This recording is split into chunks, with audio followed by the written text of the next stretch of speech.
Hello, everybody. Hello. Oh, I'm muted on Discord, but you all still can hear me. Hello there. Welcome to Kusogrande. That means the big grande. I know it doesn't. What? No, whatever. This is a bad video game.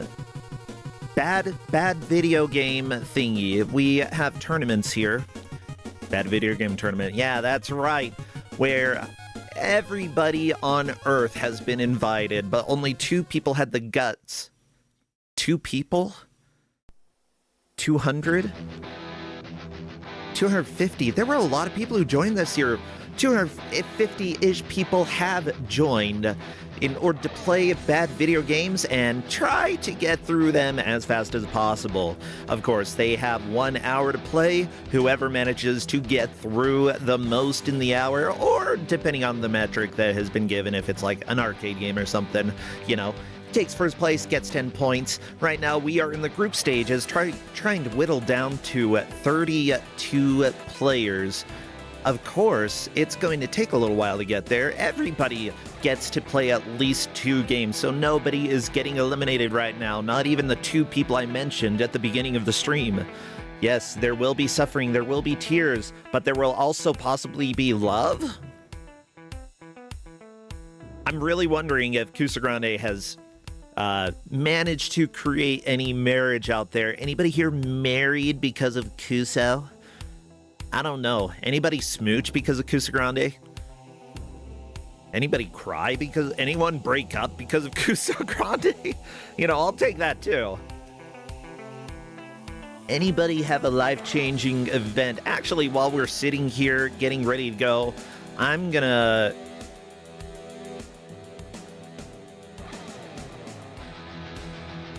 send in a prescription refill request. Because what else am I doing with my life? Come on, get me prescriptions. Oh, we did smooch Kusogrande. Ooh, at 3 hams, you woke up early because of Kusogrande? That's basically as committed as a relationship. That's pretty big. Yeah, I'm a little tired today. Oh, you want to send me a text? I just want to send a prescription request. Why do you need to text me? Oh, I need to verify that it's you so that you can ask for iron. Whatever, I can just eat. I can lick wrenches if needed.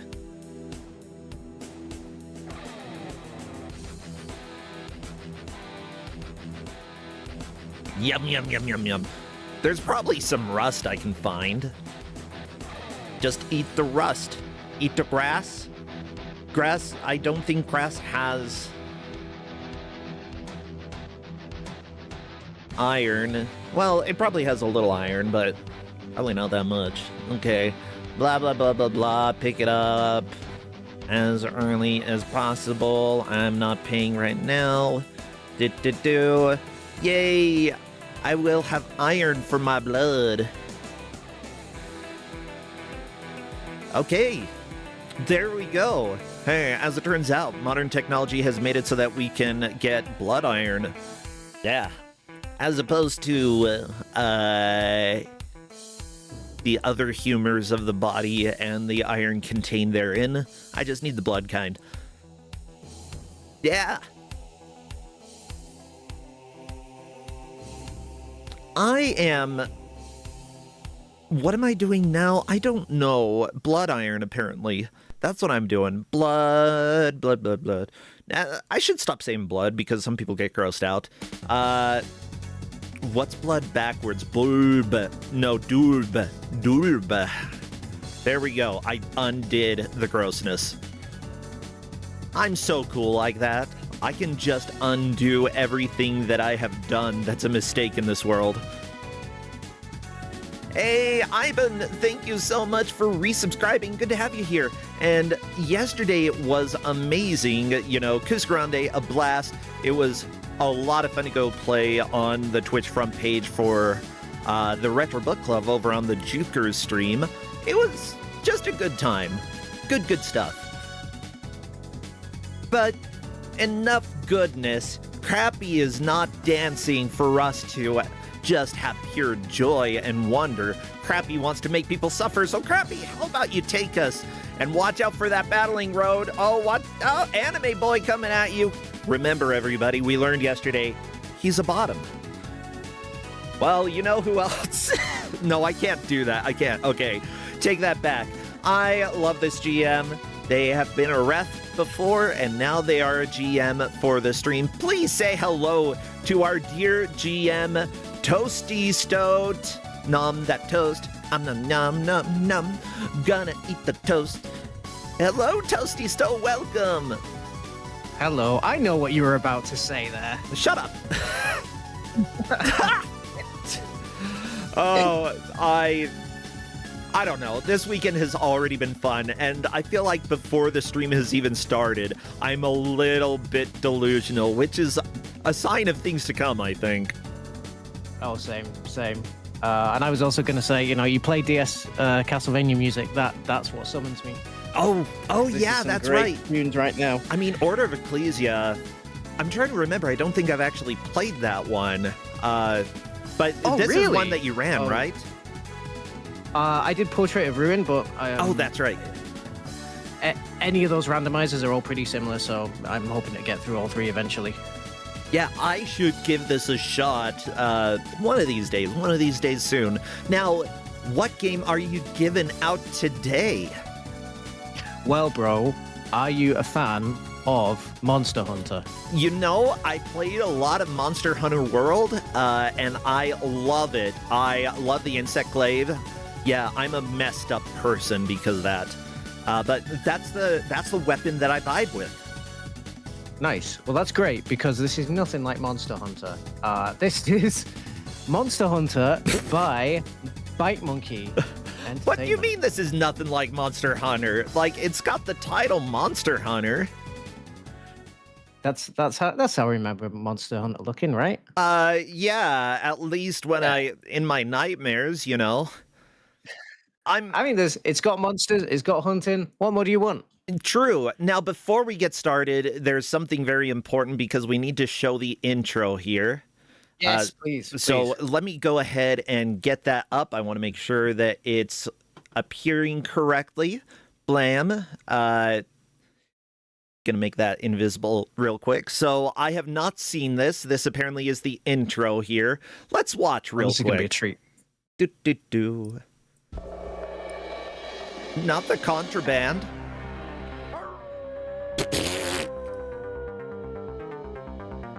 Okay. Look at that booty. This looks like Brian from Quest9rande. Gotta be on. Oh, except with the night patch. Doesn't it? A Scott Campbell game. Oh, I'm so glad that the remasters of Monster Hunter just, made this game amazing.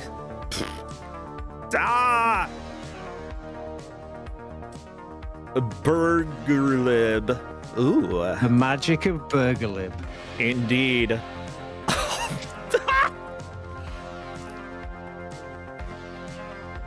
He's got a gun! They should have had that in the new Monster Hunter games, just the gun. I mean, what defeats a werewolf, right? Silver bullets. True. Monster Hunter. And that is pretty representative of this game, because our competitors are going to have to find the right weapons to dispatch of each particular monster type. Indeed. Well, let me play a little bit of music. I want to make sure that we get everything captured correctly before I get over there. So, sorry, you get to hear some Darkman music, everybody. The players will have 1 hour to try to make as much progress as they can in this game. Whoever does takes the victory. Whoever doesn't, shame. No, there's no shame. They don't get the victory. They get 2 points, Still, the compensation, 2 points. Always better than no points, because if you quit without finishing the match, it's no points for you. Oh, you get to go home and eat potatoes instead. Yeah. Whereas I want those delicious, tasty points. Honestly, though, it's not too bad. There are some games that people have stopped in the middle because they just couldn't take it, and that is completely understandable. I don't shame anybody because of one reason or another, you know? I don't think this is going to be one of those games today. We were kind of talking before amongst the GMs, so Buster Curry helped check over this game, and I think both me and Buster Curry enjoyed playing it, actually. It's deceptively fun. So we're not being too harsh for this round 1 match. Yeah, however, you didn't tell them that this game is actually kind of fun. They'll have to discover that themselves. Yeah. They'll have to discover a lot of other things themselves as well. Mind you, this title screen flashing is happening right now. Does it happen in the middle of the match or in the middle of the game? Yes. Good call, yes. So this flashing is mostly on the title screen. There is some much milder flashing during the game. So, but if you have any sensitivity to flashing, just be advised. There will still be some more flashing, but not as intense as this title screen right now on Nakarashi's screen. Good to know. So just so you know, this is about as intense it's going to get. But there we go. I think that I am ready. I'll check with the players to see if they are.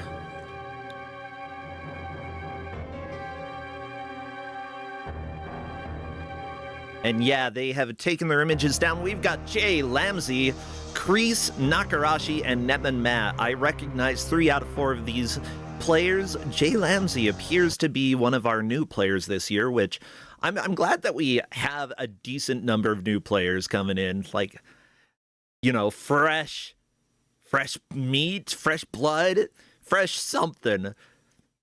The Kuso community grows. Yeah. Okay, all of the players are ready. So what would be good emotes to spam for chat?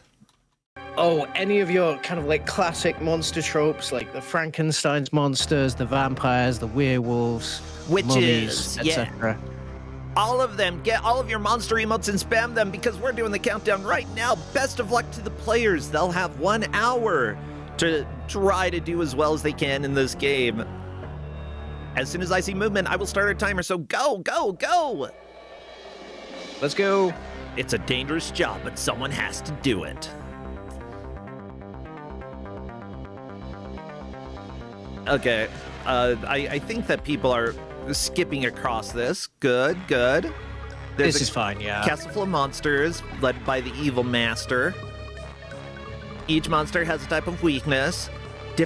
Many different types of monsters you'll have to face. Oh my god.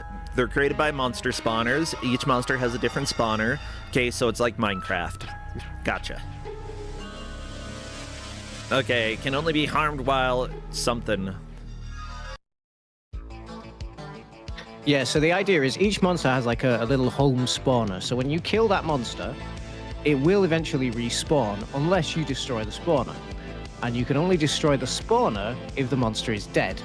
But every single monster type has a particular weapon that you need to kill it, and you can only hold 1 weapon at once. Now this sounds a lot more complicated than it actually is. When you see the gameplay, it makes it much more obvious.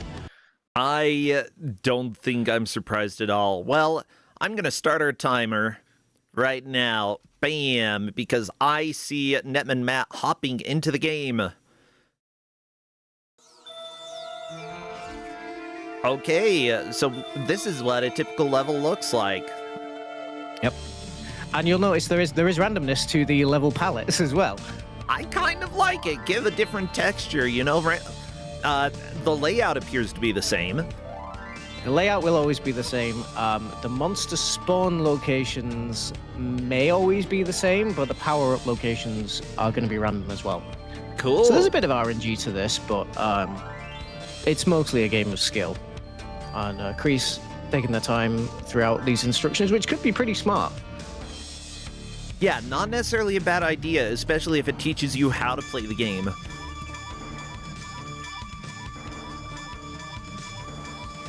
So Jay Lamsey and Nakarashi have just banished that spawner for the Audrey 2 kind of plant beast. Good. Yeah, we don't need the plants taking over the world. Although, you know, that might actually be better for the world than the alternative. Okay, on to level 2, the first hunt. scary music. Ah! The plant wants to eat you. Oh, luckily, J Lamsey just killing that plant super quickly. Level completed.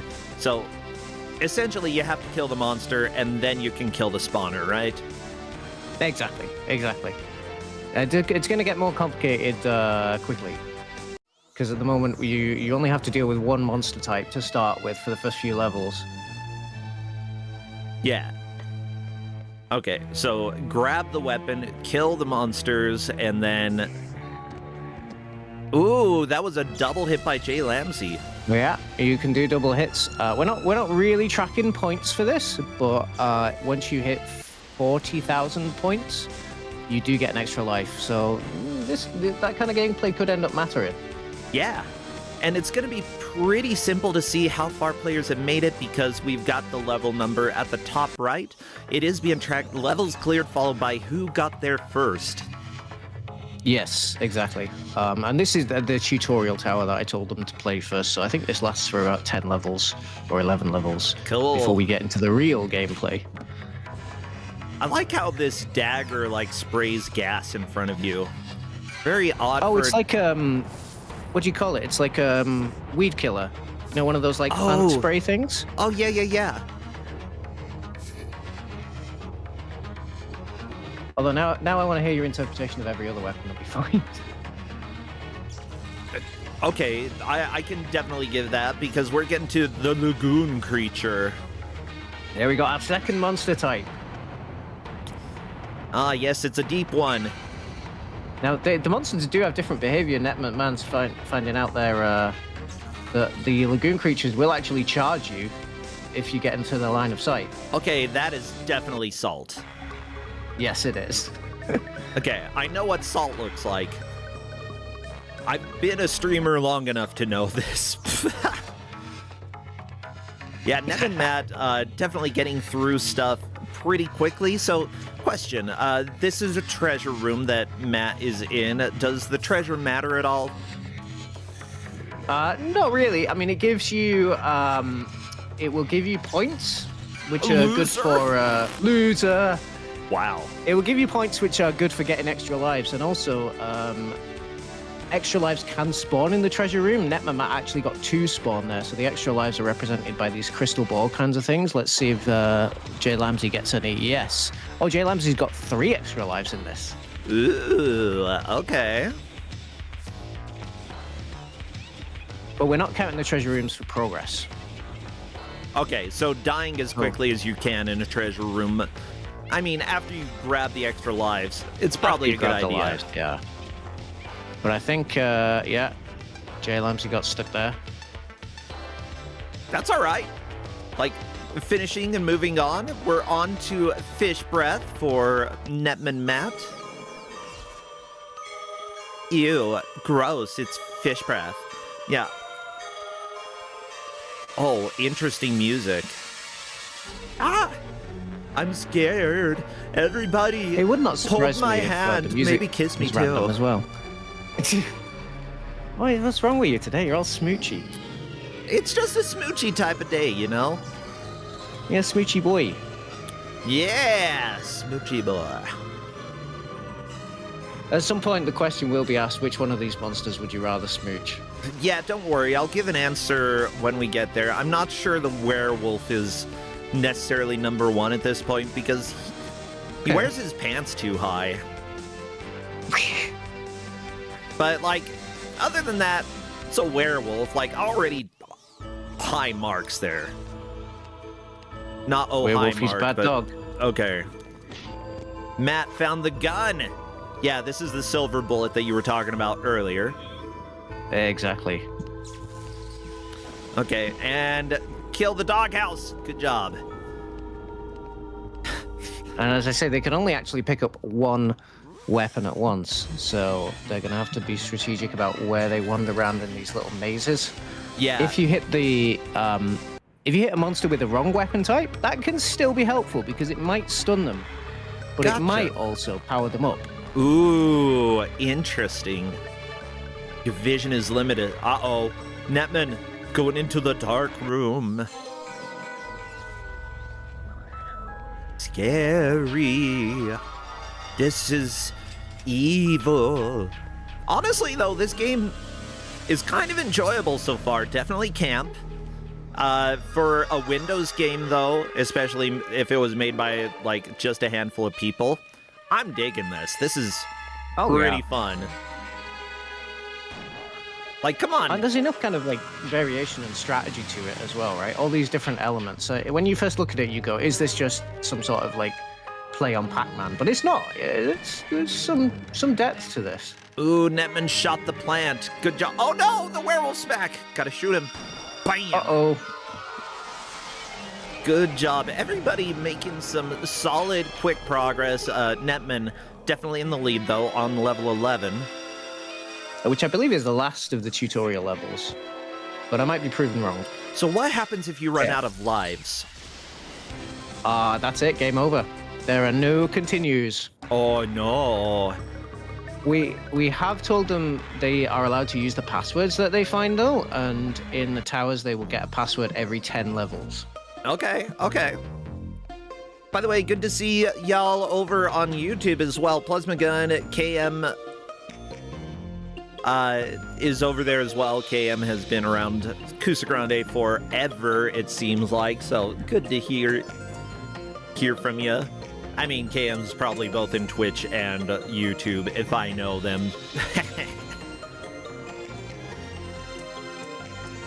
You know, this sounds like Order of Ecclesia right here. This is good music. It does a little bit, yeah, it does.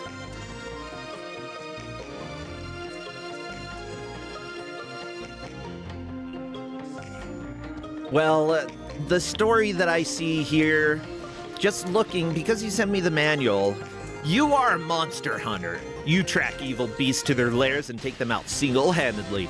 It's a dangerous job, but someone has to do it.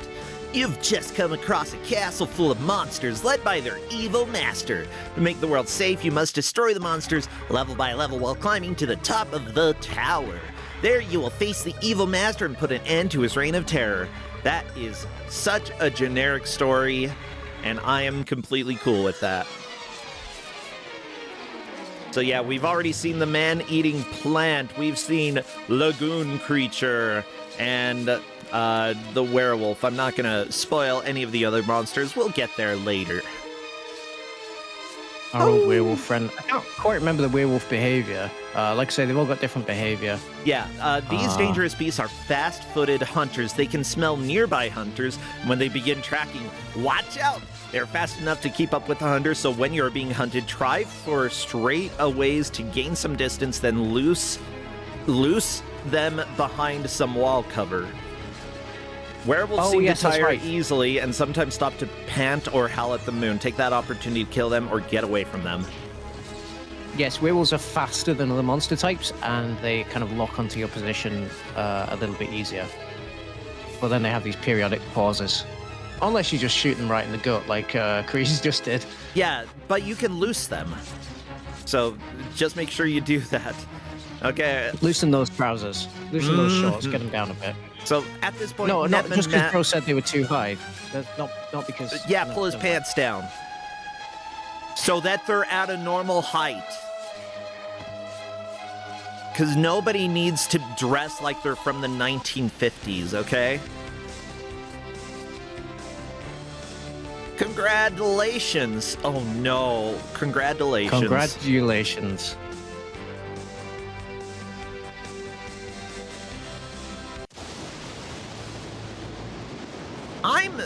I'm enjoying this so far. Okay, so everybody is into the first non-tutorial tower here.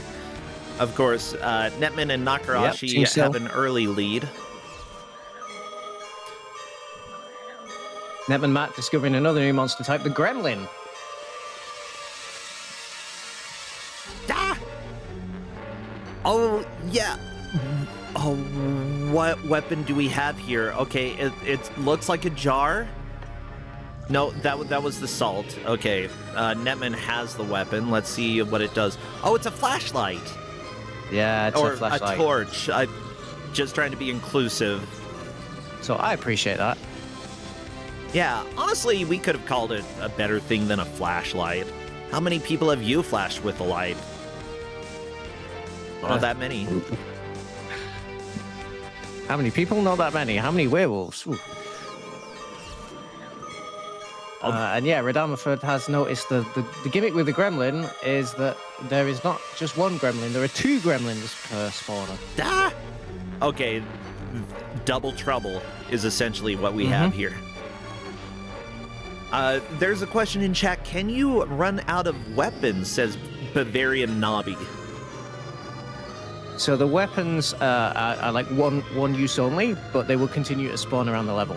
Yeah, it seems like if you, like, as soon as you use a weapon, another one appears, or it might have a little bit of a delay, but... Yeah, it seems pretty generous with how many weapons are around. They are a little random, though, so keep that in mind if you're playing this. I'm scared! Yeah, pretty good progress from everyone so far.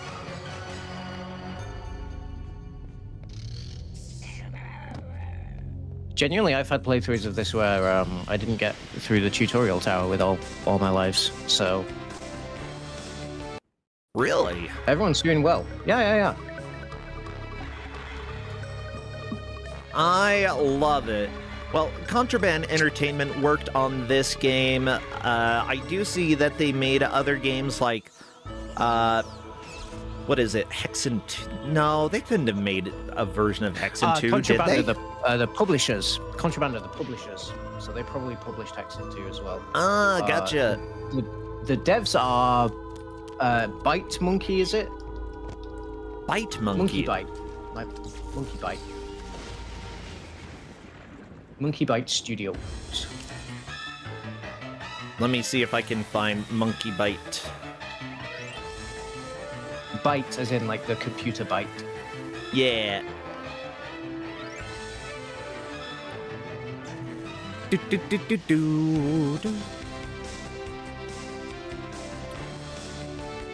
Oh, Contraband are the developers. Oh, really? According to chat. And apparently this was one of Rebecca Heineman's companies that she founded, which actually makes the screen that we saw in the intro that stated, where is it, made with magic of Burgerlib, that actually adds a lot of context to that.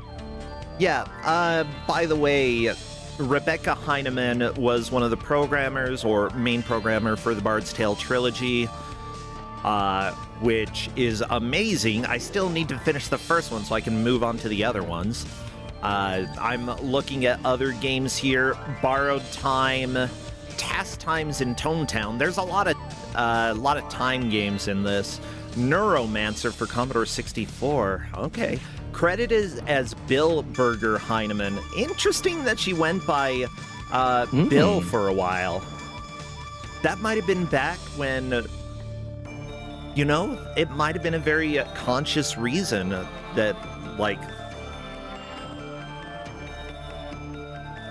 Now I'm intrigued. Why did she go with the man's name? It's not exactly uncommon, but there could be a reason. I mean, there's sexism in video games. Yeah. Oh, she was a trans woman. Oh my god, I am so sorry. I am so sorry. Thank you so much for helping me know. You know what? You don't know until you find out. And now I know. Yeah, and it's okay to get things wrong. Yeah. So yeah, trans pride, everybody. This freaking rocks.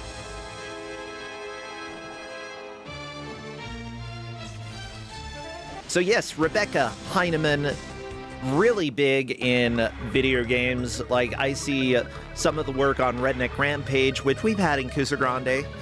Pitfall Lost Expedition, if I'm not mistaken, that's a game that I...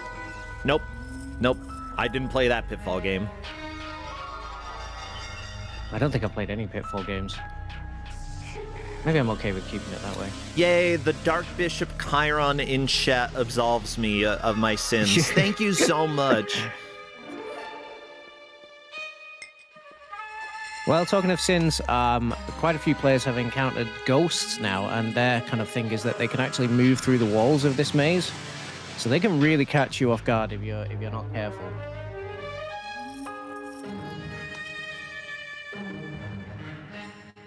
We can actually hear the ghosts on Jay Lamsey's screen. And Jay Lamsey there getting out of a tough spot with a mechanic that we haven't talked about yet, which is this kind of like flashing meter at the bottom left. So this is like an invulnerability power-up that gradually charges over time that you can use in a pinch if you're kind of backed into the corner. And a lot of the progress I think that we're going to see players make today is going to be dependent on smart use of that power-up. Yeah. Now, I'm sorry, I was a little bit spaced out. What does the power-up do? That gives you temporary invulnerability. Gotcha. So if you're kind of backed into a corner, which often will happen, you have a way out. Okay. As long as you've kept it charged up. So we've got ghosts. I presume we're throwing holy water here. Yes, exactly. This is, like, here's the deal. It's actually really easy to tell what the weapons are that you're using here. Like, despite the art being fairly simplistic. We're a Simon Belmont wannabe. Got all the sub-weapons, you know. Holy water, silver bullet, salt. Oh, nice double kill from Netman, Matt. Good. Yeah, Jay Lamsey using an attack, it also knocked the werewolf down. I'm interested to see when weapons start actually helping certain enemies, because that could throw things on its head. I think you'll know when it happens. There will also... It may be that our players have just decided to only use the weapons on the correct enemies. But, you know, if you're really stuck, you can try it to stun them.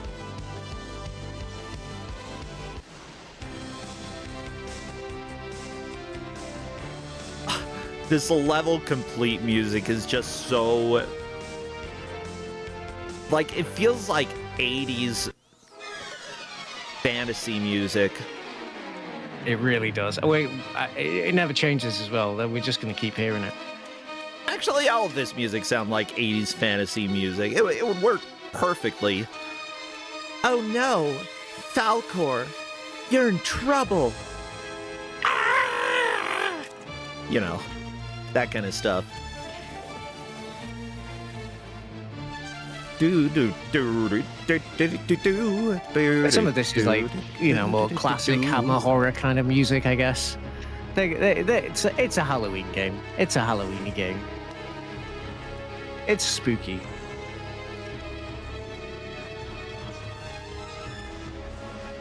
I'm so scared. Your password is Leapfrog. Netman Matt is through. Is Kreese through as well? Did Kreese get a game over there? Oh, I believe that might have been a game over, yeah. Without a password. Ouch. You know, that's going to happen. We will see people going back occasionally. The thing is, like, you need to make sure that you are making progress, but that, like, if you get to levels that are difficult, take time to get some extra lives, especially in the bonus level where you have time to run around and grab stuff, because... You know, you never know if you're going to run into a level that is too difficult for you to get through without dying. I mean, yesterday I was playing the stupid Fred Flintstone's Burger Time game, which exists for some reason. It was a great game except for the fact that it was Burger Time, which is not a good game. I'm gonna say that objectively, yeah, not enjoyable. But like, you were going to die every once in a while in that game, so you kind of had to plan out, how do I get extra lives, or if I don't get extra lives, where can I take a death in order to survive? Oh, we've got Frankenstein's monster on Nakarashi's screen. Mm-hmm. Okay. And he's got a bed. And on Netman Matt's screen as well. Yeah. Uh-oh, he's crawling. So Frank's thing is that he actually takes 2 weapon hits to kill. Gotcha, so you gotta grab a weapon and then hit him, grab another weapon and hit him again. Yep, but make sure it's the torch. Yeah, I'm interested in what happens if you grab the incorrect weapon to use on him. Ooh, we might find out. I like the evil laugh. Nev and Matt is on to this nightmare. Walls aplenty.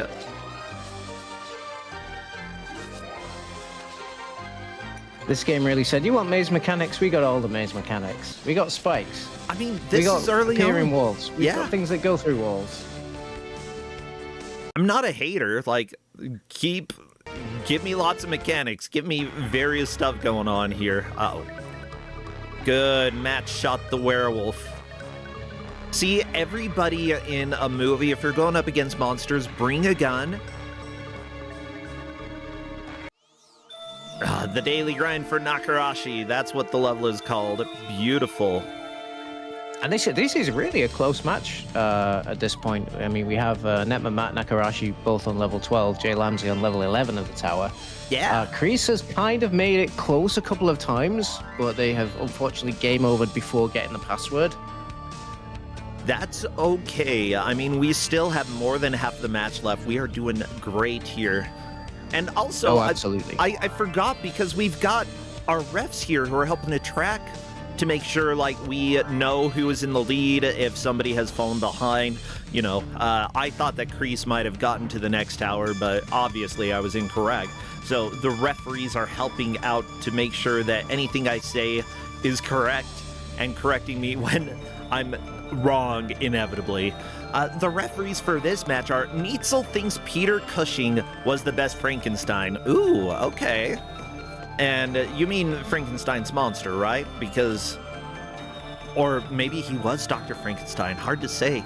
Dobby keeps scattering cans of weed killer. Good, that helps the hero. Garfield the Lightning is ready for this dangerous job. Well, it's dangerous to go alone. So take me with you, please. Redford was always secretly a 6-armed Redo monster. Oh, ooh, scary. And then Bad Chop, who is already a monster. Haha. Bad Chop, yeah, I've talked to Bad Chop before. He likes to howl at me. It's odd.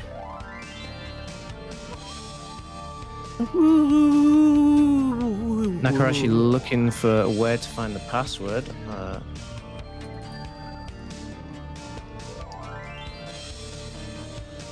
Which is a good question, actually.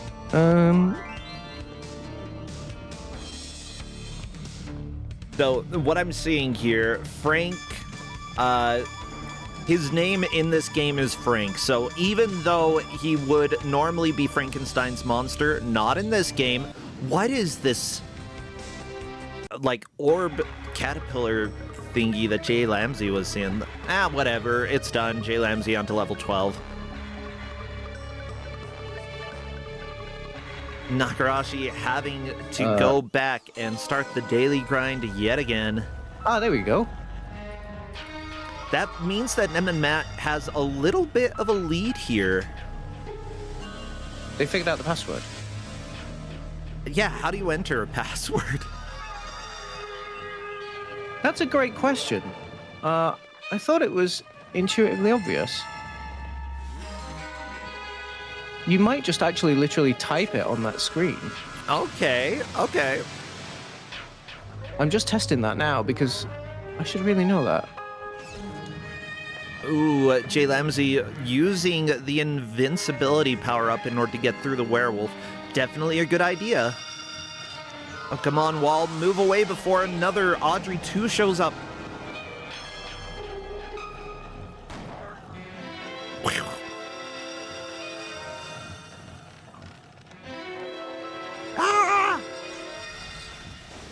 This game is like all vibes, and I love it. Yeah, go ahead and do what you need to do. For just a moment while I make sure this password system is actually functional.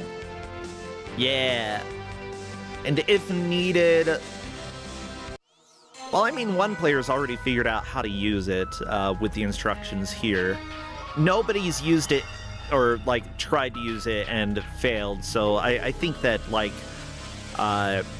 if you do want to specifically clarify, then that is completely fine. But, you know, we've had one player use it just fine. It's probably not that big of a deal.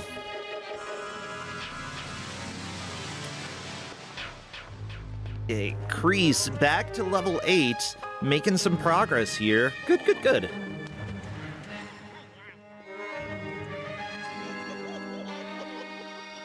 I think I heard the gremlin giggling. Cute. Okay, Nakarashi getting back, using the password again. Very nice. Yeah, it's possible that you just highlight the tower and then type in the password. You do, yes. I just tested that, so let's get that info to the refs and then to the players. Yeah, nobody's failed to use it at this point. You know, Nakarashi has the advantage of having figured it out. But at the same time, if you said the passwords are important and they need to write them down, that is the information that is worth making sure everybody has.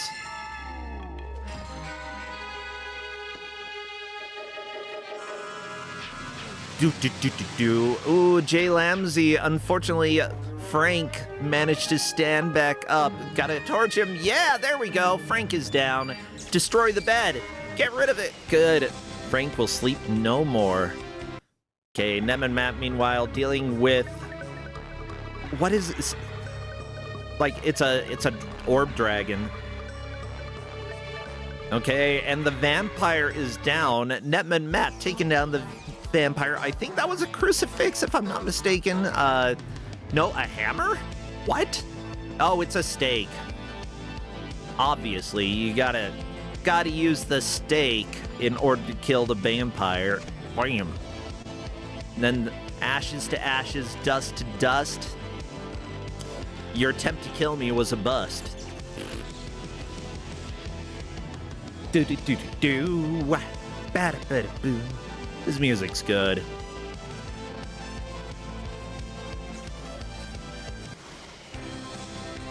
Yeah, I'm kind of surprised that I've never seen this game before. I played a lot of Windows games when I was younger. I never stumbled across this, though. It's new to me. Okay, Jay Lamsey on to level 15. Very, very nice. And Nem and Matt on level 17. Now, we've got a situation where Nakarashi has gone back quite a few times. Nakarashi has not beaten level 13, putting Jay Lamsey in second place. Ooh. Yeah, a little bit of a change here. Kreese is starting to catch up as well. On to the crits for Nakarashi. Yeah?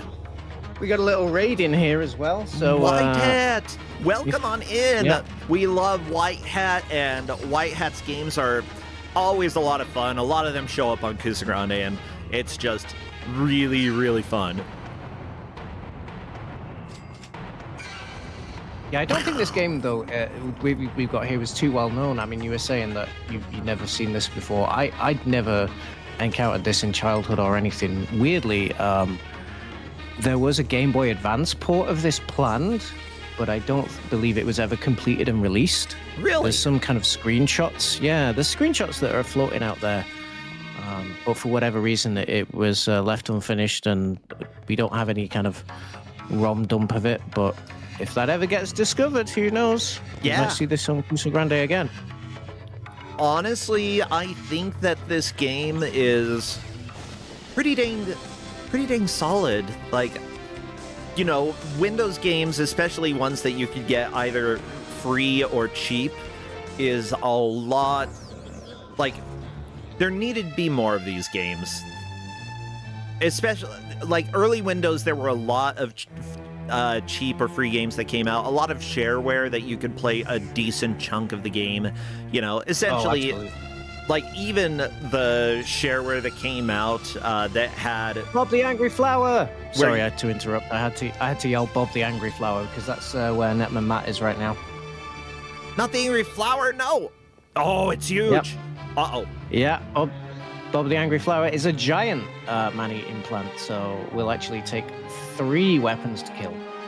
Ooh, unfortunately, one of the weapons on the ground disappeared before Netman Mac could pick it up. Yeah, that seems like something that can be a bit of an issue, that pickups will disappear after a little while. Though, you know, if something has been on the ground for a long time, you can't trust that it's always going to be there. Jay Lamsey onto the mire. Nakarashi is having a really hard time making progress here. You know, we're getting a lot of game overs on his side. And because of that, that actually opens up the opportunity for Kreese to move out of 4th place. We'll see what Kreese is able to do. Nakarashi made it to level 14. Kreese just behind as well. Kreese was struggling on that level 11 for some time. They have now made it past. Yeah, and like with the password locked in at this point, fantastic. Also with 4 lives, which is more than Nakarashi has. Yeah. Now, but yeah, you were saying before about how this is kind of like, you know, old Windows games vibes. I think the first time I saw this, it really had Flash game vibes for me. A little I almost couldn't bit. believe this wasn't made in Flash. Yeah, what was this made in? Programming. Burglib, I guess. I don't know. I don't know. It's really not well documented. Like, I can't even find any example of like CD case art or box art that this was sold in. It was probably probably a downloaded game, and because of that, I wouldn't be surprised if it was either free or shareware with a very low price to actually unlock the full game. And a lot of Netman Mac got a new password, hopscotch. Nice. Yeah, fantastic. A lot of games that came out as shareware, by the way, actually had a huge chunk of the game that you could play. Sometimes like even half of the game. Whose Vine is it anyway? Oh my god. Okay. I like the devs. But yeah, like a lot of games that came out, I'm thinking they'd have like episode 1 and 2, and for shareware, the whole first episode was playable. So, you know, it was a huge chunk. If your parents didn't want to buy you any video games, you were just relegated to playing like the first episode of everything over and over again. But you could do that. You could live off, like, you know, as a kid, you could live off just demos and shareware because they gave you such a big chunk. Yeah. Yeah, like, sure, Wacky Wheels is probably one of the shorter shareware games that I can think of, because it was like 1 or 2 racing tracks and then the versus mode. And that felt a little bit disappointing because, you know, I wanted to play more of the game. It's just, guess what? As a kid, I don't have no money.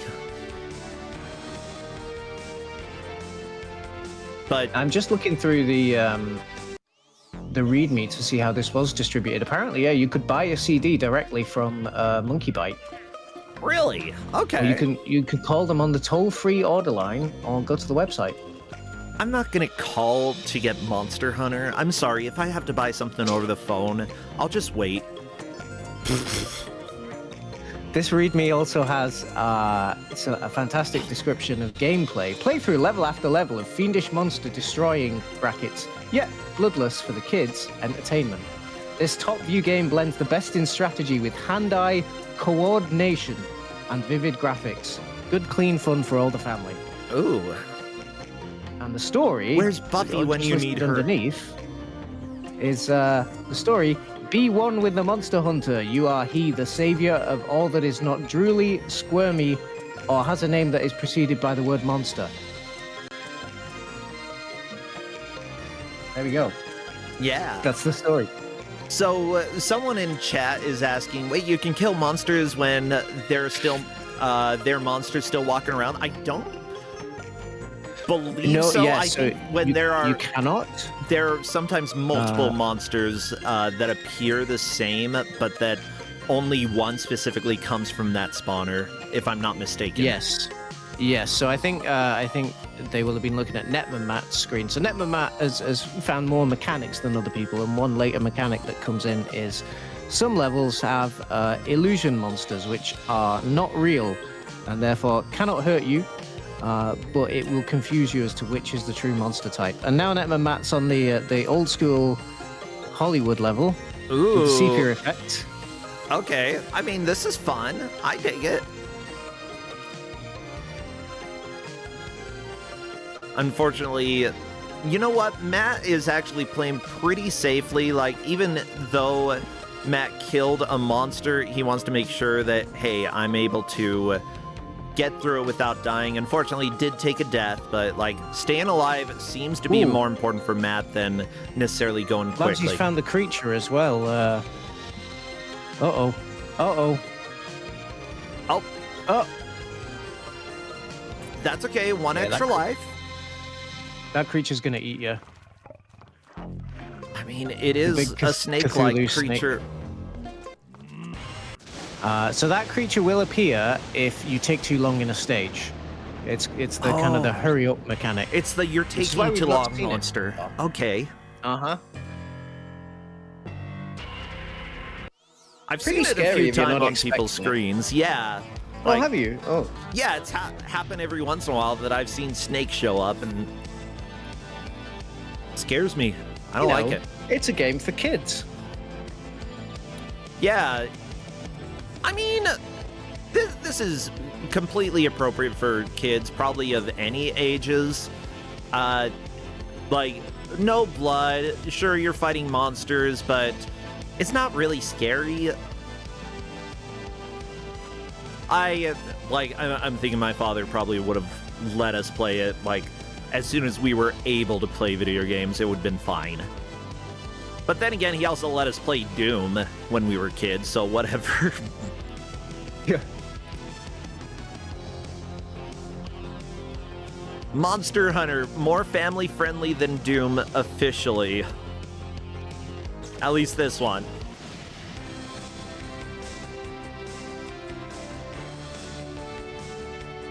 Do-do-do-do-do-do. So the placements right now, let me go ahead and tell you what they are. We've got Netman Matt at level 25. Jay Lamsey has made it to level 18. Nakarashi 16 and Kreese level 15. That is the order right now, but Kreese is about to make it to level 16 if she can avoid taking a game over here. With no extra lives, though, it's a little difficult to say for sure. I was going to say this could be a wild switch from 4th to 2nd, but Nakarashi's in a really good position right now. Okay, unfortunately, Kreese picking up the stake, but throwing it immediately so that she can just go and get a torch. I think Kreese is going to make it to level 16 this attempt.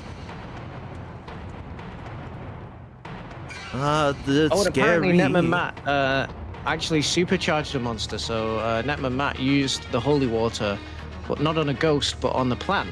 And of course, plants like water, so that powered it up. Yeah, what does it do when it's powered up? It glows red, and it becomes faster and more dangerous. So don't do that.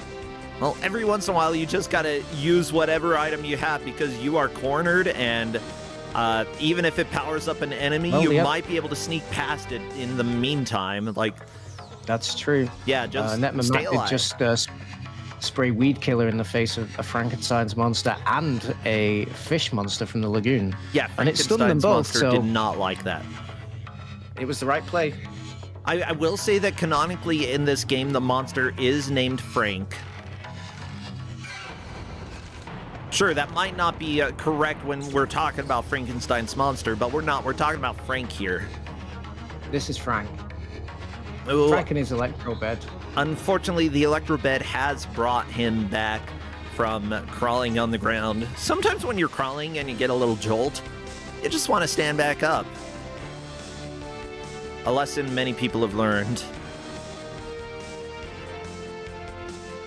Oh, no. You gotta lure Frank away from the bed, okay? He's seepy.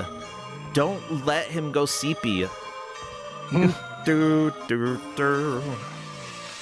This is Frank's lullaby playing right now. Oh, good night. I'm gonna dream of little sheepies jumping Over the fence. Ah, a 1, a 2, a 3, a 4. There they go. Whew. Tell me a story, Dr. Frankenstein. Ha! You want to tell me a story? I'd be a good monster. I'm being dragged into an improv scene. Save me. Save me. I know, it's regrettable. But there was an improv reference in this game already, so, you know, whatever.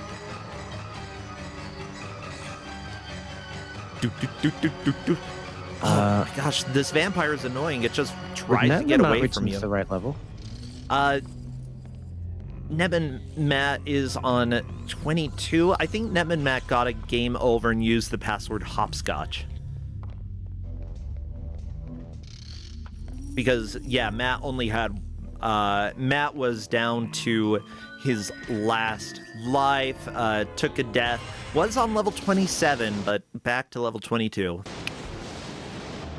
You know, the password system in this game is actually pretty generous, the lives as well. Matt trying to take down the witches. It appears that you have to use the tome to turn the witch into a frog. Yes, I know. That's why I was kind of confused. Oh no, yep, that was the right level. Yep, fine. I don't know the level titles offhand. So we have seen witches as well. Yes. Boo, boo. I wonder what happens with the frog, though. Do the frogs hurt you?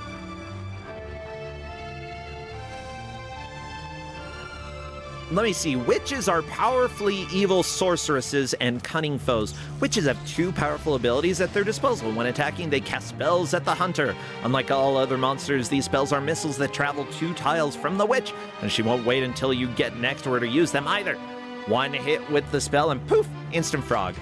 Her other ability is teleportation. She can at will teleport to any random spot on the map. Instead of becoming stunned by a weapon, the witch will teleport away before being hit. Sometimes she'll just teleport for the heck of it. Due to these powers, witches are a hunter's most crafty foe. The Magic Book of Spells is a powerful weapon, though. When used, it creates 4 magical bolts that each sail in a different direction for 3 tiles. Just be careful when using it on a witch, since they have spells as well. You'll have to use the book while they are still some distance away. So there you go. I don't know what the frogs do when they're on the ground. They hop. I know what frogs in general do. They hop around. They're silly frogs. Nakarashi through level 19. Very nice. I think this is a on to level 20. Nakarashi in a solid 2nd place with Jay Lamsey in 3rd, making it to 2-18. Kreese still in 4th. But again, we've got plenty of time here. Yeah, 15 minutes goes by pretty quickly? No, what am I trying to say? You can do a lot in 15 minutes in this game. Yes. I mean, these levels like a minute long. Yeah, exactly. And now we've seen many more monster types, bro. Who are you gonna smooch? You know what? I might have to say the werewolf, because not many of these monsters are smoochable. Wow. I'm prejudiced, they can hear okay? you know, they're gonna be very upset. That's fine. They should be upset. They should be better. Even though his pants are too high, it's fine.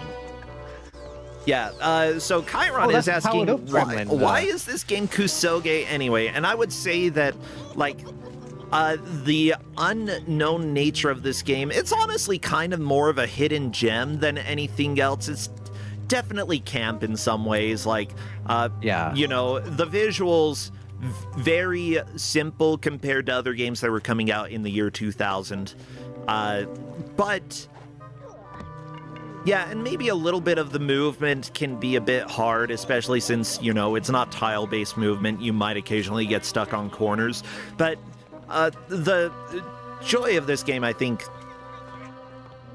outweighs pretty much any of the flaws here. Of course, we might hear different opinions from the players, you know. But true. I feel like this is a game that most people genuinely would have fun with. At least at the time. Yeah, exactly. It's of its time, really. Especially graphics-wise, you know, it's the It's the 3D equivalent of clip art, isn't it? It's the stock my first 3D models pack applied to a video game. Kind of. But they probably, yeah, like, oh, Nakarashi got the password hopscotch. That is a lock for Nakarashi having progress here. Always nice to get a lock for how far you have made it. And we are to illusions with level 21.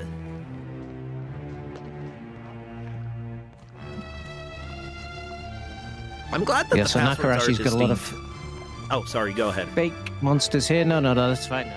Just to remind people, like, Nakarashi's got some fake monsters here, so not... in fact, only 2 of these are going to be real. And Nakarashi's just going to have to get lucky with which monster they shoot in the face with Weed Killer. Or just die. You know, that's an option too. Yeah, you can sometimes do that. Is there any way to tell which ones are real and which ones are fake? Not that I've ever noticed. Maybe some eagle-eyed people out there might be able to test that. I thought only the real ones could kill you, though. But I might be wrong about that. They might all kill you. Which would suck. I don't know. Oh, yeah, Yep, you can just walk be, through the real ones, or the fake ones. So if one of them does kill you, keep your eye on that one because you'll need to go after them. It could be as well that there's audio cues that we're not quite getting. That's also possible because we're listening to Jay Lamsey right now.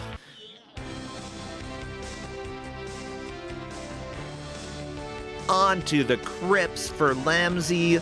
Kreese on to level 18. This is actually a very good push, and this moves Kreese into 3rd place. Jay Lamsey back into 4th, having only made it to level 2-18.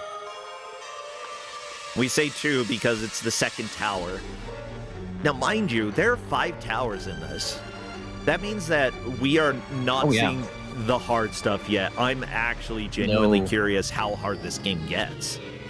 There are long plays on YouTube that show all the way up to the bosses, and so it just looks so intense. Some of that gameplay. There's monsters everywhere. Oh yeah, and they all take multiple hits.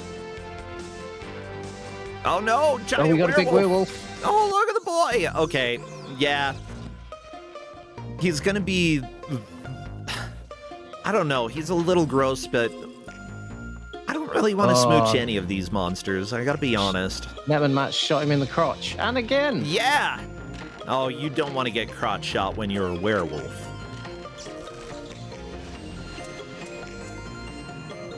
Okay, there we go. Werewolf down. That's a double kill, but it'll do it. Yep, just gotta run to the house, destroy the doghouse.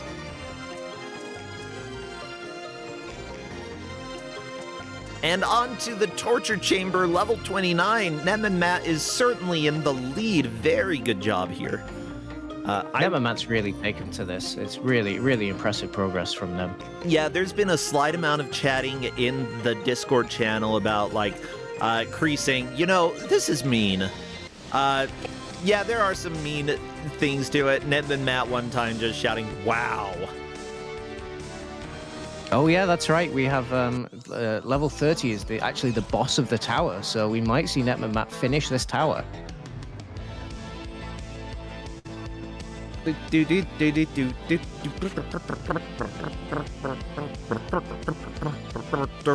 And like you were saying, bro, there's five towers, but not really 5 towers. There's 4 towers and an outhouse, and the outhouse is just like a random, endless gameplay mode. So you can literally spend hours in the outhouse. You know, same.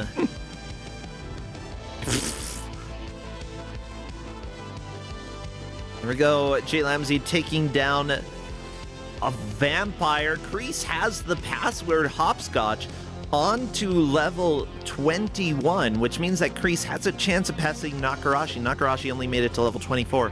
Kreese may wish to get a quick game over because there's not much time left, and having all of your lives after the password could be beneficial. That's a very good point. I'm just thinking, like, the meta strategy when going into this, very important. You got to keep it in mind when playing in Kusogrande, you know? If it's getting close Especially on time, how do you make one last good push? Yeah, especially, I was going to say, especially at this point in the match. But at this point in the match, Netmamat has made it to the boss, the Warlock. And the Warlock will summon these kind of skeletons to wander around. But you need to hit the Warlock 5 times with a wand to kill him. Uh-oh. And he also likes to bop you with his staff. What a jerk. Okay, luckily the wand projectile goes pretty far. Wait, I want to see what this guy looks like in the manual to see, is he smoochable? He looks, to me, a little bit like, nope. You know the Nazi who opens the Ark of the Covenant in Raiders of the Lost Ark? He looks a little bit like that, yeah. I'm going to So go no, ahead and not say smoochable. Werewolf's still the most smoochable here. Oh, Netmamat did it! Yeah, the evil Warlock is defeated! The tower is cleared! You can go on! Good job using that Scarab wand. Ow! That's very impressive. Very impressive. I didn't think we would see a Warlock's keep clear, but now Netmamat's going to have to try the Grim Reaper's tower with what time is left in the match. Uh-oh. Well, you know, few monsters put fear into a hunter like the Grim Reaper. It's true. It's Death himself. And they also don't know how anybody else is doing, of course. So in their mind, they could be thinking, you know, got to keep trucking at the same pace because other people might have cleared this tower before me. By the way, I enjoy how much this manual says the word heck. That's... Heck. You know, because it's for kids. Yeah. Oh, gosh, hecky.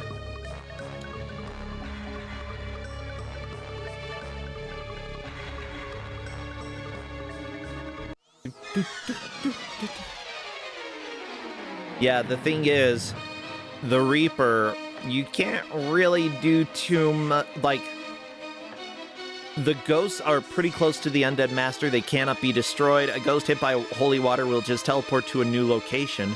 But if you do get to the Reaper, you're going to have to figure out a way to actually hurt him. I don't think we're going to see the Reaper, though. No, I don't think we're going to see the Reaper because his tower is 50 floors rather than 30 floors, so... We're not seeing the Reaper today, folks. But we might see some other fun stuff. Do do do do do do.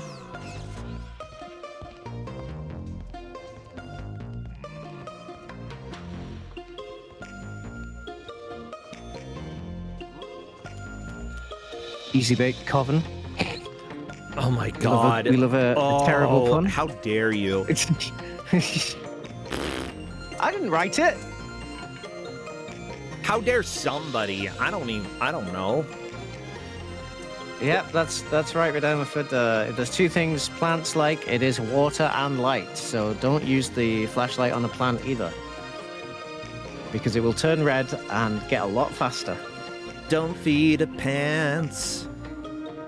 Don't feed the Don't feed my pants. Okay. And it looks like we are going to give Nakarashi just a little bit of extra time because of the confusion about where to enter the password. Gotcha. Yeah, that is fine. How much bonus time is being given to Nakarashi? I think we're discussing still, but consensus is either a minute or 1 minute 30. Okay, okay.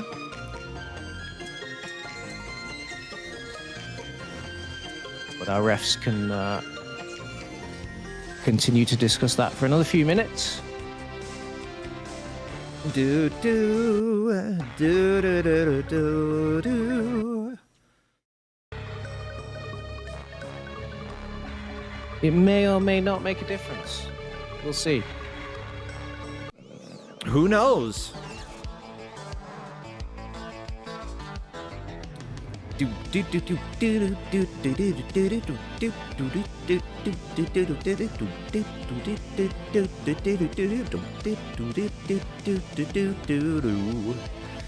Ah, I would love to hear some of this music appear in the Kuso playlist. oh yeah.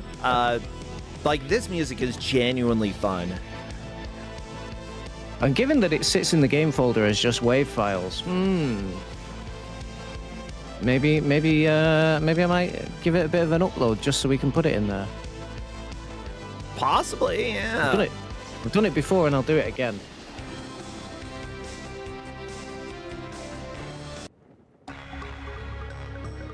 Wicked Witch. Not the witch.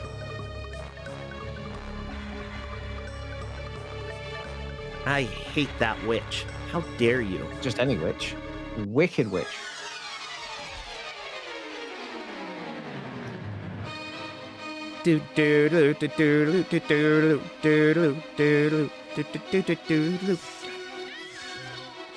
I mean, no, I would never take copyrighted music and put it on YouTube. Definitely not. That's not something that I've ever done. Ah, Netman Matt's found the Invisible Blob, another new enemy type. Yeah. And guess what the Invisible Blob does? What does it do? It becomes invisible. No. How could you have ever known? And for the blob, you need to throw a vial of solvent at it, which looks confusingly quite like the holy water at first glance. So they're gonna have to be careful. Uh-oh. Yeah, sometimes you gotta be careful. Okay, I'm sorry, I'm doing a little bit of setup as well, just to make sure that I have all of the correct information for the next stuff. Yeah, and that is...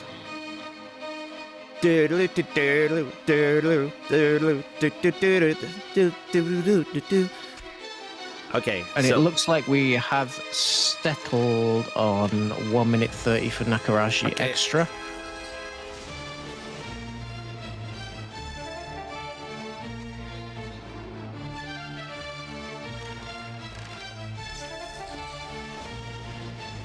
Okay, I have let Nakarashi know that due to the password stuff, we are given an extra 1 minute 30 seconds. We also got a question from the chat. Did anyone actually find a treasure room after the tutorial? Yes, a few people did find treasure rooms. They did not count for progress. They did not increase the level counter. Yep. But it's a nice opportunity to pick up extra lives. And just as a rundown here, even though it's been pretty easy to see the level counter, Netman Matt made it to 3-6, which Nakarashi unfortunately got a game over going back to level 22. Nakarashi's game over. Yeah, Nakarashi may choose to stop or to keep playing. I will not stop anybody because you never know if somebody will stumble across a glitch or some skip while they are playing. You just never know in Kusogrande, so I will let them continue on the extra minute and a half. Yeah. It's 90 seconds. Yeah, and we get to listen to this music. Of this glorious game. That is time, but we're going the extra minute and a half.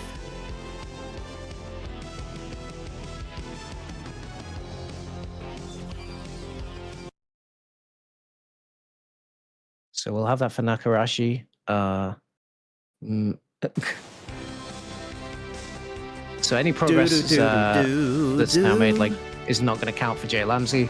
Indeed. Not that it really matters, because there's a bit of a gap between our players anyway. Falling objects. Oh no! Watch for Look at Shadow how the detailed Hedgehog. those floor tiles are. Yeah. But still, like, Nakarashi has a very solid placement here. So Netman Matt in the lead with 3-6. Nakarashi made it to 2-29. Crease 2-25. And Jay Lamsey 2-24. We've got 30 seconds left.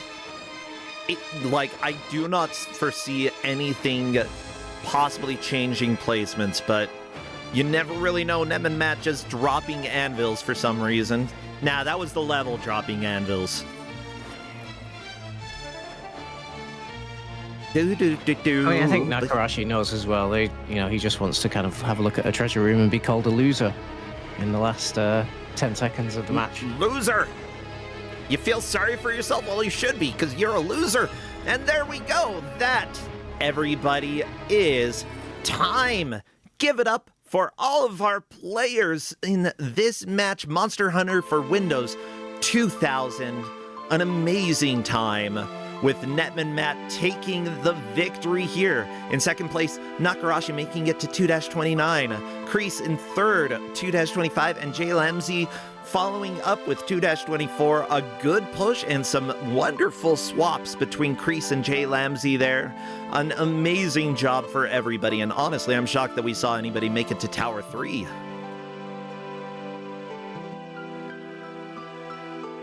Right, exactly. Yeah, so I'm welcoming very challenging. I'm welcoming Very Netman Matt to come and chat if they would like, because that was an amazing push. Everybody here did great. I feel like this game would kind of be my jam. Like, if I got this in a Kusogrande match, I would be excited, because I'd be like, a game that I understand, you know?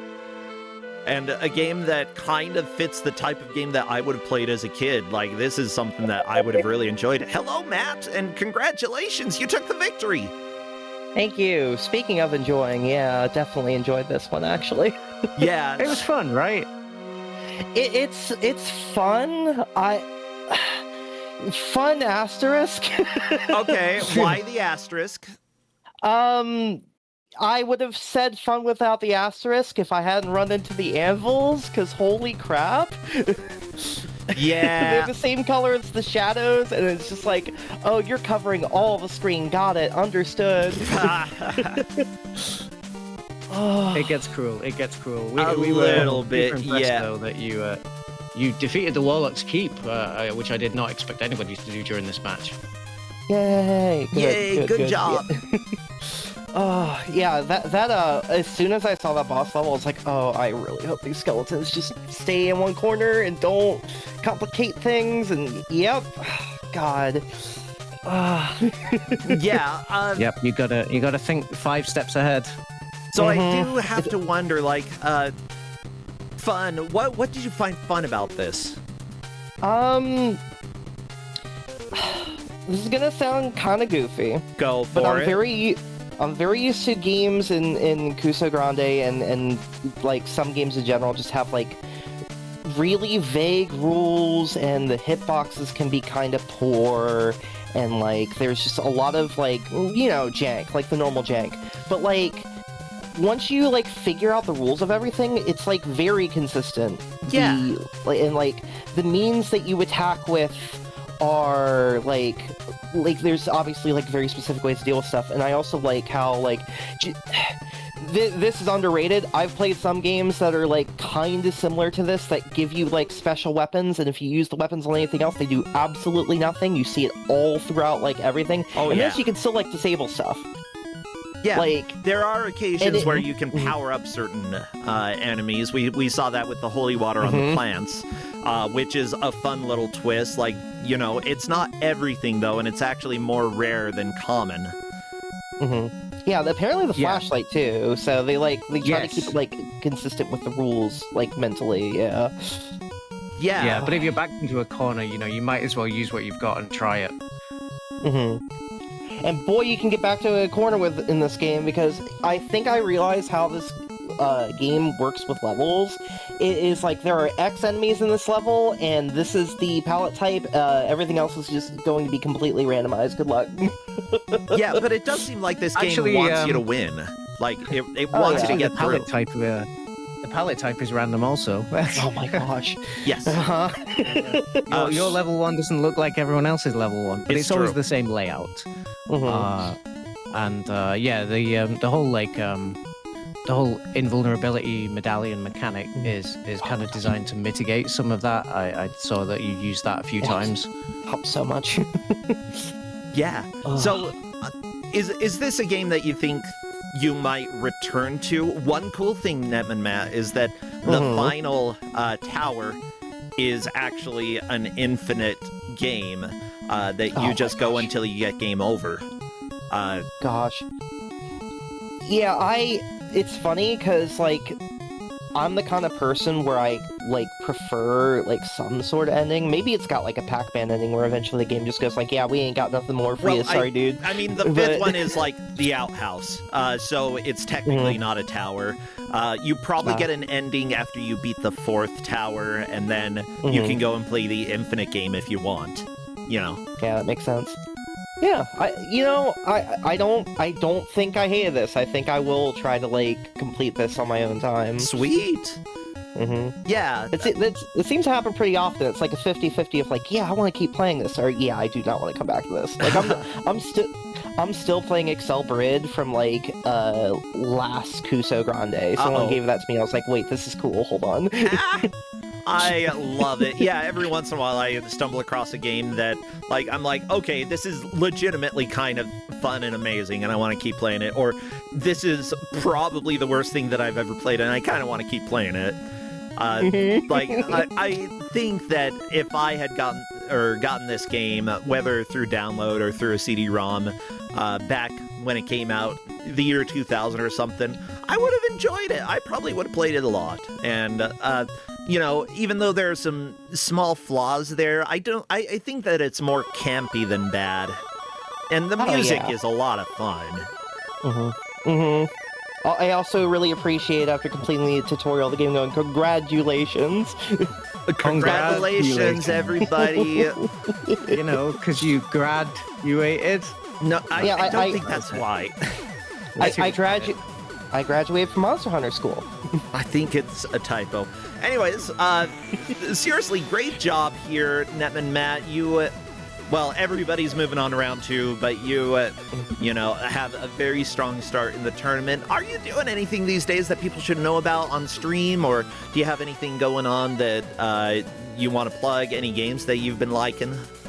I mean, Sure, yeah. Yeah. Oh, yeah. There's been a lot of good games coming out recently. Like, one semi-recent game that came out that I'm playing a bunch of because, hey, I'm the giant robot idiot, is I'm playing Fantasy Maiden Wars, and I'm doing that every Monday around, like, 8 or 9. Okay. I have, like, a little stream on the side. I'm also... I mentioned this in the round chat. I'm working on translating a game... that's an RPG Maker 2000 called Hachikuma TOK. Okay. That someone recommended to me. That's apparently related to, like, Strawberry Bose and the Saga-like Toho RPGs they made recently. So I'm doing all kinds of weird niche stuff right now. Oh, that's cool. Yeah. Well, good. And I think playing all these, like, very, like, interesting, obscure games like Kusogrande is giving me a kick in the pants to want to look at all this stuff. So, yeah, I appreciate you having me on, and it's been great. Like, it's been an absolute blast. Yeah, sweet. Very nice, very nice. So, lovely translation work. Hopefully everything goes well for you. Toasty Stoat, what about you? Anything you want to plug or let people know about? Yeah, I mean, I'm still doing streams with no particular set schedule for now. The main thing I've been working on is a little thing called Brain of Gaming, which is actually going to be a quiz tournament about video games that you can enter. And all the money for the entrance fees is going to go towards charity. It's going to go towards the Make-A-Wish Foundation. So that's going to start around April, and we just opened sign-ups this week. So if you're interested to do some video game quizzing, bear in mind, a lot of the matches will be held evening, GMT, European time. So probably like afternoon for US folks. But if you want to get in on some Quiz League stuff all about gaming, then drop me a line. Yeah, actually, feel free if you want, because it's a charity thing. You're welcome to share a link in the Twitch chat for people to check it out. So feel free to share it with everybody. Otherwise, thank you both so much. I'll let you go because we got to prepare for the next match.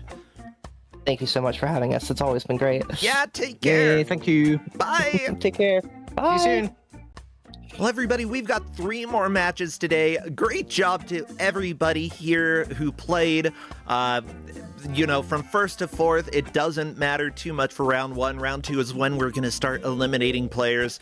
But honestly, we've seen new players take first. We've seen new players take last. We've seen old players take last. You never really know in Kusogrande. And it doesn't affect my opinion of you because you all are amazing. So, Crappy, how about you take us to the game reveal for game number 2 and watch out. The monsters they're hunting you, Crappy. Crappy is a monster, as it turns out. Not really any teeth, though. No, can Crappy eat?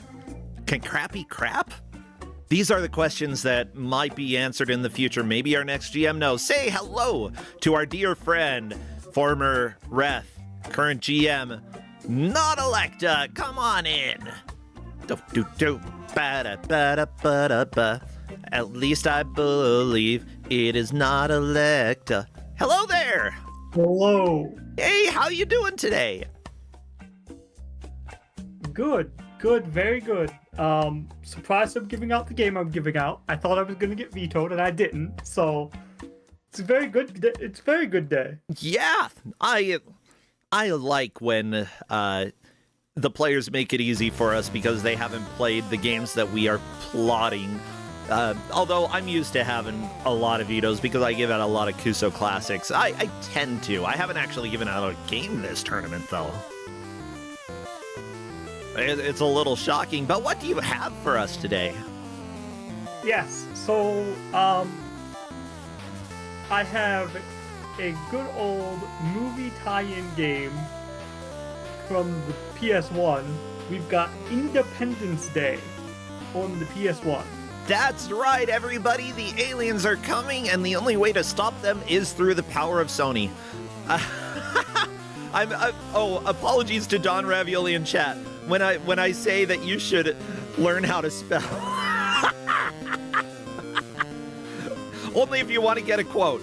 Only if you want to get a quote from the correct person. The players are going to have 1 hour to try to get through Independence Day, and whoever is able to do that will get those 10 delicious points. But that's okay. There's still a couple points for the person who comes in last. We let everybody eat points. Luckily, the players that we have today are Hello Allison. One more time, Peachy Chan and 3 Hams. All 4 of them will be trying to get through this possibly nightmare of a game. Who knows? I don't know. Is it going to be a flying game? Is it going to be an RPG? I imagine it's going to be a flying game based off of what we're seeing here. And that horrifies me. I think that was probably the least interesting part of Independence Day, in my opinion. Yeah, it's also like the least part of the movie, but yeah, this is just a giant flight sim. This is like Ace Combat type game. I think that's like maybe a tenth of the movie is flying at all. So I'm not sure. Well, we probably are going to be ready in just a second. So what would be some good emotes to spam? Obviously, aliens. Aliens. Probably anything. It is a flight sim. Probably anything planes related. Yeah. Aliens, planes, lasers. Maybe explosions. Explosions, yes. Yeah, explosions. Okay, give us a second. We're not quite spamming. We're not doing the countdown yet. Okay, hold on to your emotes because we're getting the confirmations. Peachy Chan, one more time, 3 Hams, and our last player. They're all ready to go, so let's do the countdown. Best of luck to the players. Spam your emotes. Oh, yeah, Hedge Maze, thank you so much.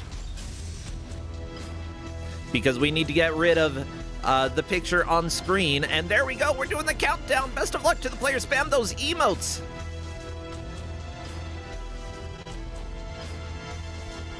Again, thank you to all of the volunteers who help our staff. Hedge Maze, Tristan, Seth Highwind, Kus9rande, obviously. Thanks to the mods. Thanks to the referees. Thanks to everybody.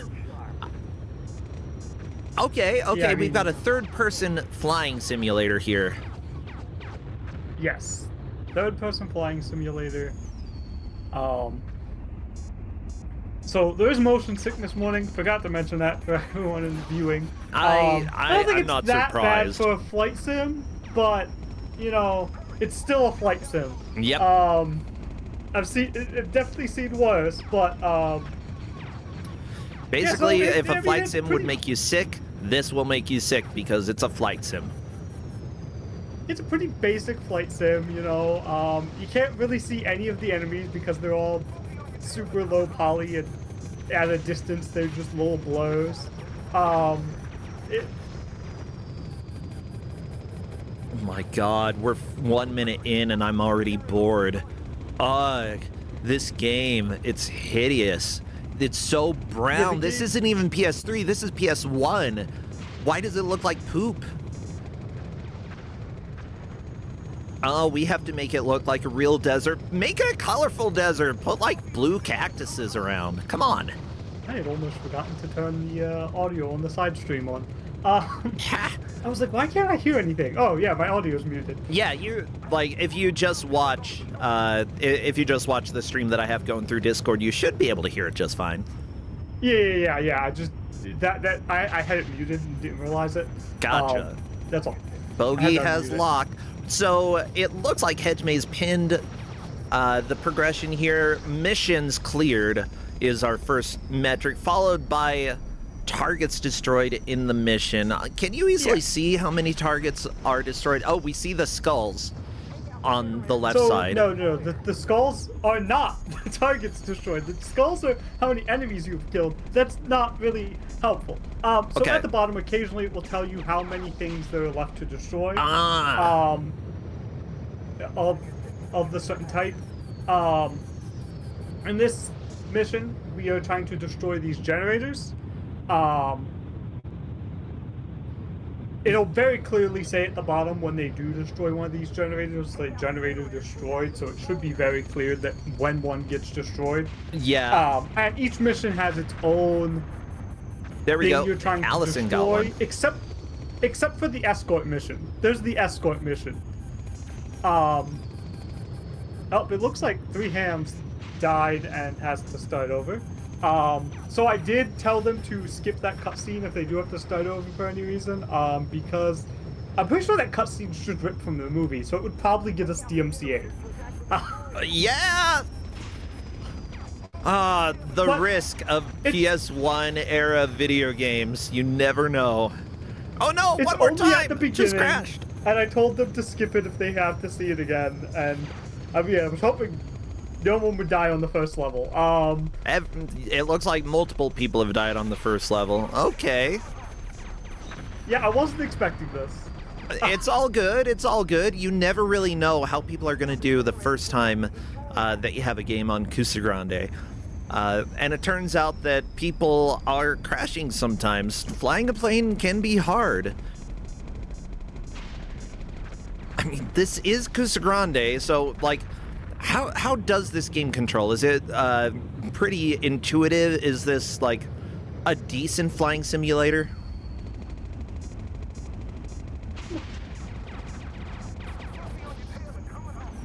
Okay, lack of an answer. It's not. So, unfortunately, I have to say it's not the worst flying simulator I've played.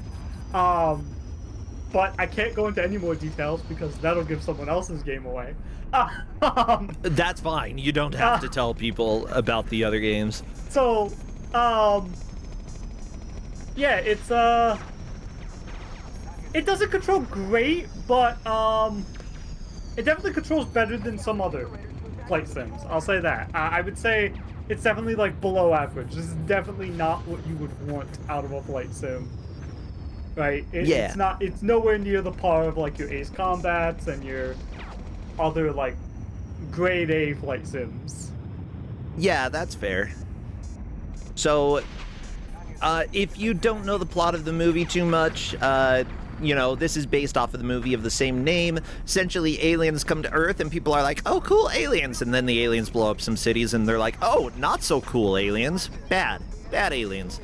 And so they have to fight in order to save the world. Will Smith does a good job of flying planes and stuff. And One guy flies a plane up into the alien spaceship and blows it up that way. Like, there's a lot that happens in this movie. Highly recommended. And also, genuinely one of those things that's like, how the crap are they going to save the world in this? Peachy-chan, back to the title screen. Uh-oh. Yep, so it looks like Peachy-chan did die. Hey, as it turns out, stage 1 might be more difficult than expected.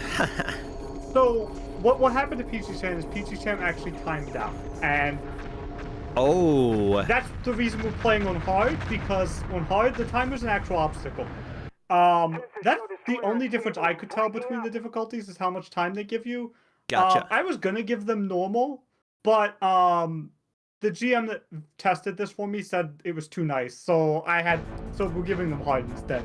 That is fair. So they have 6 minutes to complete this, and it looks like Hello Allison has completed it. Time to go to Washington. And is now going to Washington. So this next mission, Washington, is an escort mission. They just have to wait until like 30 minutes to the timer is left, and then go destroy the main weapon at the end.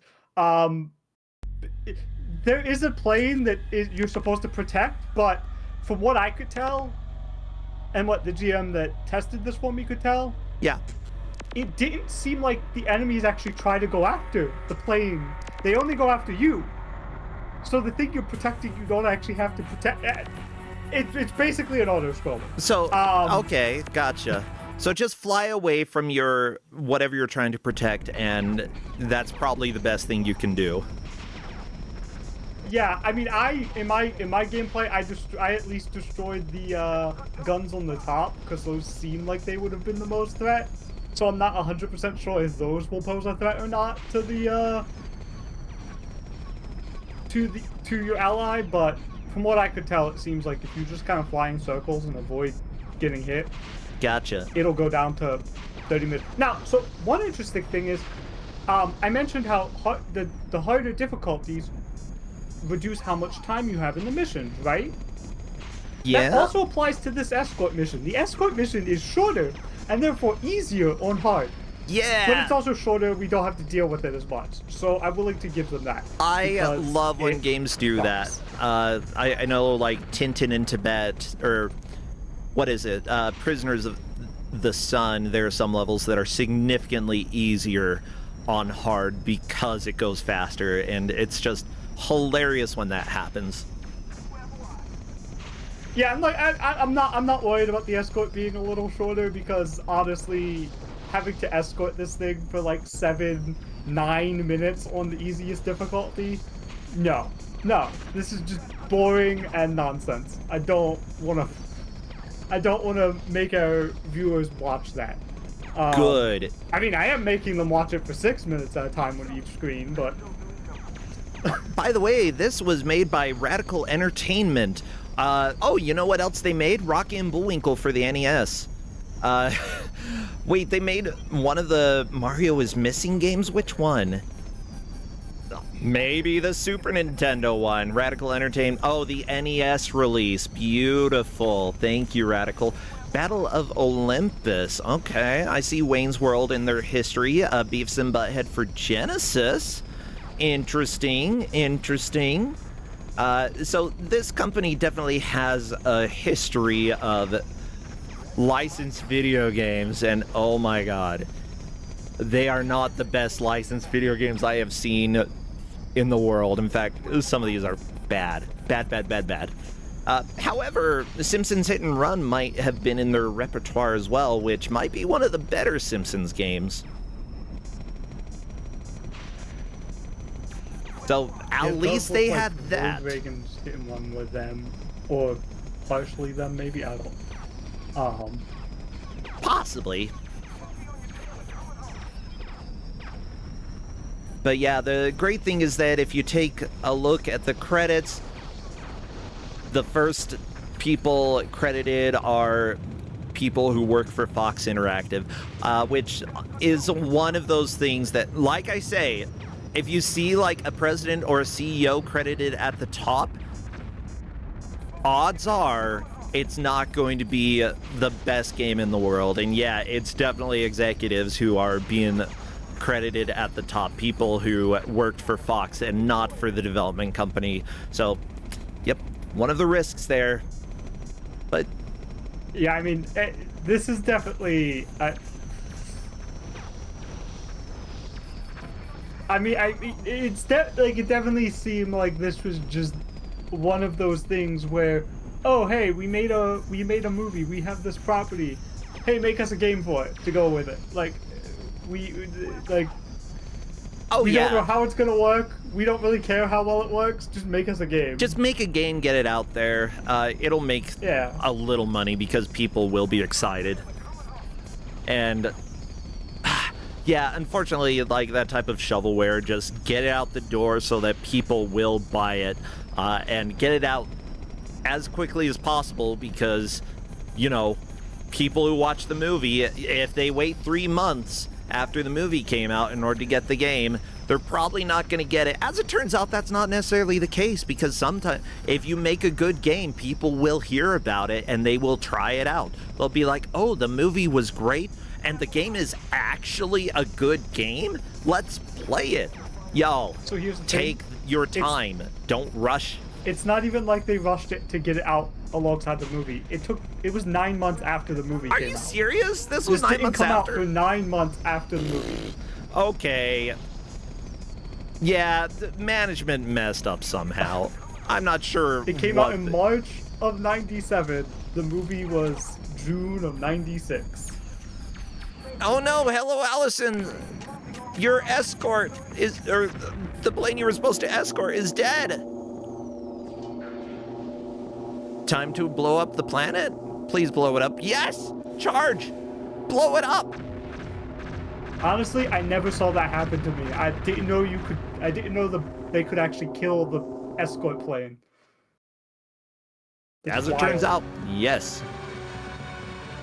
Aha! Take that. Take that, humans. We kind of deserve it. Okay. So that's okay. We got like 2 seconds. They were allowed to save. There is a save system. Between each mission, there's an option to save. They were told they could save. Actually, someone even specifically asked me if they could save, but I also provided in the instructions on how to save, on when they could save, and how to load the save. Okay, it looks like they did save, and they're just Hello Allison did save and just did not. Didn't load it up to open the save. Let's see. Yeah, I did tell them explicitly how to load the save. It was also in the manual I presented to the players. So, there we go. Load game in the options. Load successful. Why is the load game in the options? I don't know. You gotta put it somewhere. I guess it is an option to load the game. I mean, by that logic, you could put start game in the options. Hold on, make it a game where start is in the options. I'm pretty sure there are some games that have start in the options. I can't think of any right now, but there are a lot of games that have, like, you have to go to the options in order to start the game. Like, but it's just because the options are part of the main menu. Okay, so it looks like 3 Hams has also finished the first mission, so now Peachy-chan is the only one still in the first mission.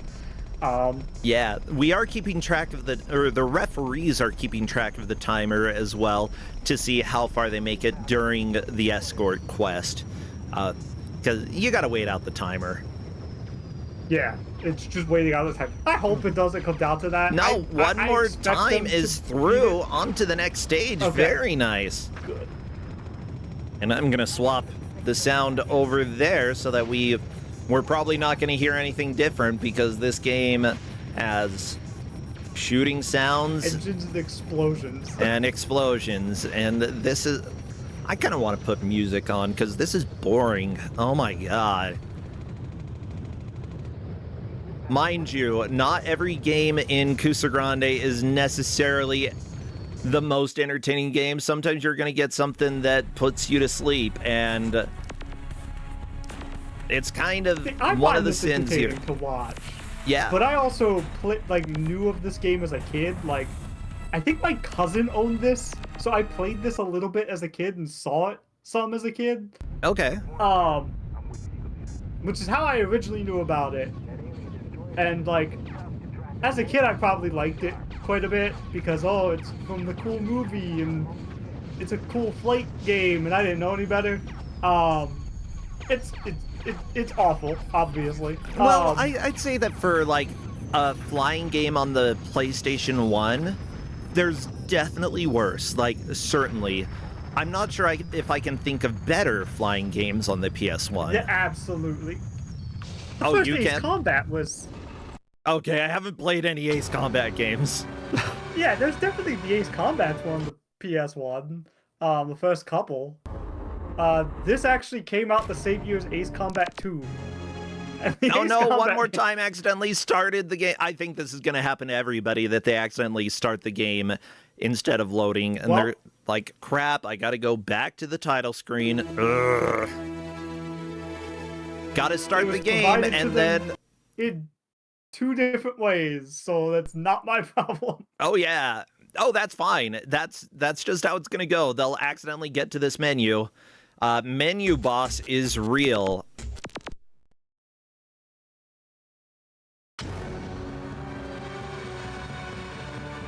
But with that said, One More Time is still definitely in the lead here, making it to stage 3.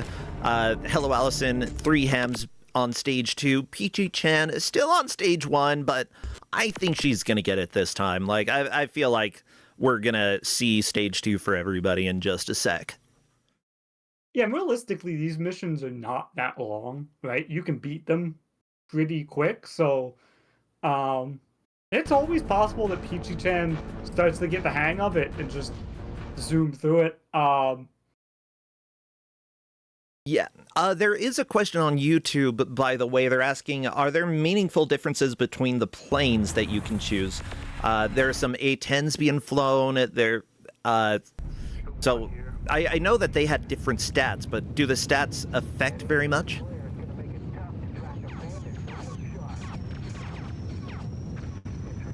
Honestly, I can't tell. Like, the game is just so slow-paced, and it's just shoot some, blow up the thing, shoot some, blow up the thing. I cannot tell if there's a difference. You know what I mean? It's just... Oh, thank you for the raid RPG limit break. That was 13 minutes ago, and I didn't even notice. Oh my gosh. Hello, everybody from there. I was busy. I apologize.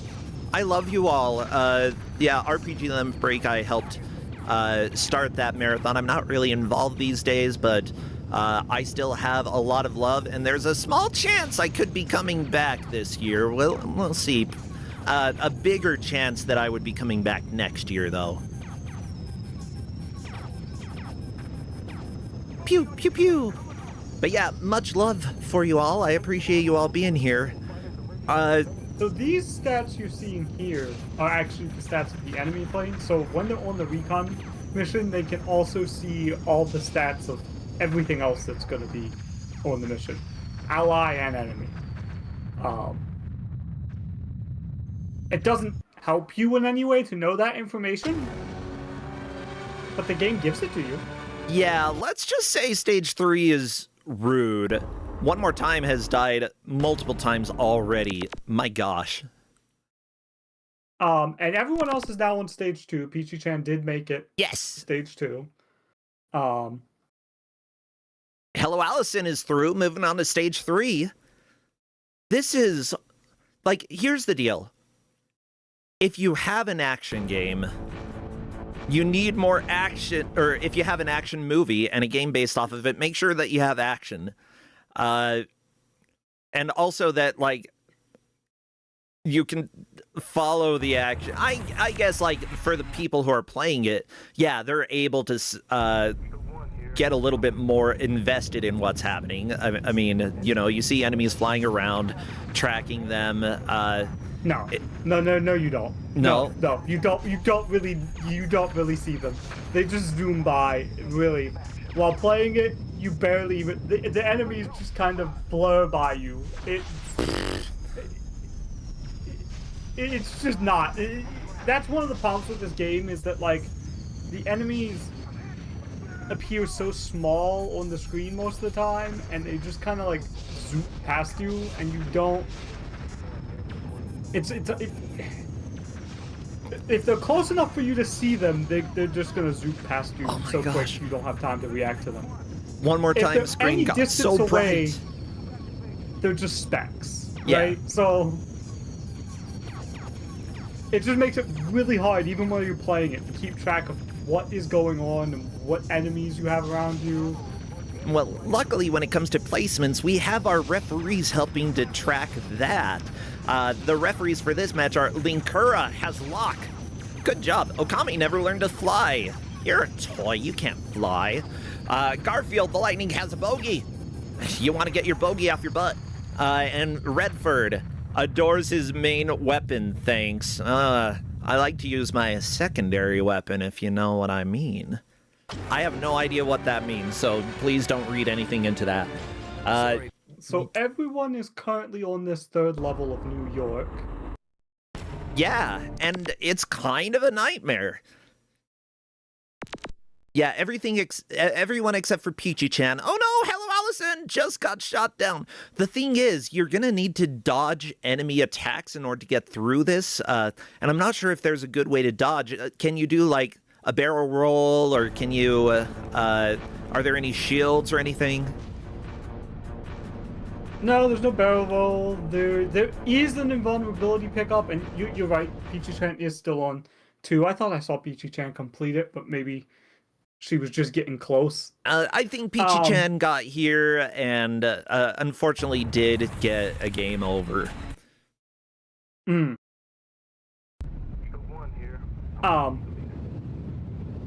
But yeah, there's not really, besides just trying to fly around in like circles and like just dodge them around buildings and stuff, like there's not really much in the way of like avoidance tech that you have available to you. There's the invincible pickup, which 3Hams had just picked up.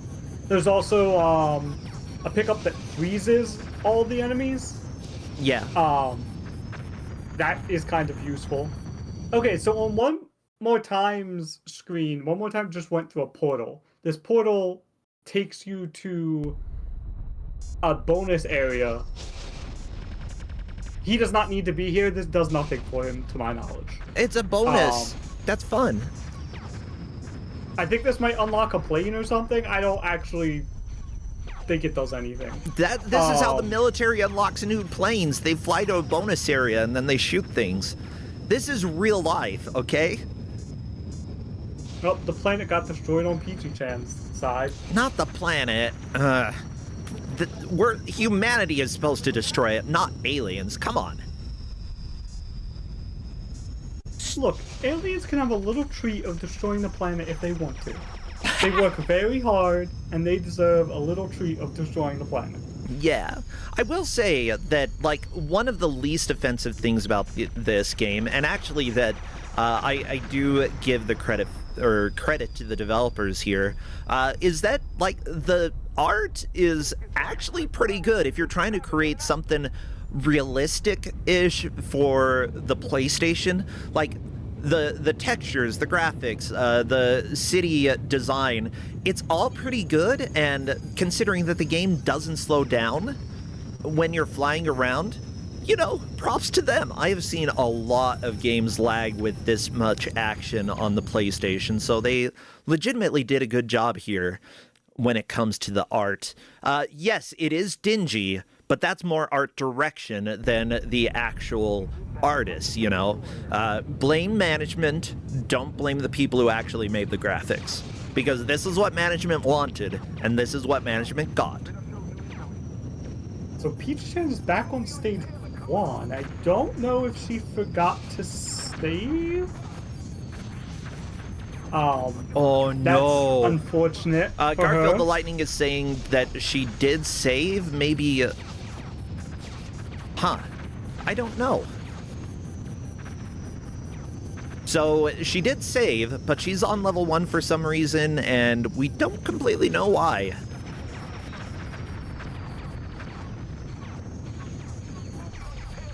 But So I will say, along the lines of what you were saying, I do think like definitely like visually, it doesn't look amazing, but it's a PS1 game. I think for PS1 flight sim, it looks fine. Yeah, like it's dark. I That's one of the main things that bothers me. think that's intentional though, to give off like because of the UFOs blocking the sky. Yeah, To but give off that vibe. Like I think it's very, very good at trying to make it clear what it's adapting, right? Like you can look at this and clearly tell it's related to Independence you're Day. right. Even though it has nothing to do with the actual movie scenes, it's pretty clear that it's Independence Day adjacent. I would agree that it's clear, but just because it's clear doesn't mean that it's a good choice. It's like, yeah, fair. like Peachy-chan's level, a little better lit up. Yeah, it's kind of brown and poopy looking, but look, you can see beautiful, like, sunset in the background. It's more vibrant, and you still get the same feel that it's Independence Day. Like, you're not losing anything because of the vibrancy of the background here. And I think that these other levels could definitely use some similar kind of, like, life to it. Yeah, one of the players is saying, I feel like this might be a smidge of a difficulty spike, this level 3 that they are on, and I would agree. We have had many, many deaths so far. Now, with that said, we are tracking based off of what level they make it to, as well as how many targets have been destroyed. And as it turns out, One More Time has destroyed 2 of the targets, putting them in first place at the moment. Hello Allison and 3 Hams have destroyed 1 target on Mission 3, so it's essentially tied with 3 Hams doing it first. And then Peachy-chan made it to stage 2, but has not completed that yet, from what I can see. Because of that, you know, currently trailing the pack. But we still have more than half this match left. There is plenty of time for people to catch up. The levels do take a while, though. Is. I mean, the timer gives them, I think, 10-ish minutes on this level. I'd have to double check next time one of them loads in. So this level is a little longer. But you could beat it faster than that, right? You only have to destroy 4 of these satellite dish uplinks. So, and your radar tells you where to go. Your radar tells you where the closest one to you is. Okay. So, it shouldn't be too hard to find them.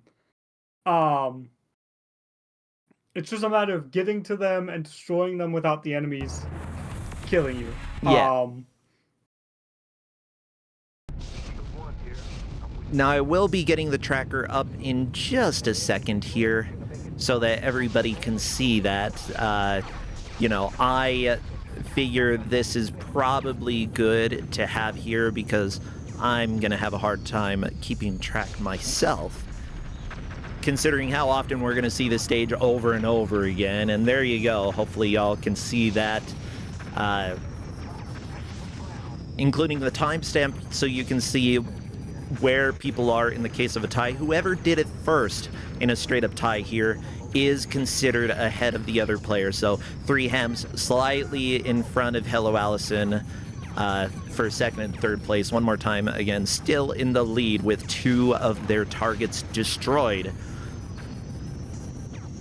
Now, if this game had a minigame where you got to punch an alien in the face, that would be fun.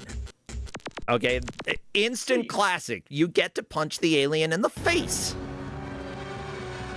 Honestly, I don't really know, like, I kind of don't, like, kids don't know what you should have, like, what they should have made this game be, because this doesn't make any sense, right? Like, 10% or less of that movie had anything that was people and planes. Yeah. A lot of that movie was just, like, people driving around, like, just going around and talk, like, a lot of that movie was just people trying to figure out what they could do. Yeah, and largely it's action comedy. Like, if they're not actively fighting, it's usually humorous discussions as well as, like, well, very much dark comedy, you know? Oh, all this tragedy is happening, but look at this stupid alien. Look at him. I'm gonna punch him.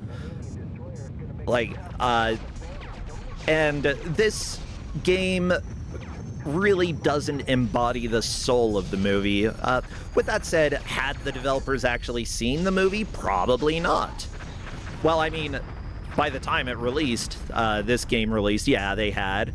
But, you know, it's like, if you'd been in development for quite a while already, you can't suddenly just change your flight simulator to embody everything in the movie. No, you gotta stick with what you're doing here.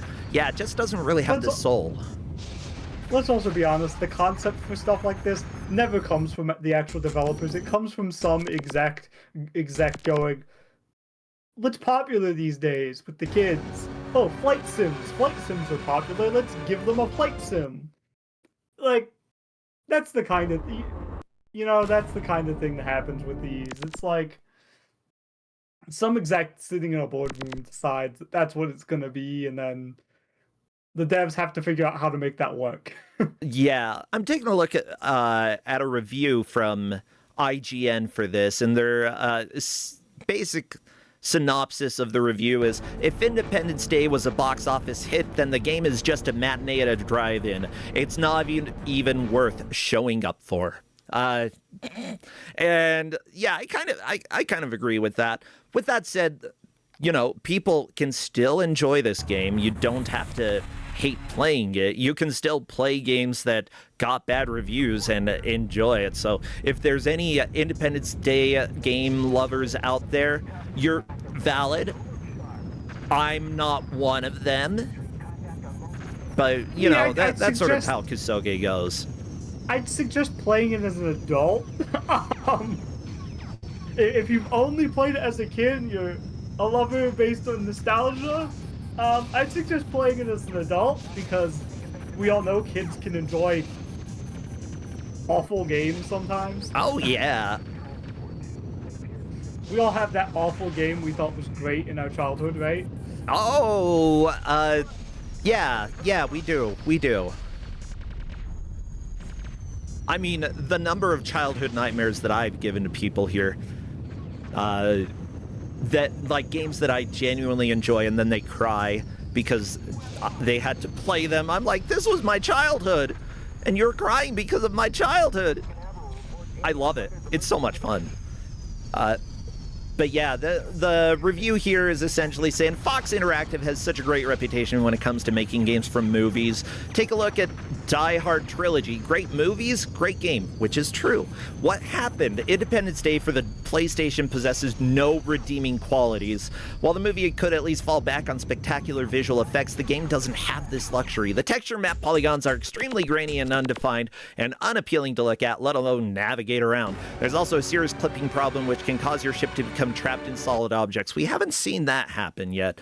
What's up with that? As far as gameplay is concerned, like the movie, it lacks depth. Oh, come on. Don't bash the movie like that. Independence Day was... okay, it was a little shallow, but that's fine. We weren't watching it for, like, deep messages and stuff, you know? I feel like it would have been good if it was trying to be deep. Keep it shallow. I feel like it was, like you said, like a dark comedy with some action, like... yeah, you're not going into that for anything more. Like, yeah, like Mars Attacks had more messages about, like, how humanity is basically destroying itself. Like, Mars Attacks, deeper messages than Independence Day, and that was very much a bizarre comedy. But yeah, they're like, sure, there's a variety of ships to choose from, but they all move the same. What is most annoying is the lack of flying physics. You can fly straight into the side of a cliff and you only lose 2 points off your life meter. Totally unrealistic and unappealing to the eye. Are you sure you want to fly into a wall and instantly lose and have to sit around for 30 seconds just to load the game again? Maybe even longer than 30 seconds. It takes so long to get back into this.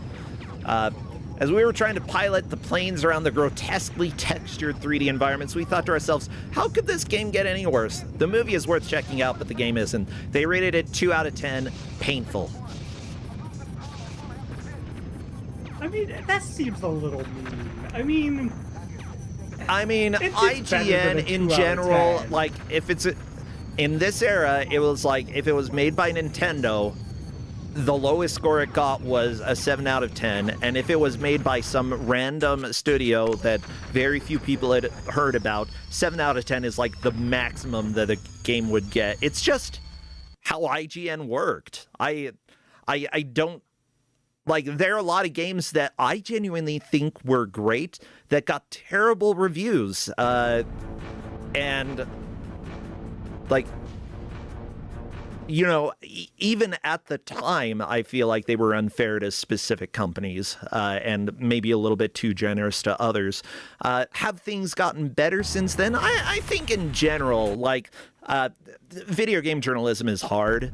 As much as we like to dunk on it because everybody wants to have an opinion, but it's hard, and you, like, I do think that people are a little bit more unbiased when it comes to reviews these days. Okay, it looks like There we go, Peachy-chan on to finished level 3. 2. Yes, we've got progress. And since everyone else has been stuck on level 3 this whole time, Peachy-chan has an actual chance here. So the assumption right now is that there may be there are 3-ish targets on the level 3. However, it's possible that a new objective will open up after destroying the main 3 targets. We will see. There's 4. There's 4 satellite uplinks they have to destroy on this level. I thought it might have been 5. I wasn't sure. Sorry. But one of the refs confirmed that it does spell it 4. That they have to destroy. And then there's the main, on every single level, the main weapon opens up of the ship, and you have to destroy that.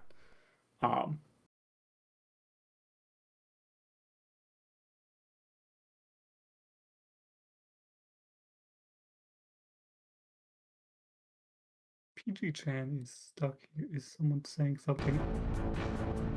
Oh.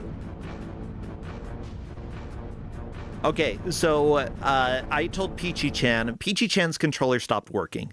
And if Peachy-chan has not saved after this mission, I said, like, change to keyboard controls in order to get a save, and then go ahead and close the emulator, open it back up in order to get it working again. We can give bonus time in the case of, like, a controller not working anymore. I mean, in a case like this, I mean, I assume even potentially letting her save state on this screen just to get back here would also be fine. Oh yeah, since her controls broke. I'm gonna say that you can go ahead and use a save state.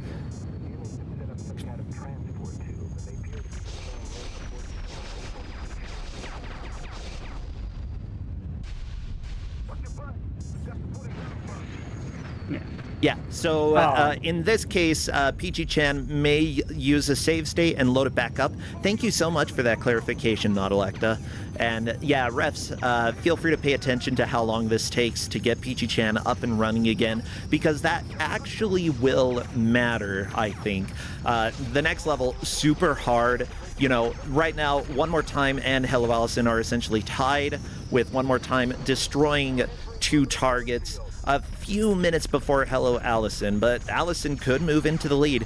Peachy-chan just needs to make it to this level 3, which, you know, she has, and then get 3 targets destroyed. She could move from 4th place to 1st. Yeah, it's definitely possible still. I mean, they have 20 minutes. I think it's possible someone beats this level. I wasn't expecting them to be stuck on this level quite so hard. Although we did put them on hard, so I mean, hard be hard. sometimes players do a lot better than you expect when it comes to planning a game for the GMs, and sometimes the players don't do it as well as you expect. And like I enjoy that our players or our GMs do have each other review games in order to give some more instructions. I think that too hard is fine. Give players something brutal. Now, One More Time has extended the lead to 4 targets destroyed in the stage. Still hasn't completed stage 3, but 4 targets down is pretty significant.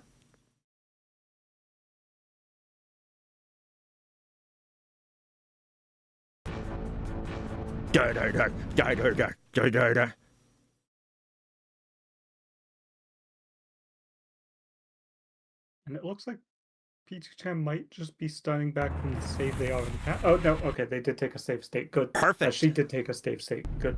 Okay.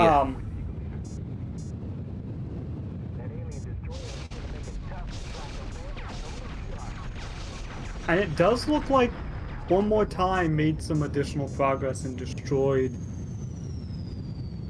4 targets.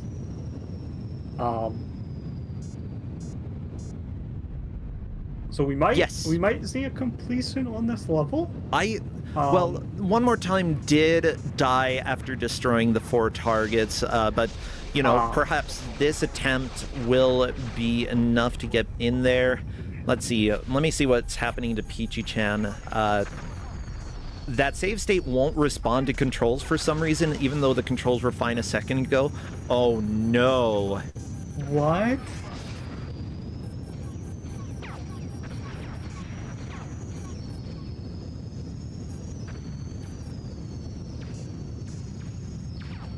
Because controls should be... The state should do nothing to the controls. Am I wrong about how save states in Bizon?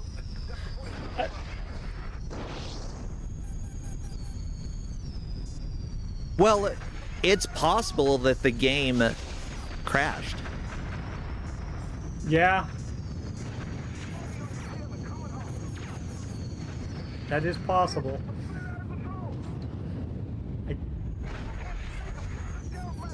I did not have anything like that happen to me in testing, so I wasn't expecting any crashes, but it's Kuso, you never know. Yeah, welcome to Bad Games, everybody. Sometimes you beat the stage, pause, and then because you paused after beating the stage, the game has decided to stop registering your controls, which actually kind of makes sense because it does want to play like the enemy destroyed cutscene without you affecting what's happening, and it could have disabled the controls so that if you paused... Oh, no. So it looks like Pichu's just going to start back from their save that had them at the beginning of level 2. That's a bit of a loss. That's quite a bit of a loss for her, but I think, that's the only thing that, we'll see what our refs decide as far as making this fair. Yeah, there is always the option that if the game was just absolutely unfair for Pichu-chan, in that, like, the controls stopped working despite everything, like pausing at a specific time caused the game to stop actually registering controls. There really would have been no way to know that.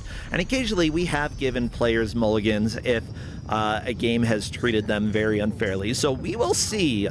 Again, we try to keep things balanced out for all of our players here so that if a game is extremely rude to one player, they still have a chance in the tournament. Luck is a little bit of a factor, but we don't want luck like pausing at the wrong time to be one of those luck factors.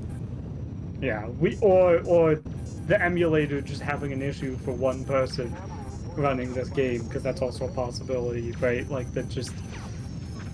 I mean, PS1 emulation is pretty well down pat, so I don't expect that so much with PS1, but we run into that plenty with, like, some of the weirder things, like Amiga, where sometimes just the emulator does not want to play nice for one person.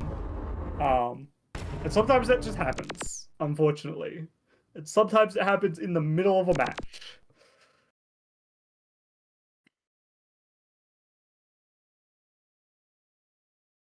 Do. Do. Yeah, you never really know. And yeah, we'll see what. I'm glad that Peachy-chan is still playing. That's the main thing that, like, I do want to encourage, you know. If the game treats you unfairly, keep playing. Know that we are talking about it in the background in order to try to address the weird issue that is bad video games, and you know, try our best to be fair to the players here. And yeah, the referees are currently talking, is this a mulligan situation for Peachy-chan? So that is a topic of conversation for them right now. Of course, there is a small possibility that Peachy-chan could suddenly beat this level, then beat level 3, and beat everybody magically, and, you know, you never really know what's gonna happen. But... And I was gonna say, even with, like it's good for her to keep going like this, because for all she knows, she could have been already in the lead. You're right, like...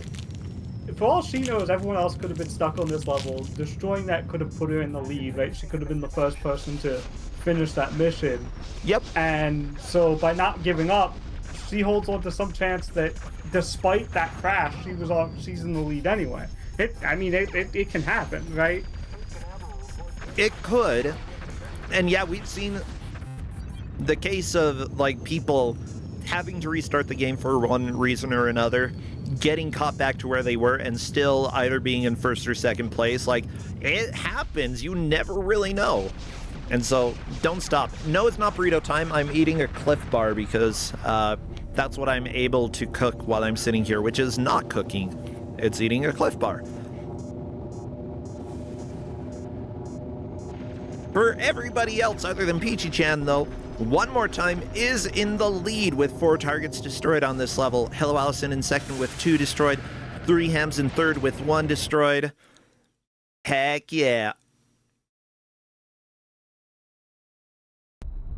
One More Time has once again gone to the bonus area. I don't know if One More Time thinks he needs to do this section. Pretty sure he doesn't, but it's fun. It looks better than the rest of the game. Do the fun section. Fair. Like and the fact that you can fly up into the sky. Maybe he just wanted to go into the section that's not painfully dark for a bit, since the mission was about to be over anyway. Huh? Yeah. Sorry, pal. You're dead. Wow. That's rude. I'm not dead. I'm just a skeleton. Rattling bones, rattling bones. I love my bones. Everybody love your bones. Everybody has a bone. At least one. If you have just one bone, though, then I'm concerned for you, okay? Hopefully you have multiple.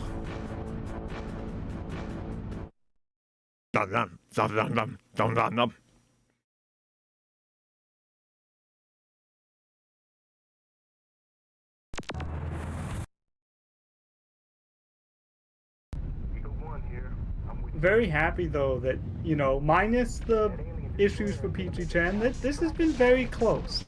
This has been a very close match. I thought there was a chance someone might just, like, zoom ahead and wind up on, like, level 7 out of nowhere. Hey, Peachy-chan has moved on to stage 3 again. Good. Good. So there is still a chance.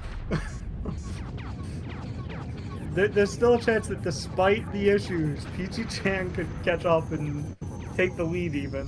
Yeah, we'll see what the referees say about the situation here, but I'm glad that Peachy-chan is not giving up. She's playing, and I love it. That's the type of spirit that we love to see here in Kusogrande. Oh, fun thing about bones. I found out due to an x-ray that I have what's called a bone island in I think, my clavicle area. It's just a little, like, a teeny tiny piece of bone that is there, not connected to anything. It generally doesn't cause any problems. You just have a teeny tiny piece of bone in a random place. So Yeah. I got a bone island. Which means that technically I have one more bone at least than normal. And that's not too uncommon for people to have different numbers of bones. It's just, you know, the large important bones are the ones that are generally a little bit more the same.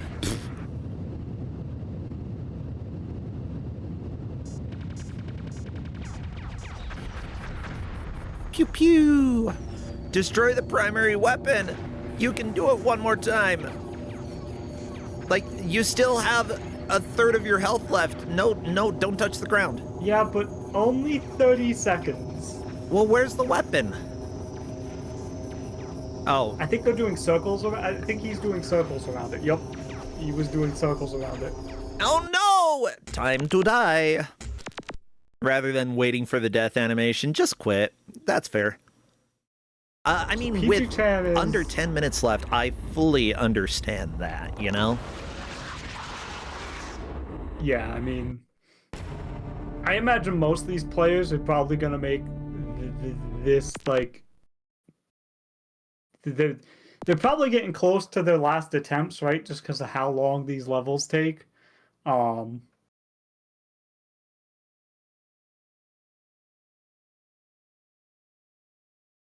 They take so long. There's so much loading. This game is, like, I'm sorry, but I'm bored. PS1 had a lot of load times. Not every game had a lot of load times. And some games let you play more than, like, 2 minutes between loads. Come on. I mean, okay. I'm not saying this is a good game. No, this is not a good game.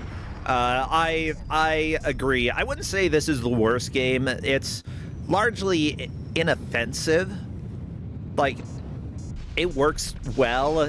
Again, kudos to the programmers and the developers. I think that they did their job, and they did their job very well, and got the product out that management was asking for. But and I'd say that, like, for the PS1, it runs well. Like, if you looked at the details on paper and then looked at still images of the game, like, it checks off the boxes. Everything that I would want. However, it's just it could have been so much more as a game. Like, Independence Day had so much personality to the movie. What you made a good point. And actually, one of our players before the match made a comment of, I'm impressed this thing has a frame rate though. Which, it's a good frame rate. On PS1, something like this, I wouldn't be surprised if this was, like, running at like 10 frames per second. Yeah, I know, right? I've seen much worse for the PS1, and this is, like, you know, great job, developers.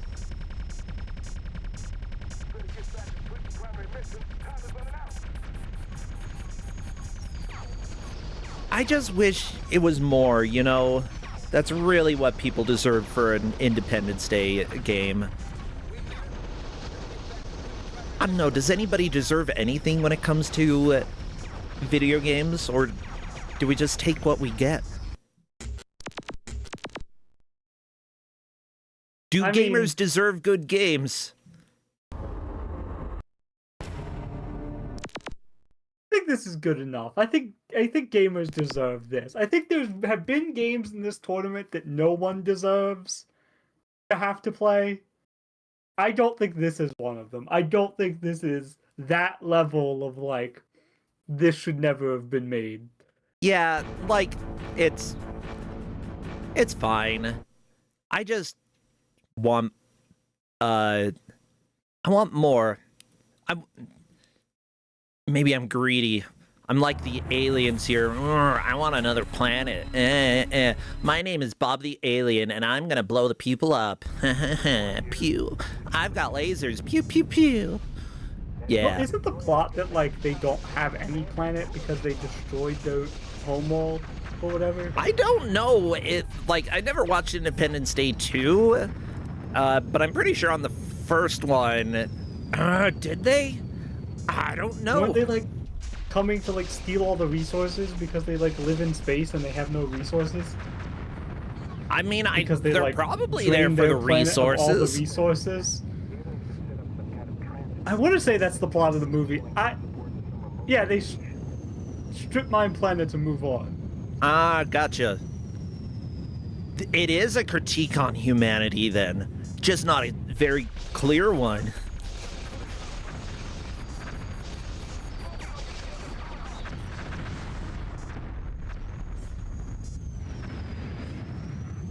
Yeah, I'm trying to see. There's a guy who flew to Los Angeles, or they fled Los Angeles. There's a retired combat pilot who was an alcoholic single father and crop duster. He's one of the heroes of the movie. Yeah. Okay. Evacuations happen. Blah blah blah. Alien crashed in the Mojave Desert. That's where Will Smith punched him. Something happened near Roswell, New Mexico. I like the ending, though, of Mars Attacks more because it's just fantastic. Somebody, like, they have a mariachi band play the national anthem. And that is one of the greatest critiques of America that I have ever seen. And it is so good. And they didn't even have to say anything for that. I just laughed so much. Oh, that's right. They put a virus into the mothership and then launch a nuclear missile in order to blow it up. Blah, blah, blah. Yeah, it's possible that in Independence Day 2, they go into a little bit more of the lore of this alien species. However, I never watched that one. I didn't know it existed until people were mentioning it around this match. I didn't know there was an Independence Day 2. Yeah, I don't know if I care to watch it. Well, right now, yeah, everybody is on stage 3. One more time, in the lead, Hello Allison in second. Guess what? Nothing has changed in the last, 20 minutes. Oh my god. Yeah. I mean, this level is a wall. And by a wall, I mean a floor, a spaceship, and a bunch of buildings. For better or for worse. Okay, grab those missiles. I'm glad that they have little flying discs to pick up missiles, you know, with how realistic the rest of this game is. You gotta have the missile pickups.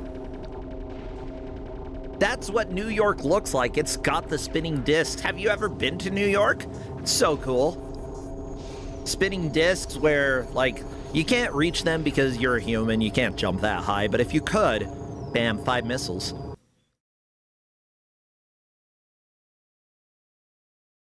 Oh no, Hello Allison hit by the blinder thingy.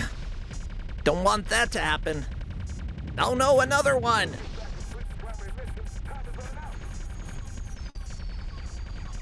Well, we're coming up on time. Woo!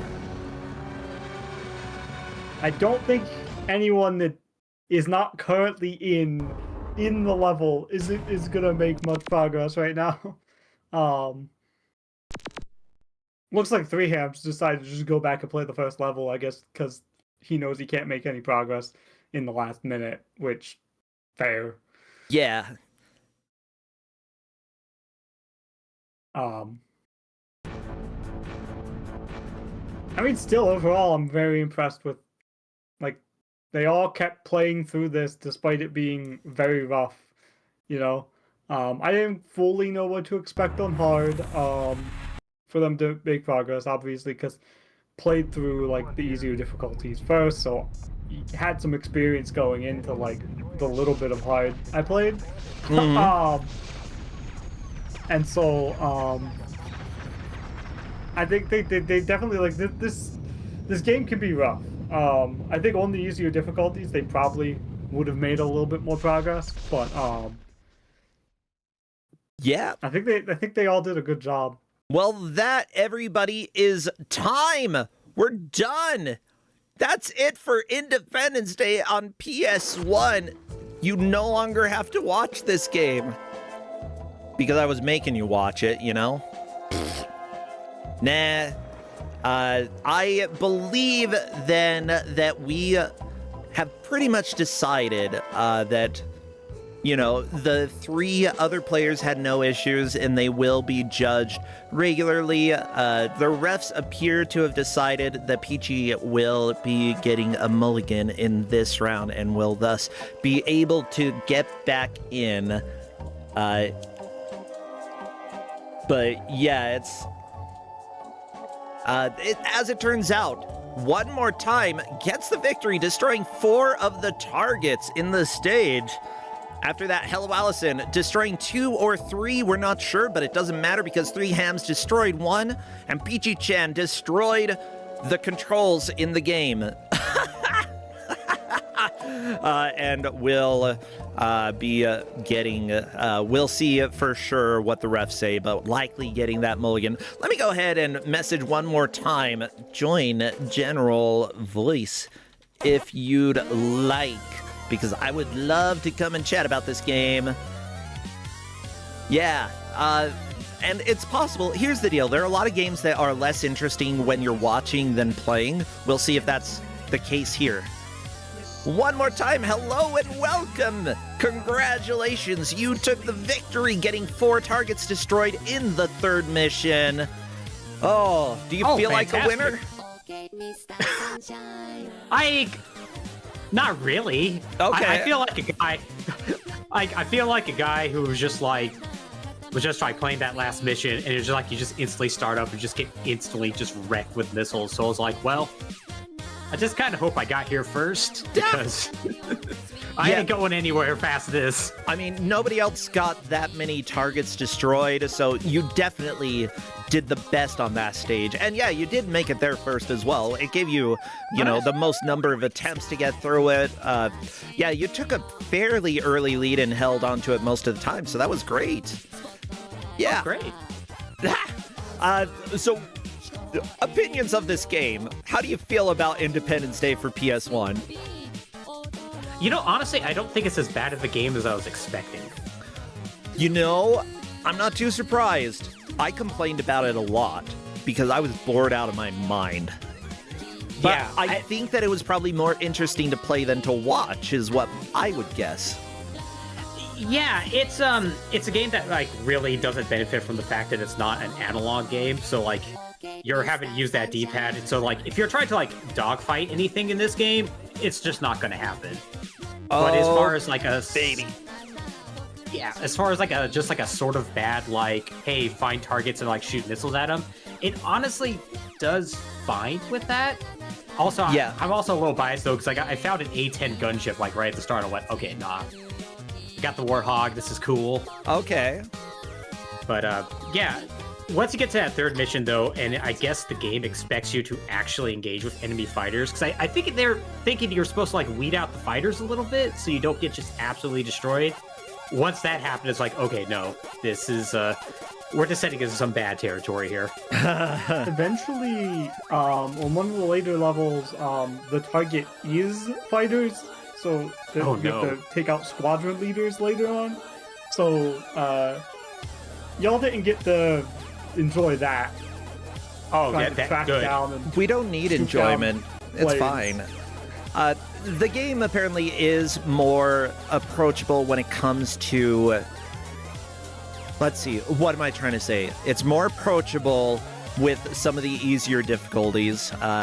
You know, we would have seen more of the game. There is the risk that somebody would have beaten it. Like, I don't ever think that it's necessarily a bad thing for... Oh my god, I chose the wrong picture to change here. I don't think it's necessarily a bad thing, but, you know, Stage 3 is such a huge wall when it comes to difficulty. Yeah, it really is. It really is. I do have a question to ask about that. Sure. Was I even on the right track to like beating that stage? Were you supposed to go to that portal and destroy that last ship, or? You did not need to go through the portal. You were just supposed to destroy the main gun like every other stage at the end. Oh, weird. I just I couldn't. It kept directing me towards that portal, and every time I flew there, I didn't see the main gun at all. Oh, dang, that sucks. Oh well. Ah, It should have been pointing you towards the main structure that it normally points you to at the end. Yeah. Ow! I mean, not the best game in the world. I think we can all agree here. Agreed. A game with flaws. You know, I'm not too surprised that it was throwing you some curveballs there with like Certainly. the direction. Yeah. So, is this a game that anybody should try ever? I don't know if like I don't even think fans of the movie would really get anything out of this. It's just so bleh looking. I mean, the one thing I'll say for fans of the movie is that it does play, you know, those hot scenes from the movie right at the start. And I'm not gonna lie, I was sitting there like watching it, being like, maybe I should just like drop out and just go watch some Independence Day because that's a real good movie. So like, if you're a fan, you got that. But like, as far as like actually recommending it to anybody like enjoys this type of game, there's so many better choices on the PlayStation, even from around this era, like Starfighter and whatnot. Yeah. Yeah, honestly, I don't know any flying games for the PlayStation 1. I never played any. So, like, yeah, Not Electa here suggested, I think, was it Ace Combat? Mm. Yeah, do you know of any yourself? Have you played any other flight simulator games for the PS1? Yeah, there's well, it's not necessarily like a flight simulator, but it's like kind of like a space fighter sort of sim. God, I like to say it was called Starfighter or something similar. Obviously, this is a really big ringing endorsement that I don't remember the name, but it was like a game released in 1996 that like early like 3D polygonal game that yeah. I like it came in like the actual big PlayStation box. That's how old it is. Gotcha. But I remember liking that quite a bit. Ace Combat, yeah, is naturally a good choice. Probably the only two that spring to mind right now. Okay, that's fair. Well, cool. So one more time, what are you doing these days? Are you streaming? Do you have anything going on over at your own channel? Or if not, any games you've been loving lately? I do. Normally I do speedrun Mega Man games, particularly Rockman and Forte and whatnot. But Ooh. as far as like nowadays, I've just been playing kind of like a good hodgepodge of like retro games and building really dumb settlements in Fallout 4 because I've dived into that like real deeply recently. But that's really about it. Usually I'm a speedrunner, just for everybody to know. But as of the moment, that's more or less what I've been into. Cool. Yeah, I know that I've been talking about Fallout 4 at least a little bit recently. I enjoyed Fallout 4, although I barely remember any of it. Like, there was a lot that's just forgettable, at least for me, when it comes to that specific game. But overall, like, Oh, yes. it was fine. Yeah, it's a game that I don't play for the story. I play just to build really elaborate, like, wasteland settlements and, like, you know, put fun things in our houses and whatnot. Be like, oh, you know, they have to have a sink and a kitchen and whatnot. Like, that's what I'm doing with that while I just talk about random stuff. Like, the actual, like, doing the story is like, no, I'm gonna just stay away from that, thanks. That's fair. Well, cool. What about you, Not Electa? Anything that people should know? Anything you want to plug? Or if not, games that people should check out? No plugs for me this time. I don't know, play Curran. Just play any Curran game. All of them, actually. I did get to Play them play yeah, you made me play the GBA one, right? That was fun. The second GBA one. The first one's also on GBA. I made you play Paradise, which is the sequel, the Japanese-only sequel. Yeah, I enjoyed that. The GameCube game is really good. People should go play the GameCube game. Good to know. Well, thank you both so much. And yeah, I'll let you go. Take care. We've got 2 more matches coming up, so we'll boogie. Bye, friends. Thank you so much. Goodbye. See ya. Well, everybody, we've got 2 more matches today. I'm going to run a quick 2-minute ad if I can find the button because I cleared my cache. There, bam, button is back. Gonna run a 2-minute ad, and when we'll be back, we will introduce the next game. Go, get a drink, use the restroom, do something. We'll be back.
Hello, everybody. Welcome back to Kusogrande, and I apologize if I missed any raids, like Raichana, thank you so much, and Mr. Torture for subscribing. I appreciate it all. Sometimes things get a little bit hectic. Oh, this music's getting annoying. And also, what a great audience we've got today. Like 300 people over on Twitch. We've got a good 16 people on YouTube, which, you know, it's steadily growing each week. I appreciate you all. Well, everybody, we don't have much time until the next match, so Crappy, are you ready? Are you set? Are you gonna crap? Yeah, I think he's gonna crap. Tiakal, thanks for subscribing, and yes, I depend on subscriptions in order to pay the bills, so I very much appreciate it. Crappy, take us over to the reveal, and watch out, the aliens are gonna get ya! Probably eat his face. Nom nom. Crappy is very edible. He's crappy. Yeah, that's what we know best about him. However, the next GM, we haven't seen them give out too many games, but honestly, I love the style. I've done commentary with them quite a few times, and it's always a blast. Say hello to our GM for game number 3. Sharfers, come on in. Let's talk about your game. Hello there. Hi. How are you doing? Yeah, hi. Hello. Sorry about that. You're doing high. How are you my doing? game. I'm doing good. Oh, okay. Sweet. Sorry. Okay. I'm very excited about You're just apologizing. You show up, I'm sorry, just hi, just show up sorry, I'm immediately. Sharper, sorry. just immediately. Yeah, I'm yeah, gonna just apologize. come in and say sorry. That's... I had No. the stream up, and then you were in my ear, and I got the echo was confusing me. So Oh, gotcha. I'm here to confuse. Well, how are you doing? I'm doing great. I'm very excited for this game, and I think you are too. Yeah, I played this game a lot as a kid, although I didn't play this version of the game, but I love it. I love it, love it, love it, love it. One of my favorite games of all time. Yeah, as for the quality, I think people will understand why it's here, because I still consider it a great game. It's just, oh my gosh. It's This port of the game is not incredible. So we're gonna play a very good game, Mad Dog McCree, on a very unfortunate console, which is the Sega this. CD. Yeah, well, we'll see. CDs. I don't know. We'll tough. see these players play through Mad Dog McCree. Yeehaw! Everybody pull out your lassos, go ahead and rope you a loved one, sit on down, and we're gonna go over to the Wild West. This is where I live, okay? And maybe see some horses, maybe we're gonna see some cowboys, we're probably gonna have a little booze, and we're certainly gonna have a few gunfights, you know? Oh, look at that guy. Whoa, he just shot me. How dare you? Hey, where I come from, you don't shoot people. Which is Let that most people places, understand me. honestly. They're like, yes, an FMV game, definitely. Yeah, FMV stands for FMV. It's So true. so true. Oh, I love this game so much. However, when you have a game that is made for light gun or for mouse, and you have to use a D-pad, you know that nightmares are here. So I Yes. hope you all enjoy quality voice acting because Her, you see what I mean? She'd be worth. This is Kusogrande while you're handing out masterpieces. This version, to be fair to the Sega CD version, it does support several of the Sega CD light guns. However, I'm not letting them use a mouse. You better take it some target practice first. They have to use a There's a D-pad. mean bunch that showed up. oh baby. And I'm So you are scared. evil. Well, that's what makes you this better set your difficult sights. Oh, and yeah. bad. I'll see you back in town. Well, I'm upping the audio so that you can hear some of the voice acting a little bit more. I love this game so much. It Lots is, of nostalgia. yeah, I played this so much. I actually beat it as a kid, which I didn't beat very many games when I was young. Okay, I'm gonna let the players know that I'm ready. The mayor and his daughter have been taken hostage out to Mad Dog's hideout. Sheriff, he's locked Yeah, up in if you don't jail. like We'll people have to pointing a get gun him at out you. to help with the gang. And then shooting, you might get scared. There's going to be a lot of that. Don't worry, they're not real bullets. I don't think they're even real people. Oh, wait, no, they're definitely real people. That's the one thing that I know about this. Yes, actors likely paid performing I had here. There you go. So I, if anybody wants to know what they should spam when it comes to emotes, anything Wild West, you go ahead and get them horsies. Yeah, get some ropes. I don't know what that accent was that I just did. I don't know. Hey, how about you get a rope? Go ahead and grab yourself a horsey. And everybody appears to be ready, so we're doing the countdown. Spam your emotes. And it is countdown time. Countdown begins now. Best of luck to the players. As soon as I see movement in the game, I will start a timer and I will do a little recropping just so that we have everything lined up oh so nicely. there we go. You looking for trouble, stranger? Oh, that line. Oh, we've got deaths already. Oh yeah. Deaths are gonna be numerous in this game. You're gonna pull through. You're gonna blow through. Duh. He looks just like the Undertaker from Town with No Name, you know? So this Undertaker, the Undertaker and the Prospector, who we saw in the opening cutscene, are reused in a lot of different American Laser games. Yeah. So we'll see that. So like in Space Pirates, the Prospector is there. You're gonna pull through.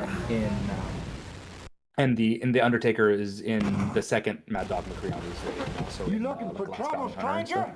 stuff. You looking for trouble, stranger? Oh, good. Oh, Jackazam, just a little bit too late. Yeah, everybody. Yeah, the timing on this is interesting. It's difficult. You get used to it over time, but it's a little bit interesting. You looking for trouble, stranger? I love Jackazam just immediately tries to shoot somebody. Oh, the window that time, unfortunately.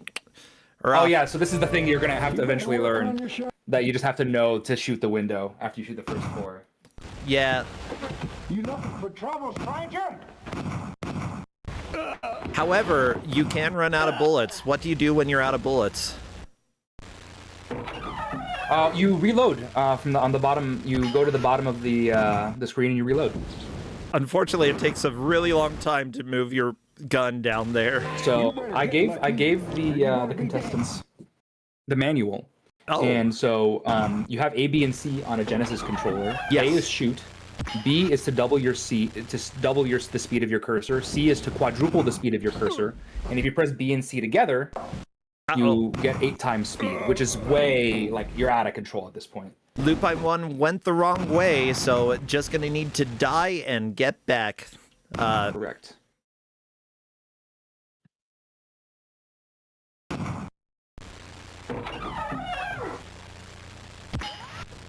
Them's the rules. Gotta go to the correct locations here. Yeah. And honestly, it's to their benefit to keep trying the same places because this game is largely memorization. It's memorization, and also the order of the rooms matter tremendously. Oh yeah. If you don't go to the saloon before you go to the sheriff's office, you get ambushed and you can't actually complete it. Really? So I basically forced an order to just do away with any RNG there. So I'm just having them do it in like the order that it's presented on screen, top to bottom, left to right. Get lucky. Jackazam, you better get lucky. There's a lot of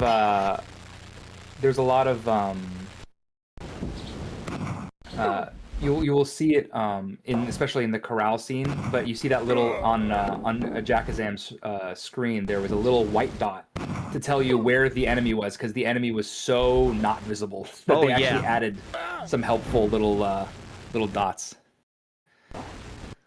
Which is absolutely needed in this version of the game. It's a little grainier. Oh yeah, it's super important. So yeah, so the corral and the bank have random enemy spawns. The sheriff's office and the saloon do not. So it does take a little while. I have them do the corral first so they can get used to the controls at a similar speed. So this will take a little bit of time to get through the first room, but eventually they'll start getting used to it and knowing where all the possible spawns are. So what's the plot of the game? What's happening here? So Mad Dog McCree and his nasty boys have taken over this town, and you are you're a stranger. You're somebody who comes into town, and the people have implored you to help. Oh, that dive! They've taken over the town. They've also kidnapped the mayor's daughter, and so you have to go and you have to basically root out all of Mad Dog's men, and then go find Mad Dog's hideout, and then duel with Mad Dog. And that's like the TL. Well, Triscor is the first person through the barn. And there we go, shooting the guy on the horse. Beautiful there you shot. Go. So Triscor takes the lead. Nice. Yeah, is that the full corral? That is the full corral. Yeah, if you don't get that man on the horse at the very end, you have to do the whole corral over again. Yep. Ask me how I know. My guess is you've done it a few times. Well, I mean, I have as well. Oh, the random duel. That's really annoying. Oh, yeah, duels. I forgot about the random. I'm going to be perfectly honest. I completely forgot about the random duels. You know, randomness is a part of video games. So luckily, the corral is done, so you don't have to do it anymore. However, what happens if you get game over? How many continues do you have in this? There's infinite continues in this version. Oh, so sweet. Once a room is done, it is done. Also, I do nice. enjoy, like, during the downtime, seeing who decides to shoot what, because sometimes they just unload their gun somewhere. Looks like Jackazam is also at the saloon. Well, that's Mad Dog's boys over there. Uh-oh, not Mad Dog's boys. You just gonna shoot him? Jocko! Show him in trouble. Wow. Yeah. So that was incredibly bad, unlucky timing for Jackazam, I would say. Oh, really? Like, if Jack Zem had waited a little bit, she'd probably would have gotten the kill. She shot right before she should have, and then right after she should have. Stranger. So that was tough. Iron. We're gonna see how fast I you love can it. draw. You'll either be mighty quick or well. To make good pace when I found out who shot Johnny. Kill. That was the first FMV game. Oh no! Jack Zem got killed in the duel. Yeah, the duels are random and have no impact on the game except you lose a life. Literally, that's it. It's not anything. It's a little tiny bit of time lost, but nothing major. Looks like Kus9rande has beaten the saloon. Very nice. Kus9rande moving on. Because I want to catch these voice lines and not miss them, we're staying on Jack Zem's screen.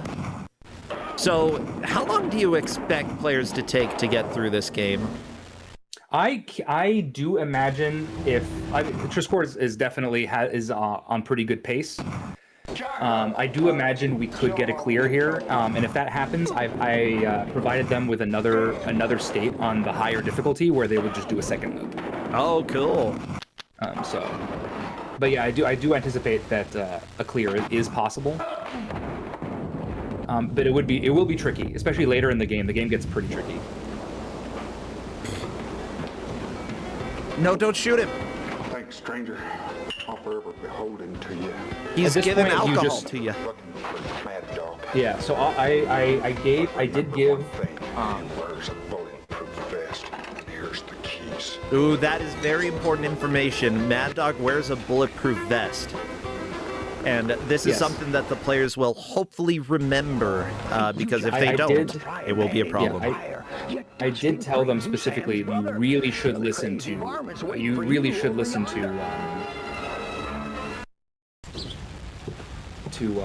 NPCs, because NPCs will give you good information. Yeah. All right. Kus9rande has freed the sheriff from jail. Good. So the sheriff is going to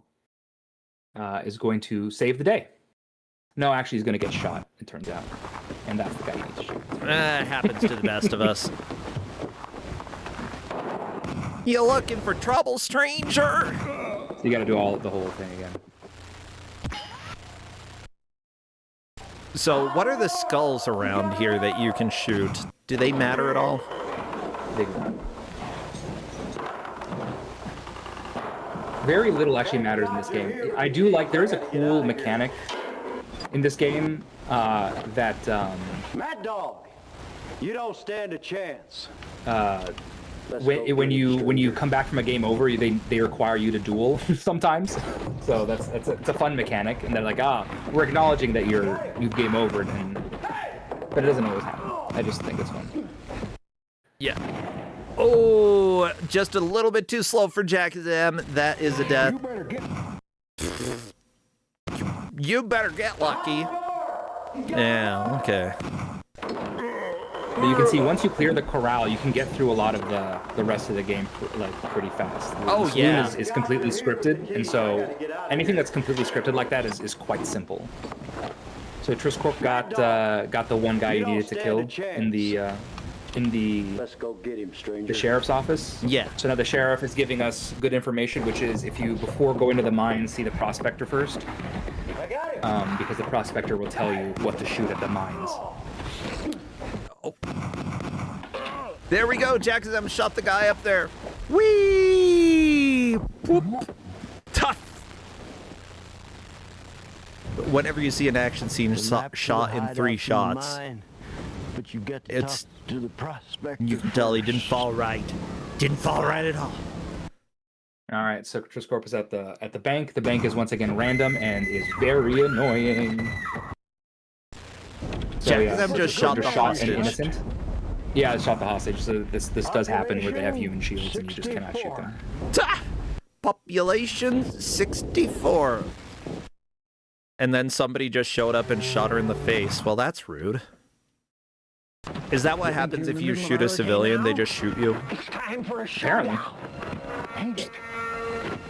Uh-oh, I showdown anticipate the time. bank to be like the first big wall, and then the middle of the post-Runes era to be the next big wall. Ah! Such good screams. You better.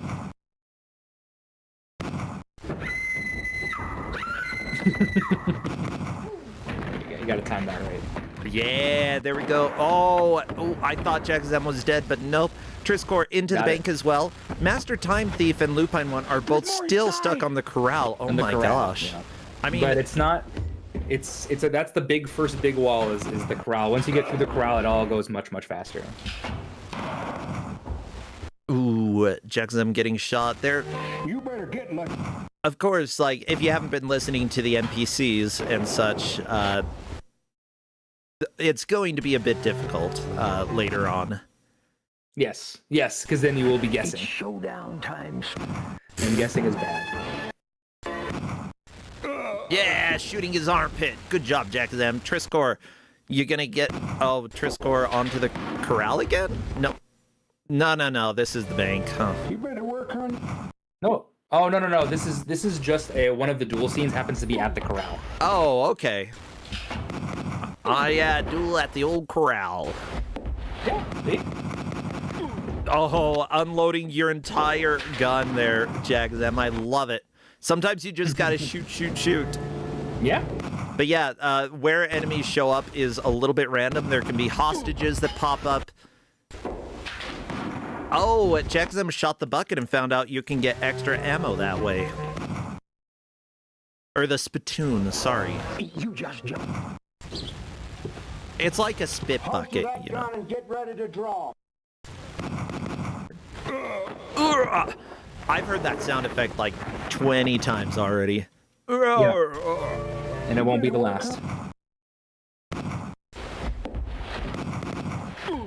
Yeah, so that's the only unfortunate thing is that if you do come back from a game over, don't shoot the hostage.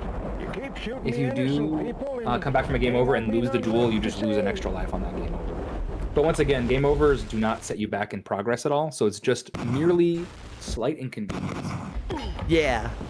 Now, one of the people who worked on this worked on the Legacy of Kain series, Blood Omen 2, as well as some of the Call of Duty games, Dante's Inferno, Dead Space, as well as Who Shot Johnny Rock, which is probably more your thing. Yeah, but that's also American Laser. That's the same company. Well, yeah, obviously. But yeah, like, I do like seeing that, you know, the people who worked on this, you know, worked together on quite a few of the same games and then went separate ways to do their own thing. It's quite successful. Really cool. Yeah, they had successful careers here. Thank you for the raid, Voice of Dog. I hope that you all had a good stream, and I hope that you enjoy a little Mad Dog McCree here. Yep. Voice of Dog, that's Brosench and I have that in common as well. Is that this is a game that's like very heavy nostalgia for us. I actually really like the game as well. It's just this port is very difficult to deal with. Yeah, I loved this as a kid. Yeah, the arcade version or like any of the other ports are like far superior to this version. Yeah, Jackzem was very close to getting that done, but unfortunately Jackzem shot a hostage. Ah, darn. He was a good guy. Emphasis on the was.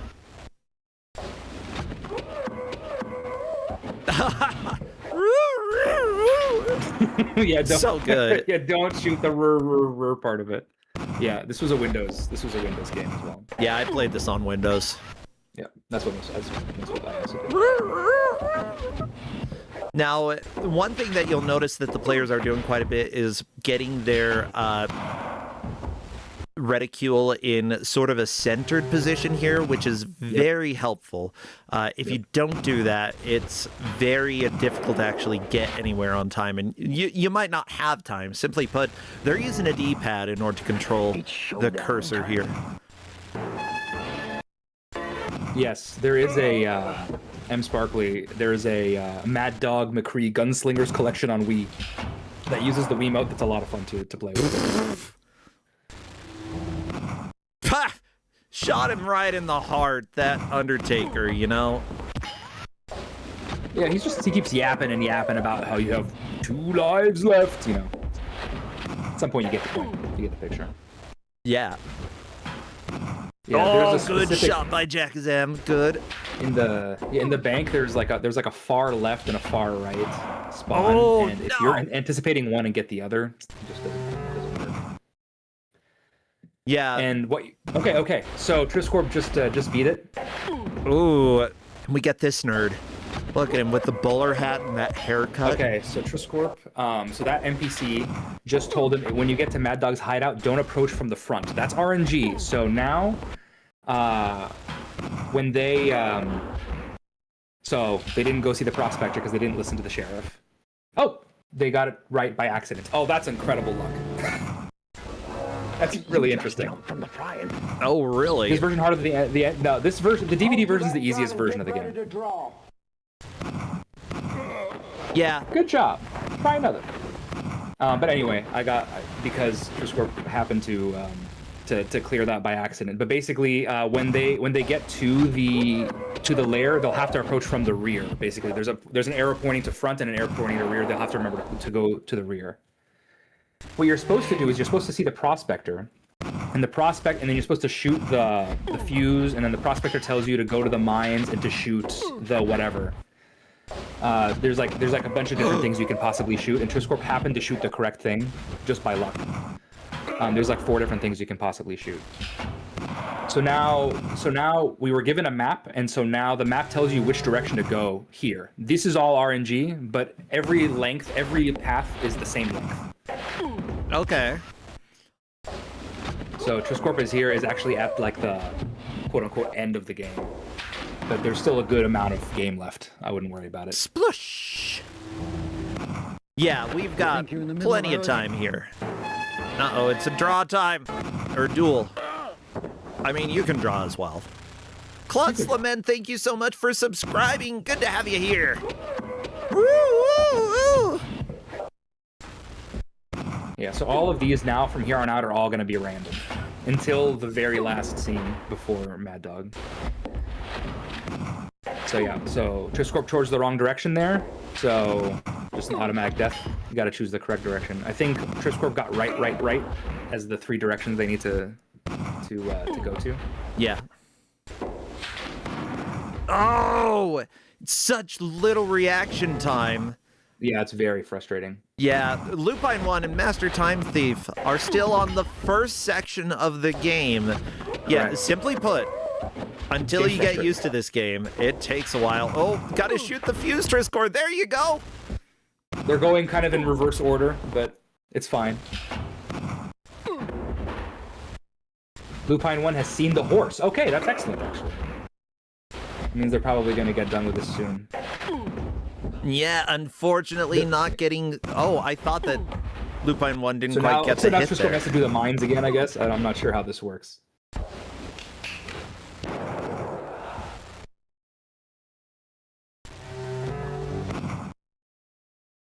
There we go. Oh, so it's different now. So now it's going to be right, left, left. Try another one. There are some FMV games that have been released on Steam in the last few years, and they're all pretty good. And some are terrible. I think if you miss the glass, you don't die. He just throws more. Yeah, just try another one, and then you can actually let him. He'll just throw them up, and he'll do it for a while, and eventually he'll just give up, and you can keep going. Regardless Oh, if you really? actually shoot him. Yep. Try another one.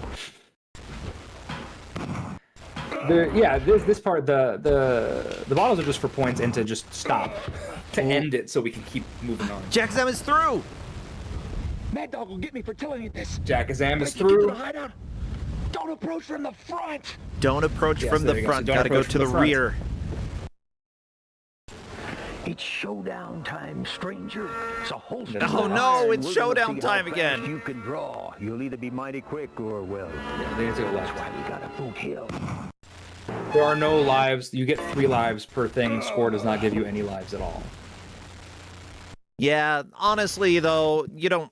Because they're infinite continues, not a big deal. Lives are not really like a precious commodity. Oh, no! Jackazam, he's gonna... Mad Dog! You almost shot his crotch. Shoot the fuse! Shoot the Shoot the fuse! Shoot the fuse! Yeah, there you go. Yeah, there's a little, thanks, like, stranger. luckily That the was game's close. fairly You got to clear hurry. The when map to Mad Dog's timing hideout is in is the supposed to mine. happen. You got to shoot the lantern to get in the mine. Shoot the lantern. There you go. Shoot the lantern to get in the mine. So basically, you have to shoot the lantern, and then there's a voiceover in the mines will tell you the other thing you need to shoot. Jumpers. You also Yeah, see. need to shoot out the shaft #1 sign. Of course, you can't really see what the shafts. That's that one. Yeah. So shoot that, and there you go. So this is going to be left, left, left. So just lefts. Yeah. Let's And see Chris what Corpse kind is of a shot right, you left, are, left. I Pilgrim. believe. Take a crack But yeah. at So this now bottle. there's basically 3 scenes here where you're getting to the hideout.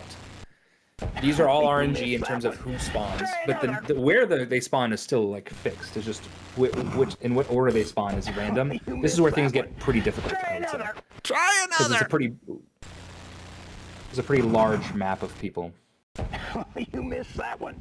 Try another. We'll let them. I like we'll let him this do this guy. for a while. Prospect. There we go. He's my PlayStation, my PSN avatar. Boyfriend. Oh, okay. Also, yeah. Now, you better get out there and find Mad Dog. All right. All right, moving on. Honestly, Jackzam has a chance to move into the lead depending on how this goes. She's going left. She's going left, left, left. The score is on the second of 3 of these rooms right now. Ooh, that guy was camouflaged, let me tell you.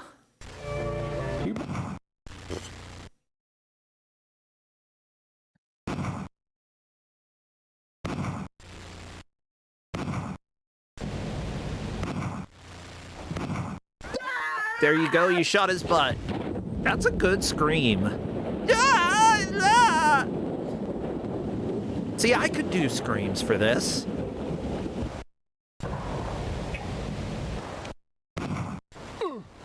Ooh.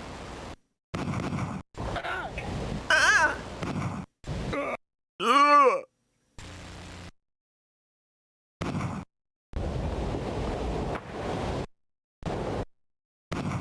Oh, very nice shot on top of the mountain there for Jackazam. Or I guess hill. All right, Master Time Theme has also seen the man with the horse in the middle. Very nice. And they will be very disappointed that he has to do the entire corral over again. I think. Oh, but Lupine 1 actually finished the corral, moving on to the Correct. saloon. Now, Very Lupine 1 is nice. now on the. Oh man. Yeah. So onto the saloon now. Triscor approaching from the rear, but unfortunately getting a duel at the displays. The corral, yeah.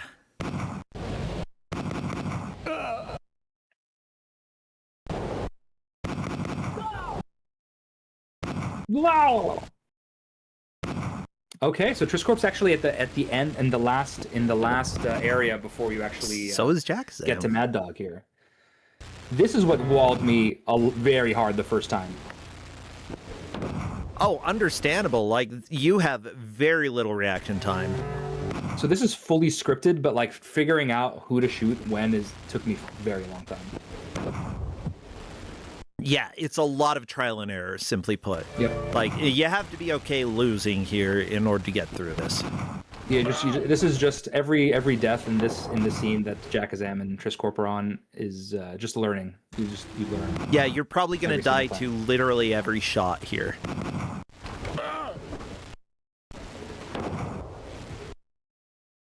Okay, Triscor is to this scene. Oh, there's a chimney. That means somebody's in there. Yep, and it's just gonna shoot. And there it is. Oh, yeah.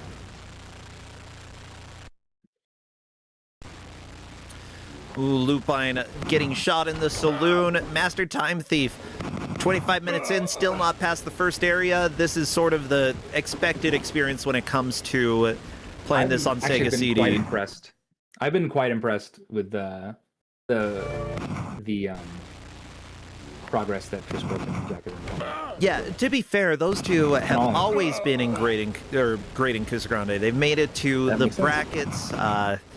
You know, I'm not too surprised that those two are outstanding here. Lupine 1 and Master Time Thief have played in Kusogrande before, but, like, going up against Jackazam and Triscor, that's a tall order.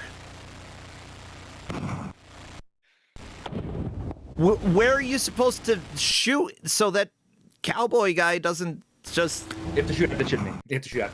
Okay. Like, Jackazam tried. Yeah, but it's a timing thing. You gotta shoot the chimney at the right spot. Oh, the timing thing at the right spot. You know, that's obvious at all. Spoilers, not obvious at all. No, this is one of the most difficult things. Oh, there we go. All right, so Jackazam did get it. So you gotta shoot that guy. Now, the one who just ran by to the right. Guy number 2. Yeah, it zooms in to shoot, not obvious, which is not true in every version of the game. So you have to shoot during the zoom in. I guess? I don't remember. I've played every port of this, so I don't remember which ones you need to do it zoomed in and which ones you need to do it zoomed out. Amazing. Yeah. Triscor just trying to unload all of the bullets. Yeah, Just trying to pay figure out what am I attention to supposed the to do zoom here. in. Pay attention to the zoom in.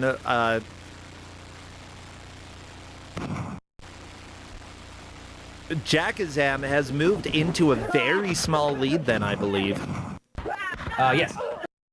Yes, has killed one extra enemy. Which was the chimney. Yeah, the chimney man. I mean, is there a man in the chimney? There's a man hiding behind the chimney.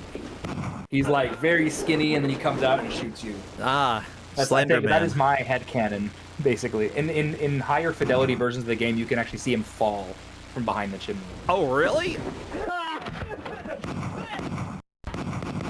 All right, he got 1. He got 2. He shot the mayor. Yeah. She shot the mayor. Don't shoot Oh, the no. mayor. You keep shooting the innocent You shoot the people and skull. Is that what it is in this version? It's different in every version. Yep. I really... Shooting the skull worked. It's just not obvious. Triscor's like, is there a guy behind What it? did I do? Just... All right, so Jackazam has gotten almost to the very end of the game at this point. She just accidentally shot the mayor, but if you don't shoot the mayor, there's one more enemy, and then you face off with Mad Dog.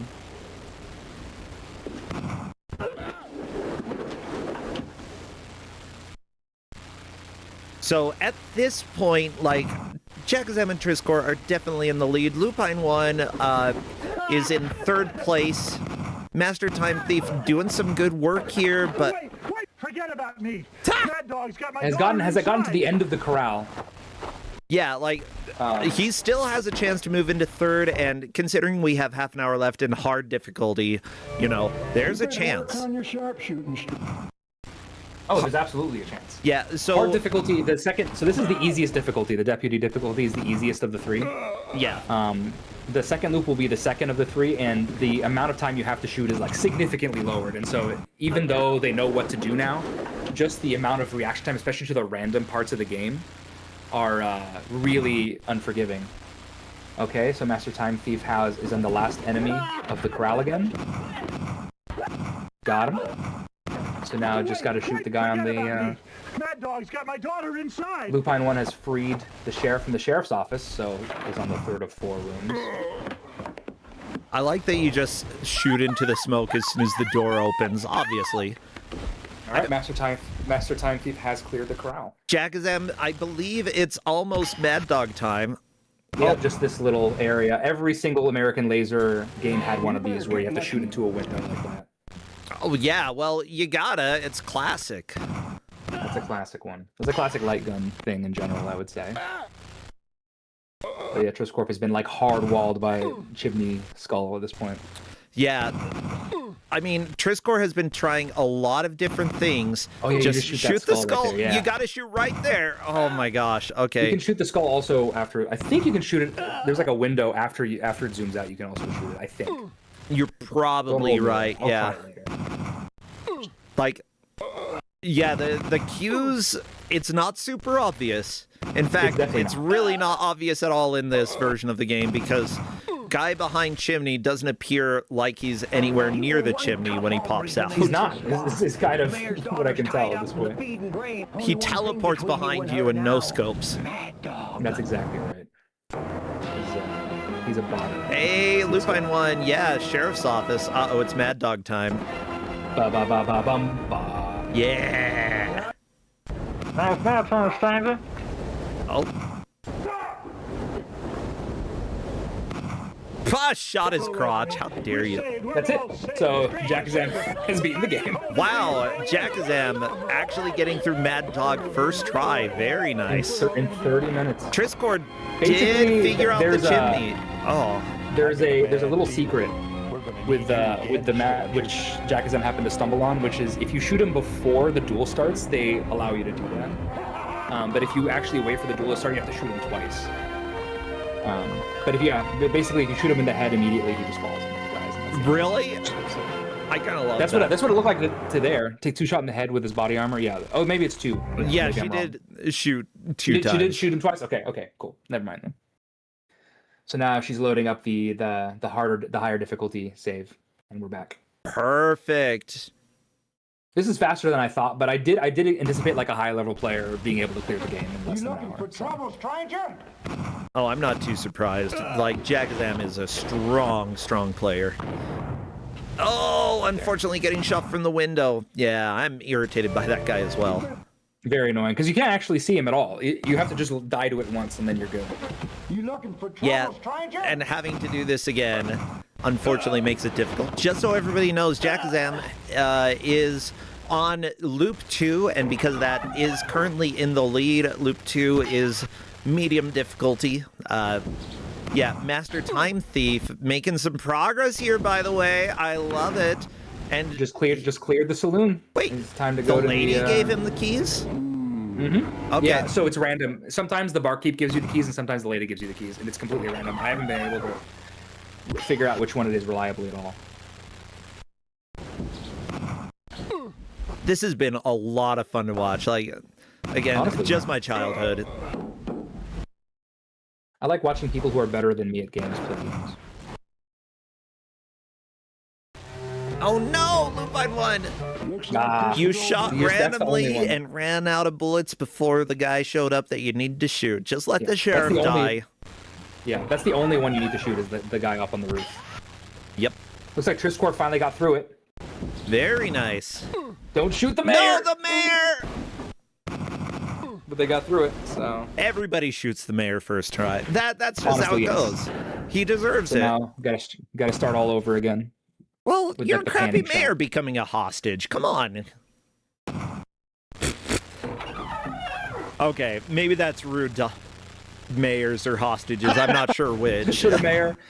Yeah. He let all this happen. He He's let kind Mad of Dog a- take over the town. Kind of a bear type of guy, you know? Honestly, very lovable. Yes, it's true. He's got a big belly full of jelly.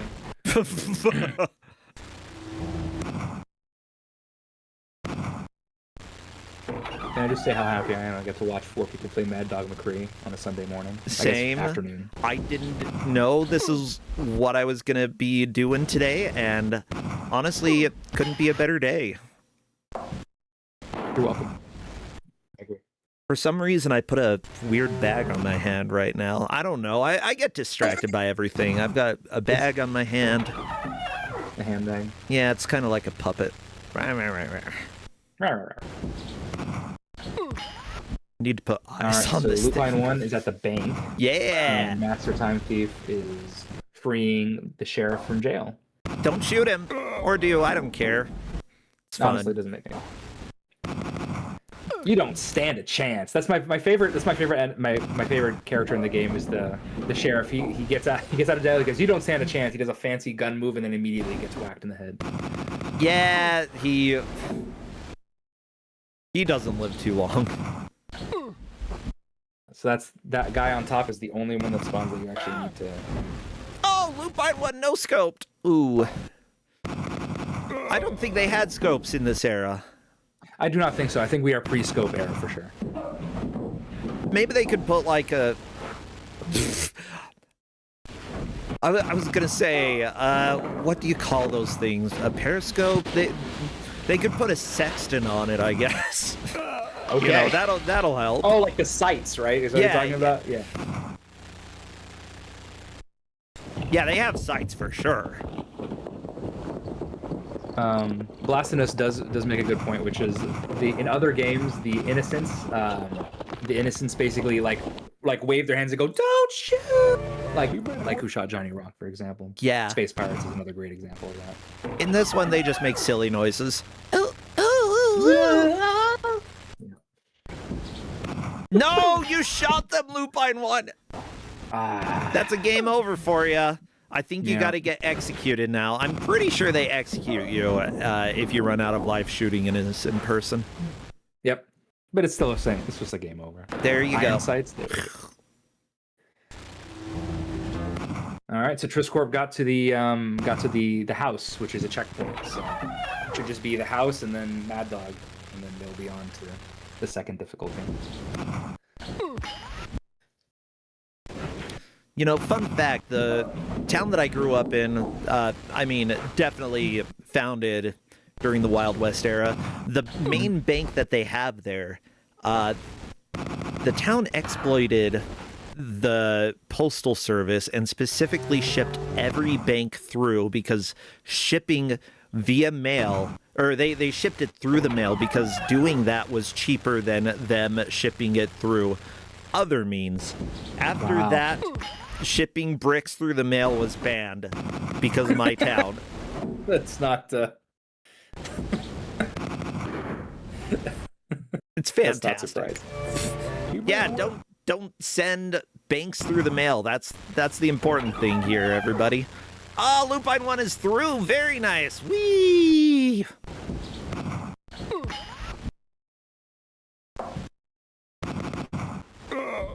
But yeah, despite the amount of death in this game, it's still a very family-friendly shooting game. I mean, there's no blood. Yeah. That's pretty much it's not like overly like violent. Like there's a lot of shooting, but it's not gory or anything. They just kind of fall to the floor. As you can see, Jackazam, who is clearly very good at the game, is still on the corral in the second difficulty. Oh. Which is why I gave out the easy difficulty to start. Oh, I was incorrect, everybody. Apparently, Lupine 1 not through the bank yet. Lupine 1 still stuck on it, which is not too much of a surprise. Oh no, Triscor lost to Mad Dog, which, again, I'm also not surprised because that's a tough fight if you don't know what you're doing.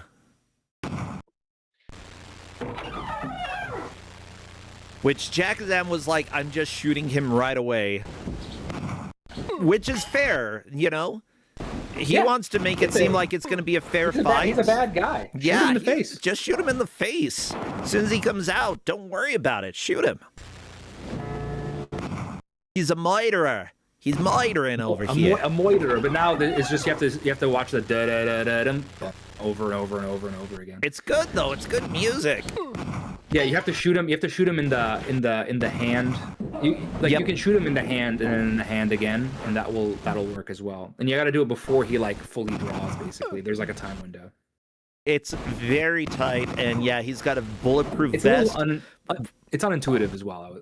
If you weren't listening to stuff earlier on in the game, you might not know he has a bulletproof vest. It's very easy to forget that. Correct. And I know this because I forgot it when I was a kid. Yeah, exactly. Triscorp has gotten walled at like the exact things I was expecting, which is the chimney and Mad Dog himself, and so definitely getting a very classic experience.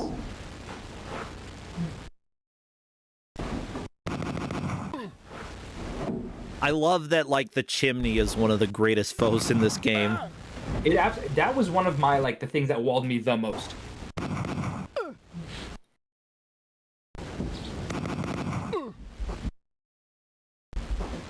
Triscor tried to do pacifist there. Unfortunately, Mad Dog does not work in a game where you have to shoot everything. Yeah. It's like, yeah, I killed your whole gang.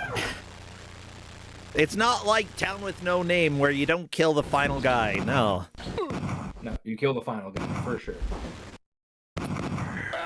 Give me a drink, bartender. Shane, come back. Come back, Shane. My name's not Shane, kid. My name's not Shane, kid. Train flies off. It's just a classic ending, you know? Makes me very happy. Yeah. 90%. Town with no name. Oh, yeah. What's funny is that video for Town with No Name is on a YouTube channel that's not my main one that I use now because it was using an old username, and it's got like 3 million views. Easily my highest viewed video that I cannot monetize because it's on the wrong channel. The wrong channel. Really unfortunate. I'm laughing, but it's definitely funny. It's so funny. All right, Triscore, they figured it out. Come on. Oh. It's okay. It's A little okay. higher. You'll get it soon, They'll get it. Triscore. They'll get it. Yeah. Honestly, though, Let's even roll. if you shot a bulletproof vest, it would still stun somebody at least. Like, you're gonna come out with at least a bruise. Like, a really heavy bruise. It's like getting shot in a bulletproof vest, you know? It hurts. It's like getting slugged in the chest. Yeah. So it looks like Lupine 1 and Master Time Thief are both at the bank. Yeah, it's great to see both of them making up time. They're getting back into this. The bank is one of the major stopping points, though, because of this dancing yes. lady. I mean, hostage. Yeah, Jackazam has been stuck at the corral for a while, but for like 15 minutes. Yeah, the corral. It's understandable because this is a harder difficulty. The timing is a lot tighter, and it's just like, especially if you haven't been here for a while, it's very easy to just forget everything that you did the first time around.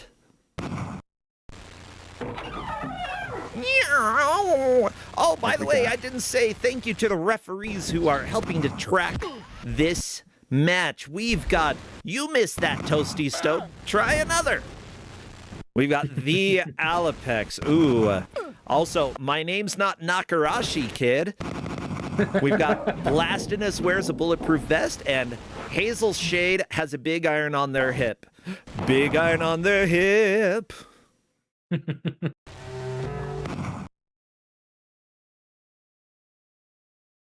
That song was in Fallout, right? One of the Fallout games. I think you're right.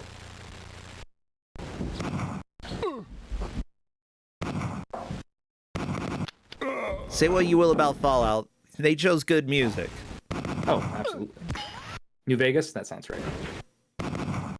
Yeah, That I'm sounds one right. of the It's rare literally people who liked... the person who made the reference, so... Yeah, I liked Fallout 3 a little bit more than New Vegas personally, but I just don't really like Vegas. That's fair. Yeah. Oh no! Okay, Triscore landed one shot, but just needed to get another one. At least Triscore knows what to do in order to get timing past on the Mad first Dog. shot, that's huge. Yeah. It's definitely more difficult of the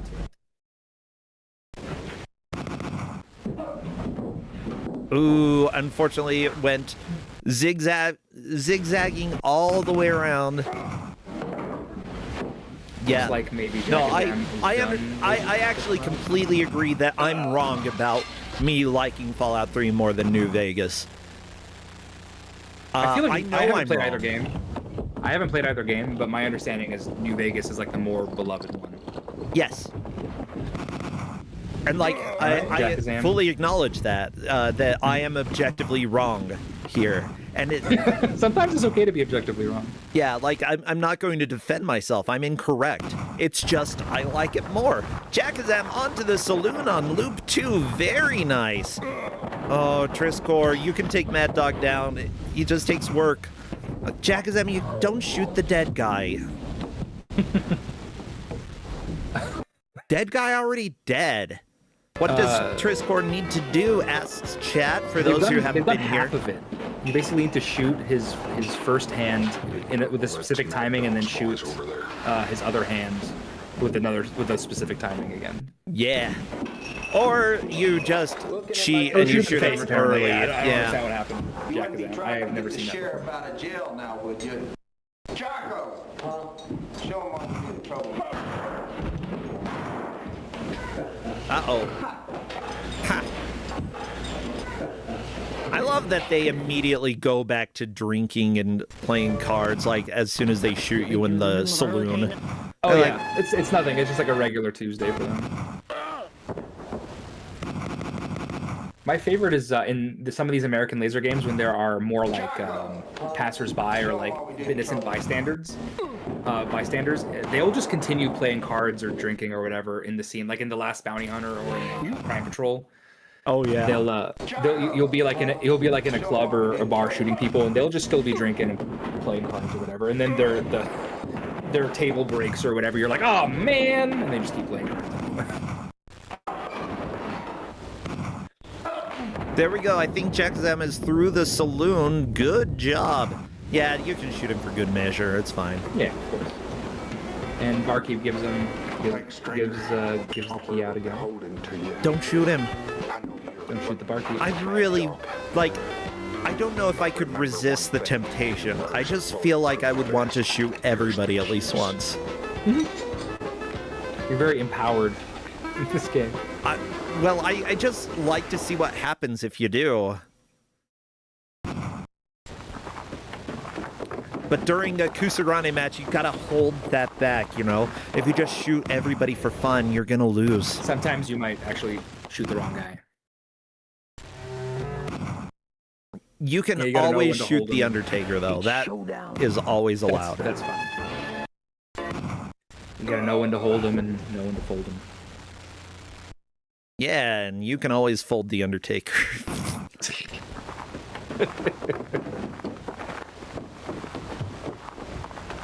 Crime Patrol airplane scene. That's a classic. I could explain that. You're on a plane that's like taken over by terrorists. And you're going down the hallway, and then there's just people in their seats, and then one by one they'll like turn and they'll either shoot you or go. Get out of here. It's very funny. Mad Dog! You don't Yeah, stand you need to a shoot chance. early. That's the thing that you don't want to shoot too early because then he'll shoot you anyway. So it's like a very like specific slice. So Triscor shot too early there, and so Mad Dog just shot. But if you shoot, once he like reaches for the gun, then you can shoot,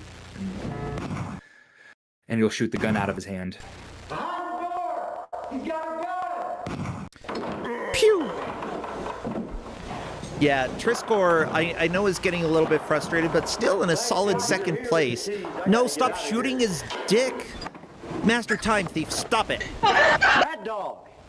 You don't stand a chance. That's what you get. You get executed for shoot him in the crotch. Bad. Bad Time Thief.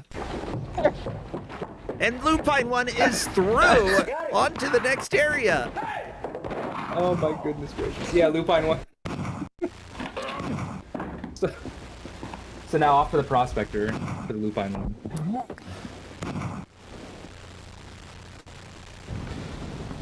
The map to the hideouts in the I know mine, I've heard the word but you dick get to in talk to the PG prospector movies. first. Not very Yeah, many, yeah, but for sure. it's fine. For sure. We're I still was just not PG. expecting it.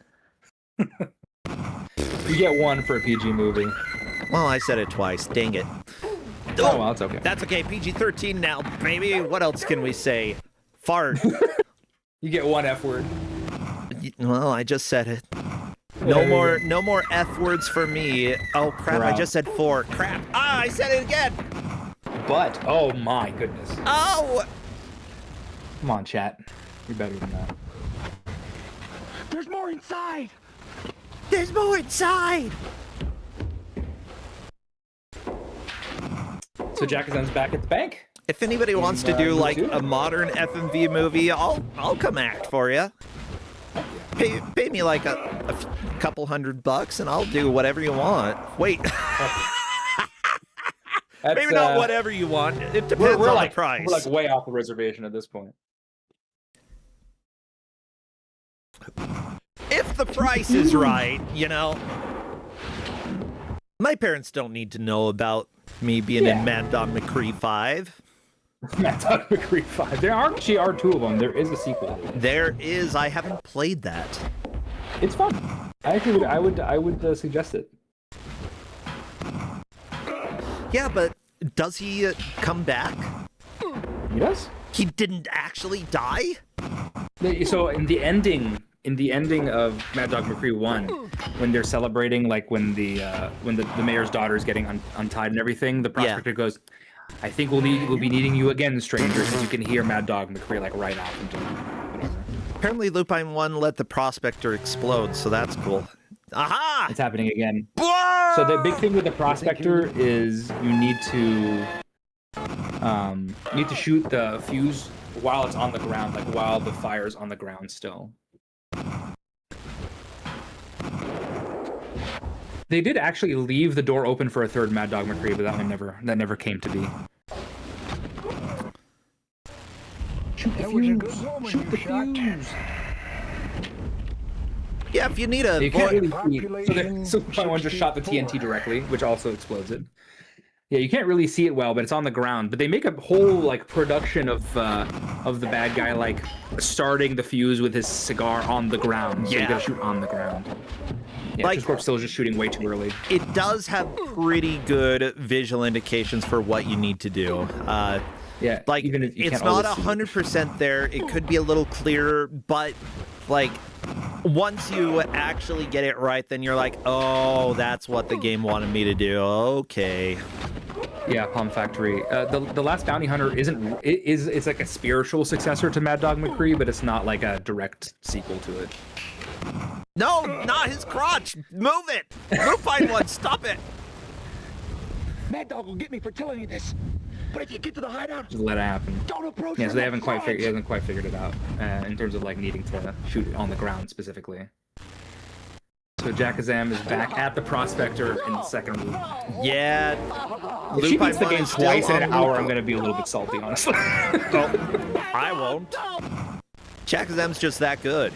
No, it's great. It's actually really it's fun to watch like really high level of gameplay. Yeah, mind you, everybody, these players have not played this game before. This is their first time playing and honestly seeing the game as well. It's a completely new experience for them. So, like seeing how they're doing here is genuinely impressive. You also need to shoot out the gold mining pan.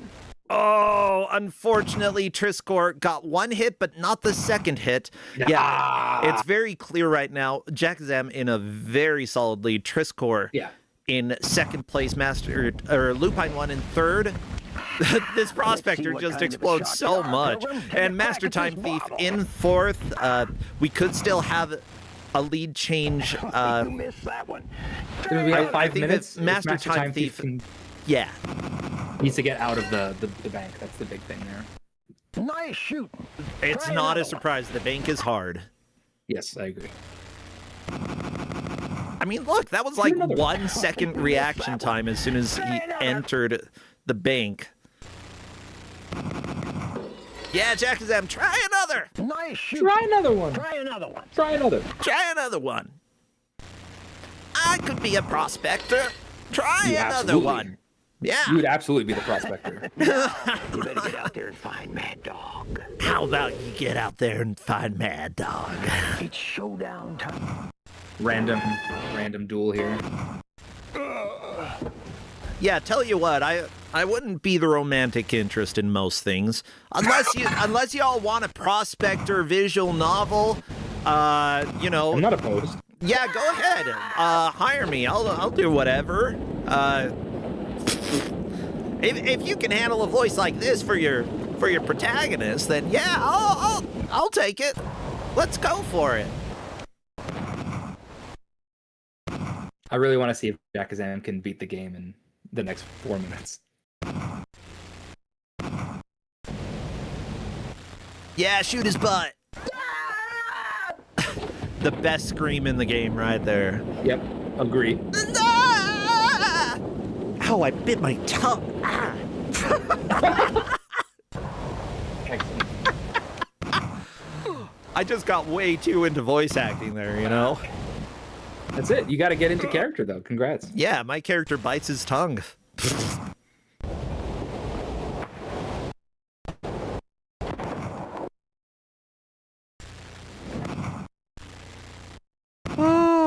You know what? Exploding the old man is kind of fun. Sometimes that's I just agree. what you gotta do. Looks like Master Time Thief is now also on the Prospector, so this could be a nice little catch-up here. If he manages to shoot out the fuse, then he would jump into third place. Oh, okay. Where's the fuse? Where the fuse? Where the fuse? No, it's Can't to the really- right. It's really quite hard to see. No, you shot the unfortunately. TNT. He had the right idea, but was shooting to the left of the actual fuse. Yeah, shooting the pile of wood. Pile of wood, not the fuse. This is it. So yeah. It's hard gonna to come down to see the wire for it third because place of how here. grainy this version of the game is. Like, again, play the Windows version. Play one with a light gun. Don't play this version. Like, So yeah, so Lupine 1 decided I'm going to go to the mines, and the problem is that if you don't have the Prospector, you don't know to shoot the lantern as well as the other thing that they tell you to shoot at the mines. to the right, you can see a little bit of the smoke. Oh, almost. You were almost there. To the right. So Oh. close. Ah, not quite. Nope.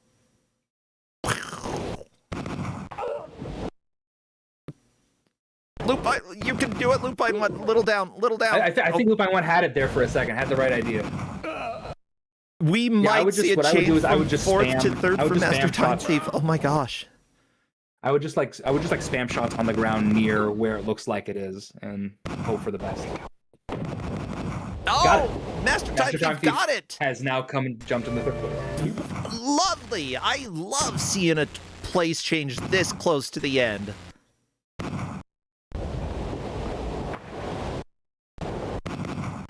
Go shoot him on the mountain. There you go. Oh, unfortunately, Jack is Trish missing. spending like 30 minutes at Mad Dog is very frustrating. Not too surprising. I've If- definitely seen this before with other other playthroughs where you're just hard walled at Mad Dog because it's just not clear what you're supposed to do at all. Yeah. I mean, as a kid, I got here. I think that I had to stop and then eventually came back and managed to figure it out. Like, I had to play through it a second time. Because the So hint I'm not sure if earlier Master on Time Thief wasn't obvious. didn't listen to the Prospector. Wait. There it is. Okay. So that's right. For It's just for right. Master Time Thief. It's all right. It's all right. Time to Like this game. have another one. Or try another one. Try another one. You missed that one. Try another one. You missed that one. Try another one. Try another one. Yeah. Looks like Lupine 1 has also gotten through the mine. Yeah. So everyone got to like the end game, which is what I was hoping for. We're right at the last minute though, so. Yeah, Master Time Thief is just a little ahead of Lupine 1, if I'm not mistaken, right? Wait, no. Wait, did Lupine 1 jump? Oh, he just randomly attempting. Oh, he just randomly attempted the hideout. Never mind. No, Oh. Master Time Thief is ahead of Lupine 1. Has not actually gotten past the Gotcha. Prospector yet. Okay, just shoot the fuse on the ground. Shoot the fuse down. Nah, just blow the prospect up. It's fine. Just blow the Prospector up. Yeah, just so y'all know, don't shoot the barrel of TNT. That's the lesson from today's Mad Dog McCree match, and that, my friends, is time.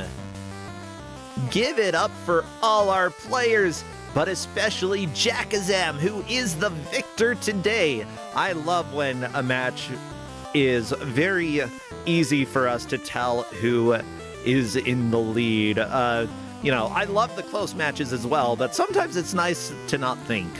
Let me go ahead and welcome Jackazam to come and chat if they would like. Yeah, how do you... That was a lot of fun.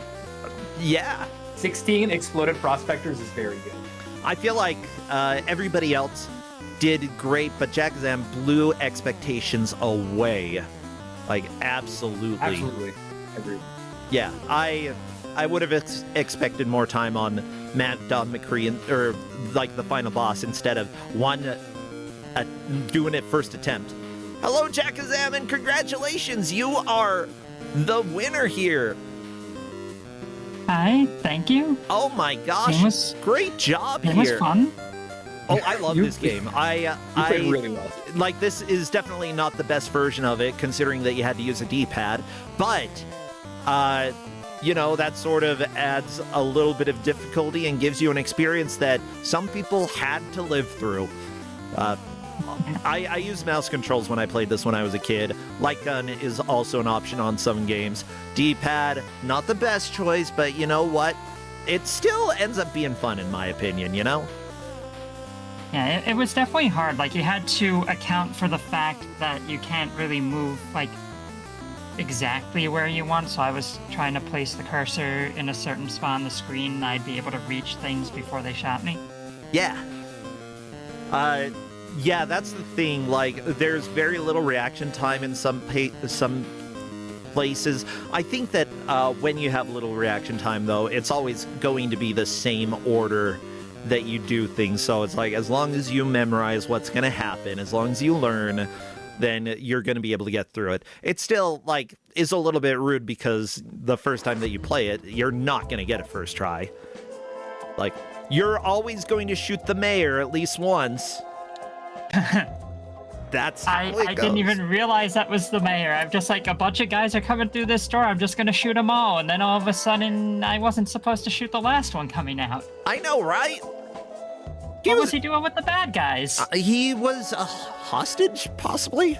But then why did they let him escape? I don't know. It's complicated. Unclear. It was like a jailbreak once we got through. I think that's what happened. Okay, how about the chimney? How long did that take you to figure out? Because I think a hot minute or so. I got lucky with that because it had the cow head skull or whatever, and I just remembered it saying, like, shoot this whenever you see it, so I shot, and that time it didn't just give me more ammo, it blew up the chimney. Yeah. I don't know why I died when I didn't shoot the chimney. Some guy just shows up and shoots me, but... Yep. It's very unclear why. Technically, he's hiding oh my gosh, I changed the wrong picture again. Technically, he's hiding behind the chimney. It's just, in this version, it's so grainy that you can't tell. Oh, okay. Like, I don't know why if I don't blow up the chimney, this guy shoots me, but that's just the way things Just go. got to blow up the chimney, exactly. Yeah.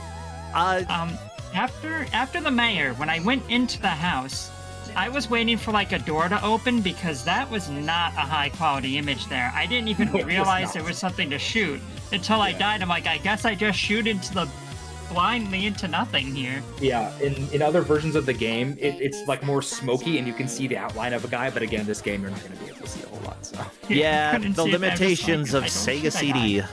So, there is a sequel to this game. Sharfers was saying that it's probably, would you say, about the same quality, the same level of enjoyability? Yeah, I would agree. It's very similar in length as well. It's a lot of fun. Mad Dog 2: The Lost Gold. Knowing that, is that a game that you would be tempted to try out? It is. Yeah! We've got a new Mad Dog Enjoyer, everybody! Welcome to the party. Oh. Yeah, again, something from my childhood. A game that I absolutely love. I'm so glad that you got to experience it.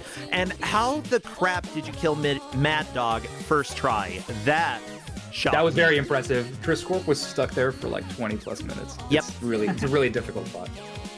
I don't know. I guess I just got really lucky because I know they told me he was wearing a bulletproof vest. So I was like, okay, I gotta shoot this guy. Yeah, you paid attention. And then from experience with the other guys, it was generally like you have to wait until they go to grab their gun before you're allowed to shoot anything. Yep, that's exactly right.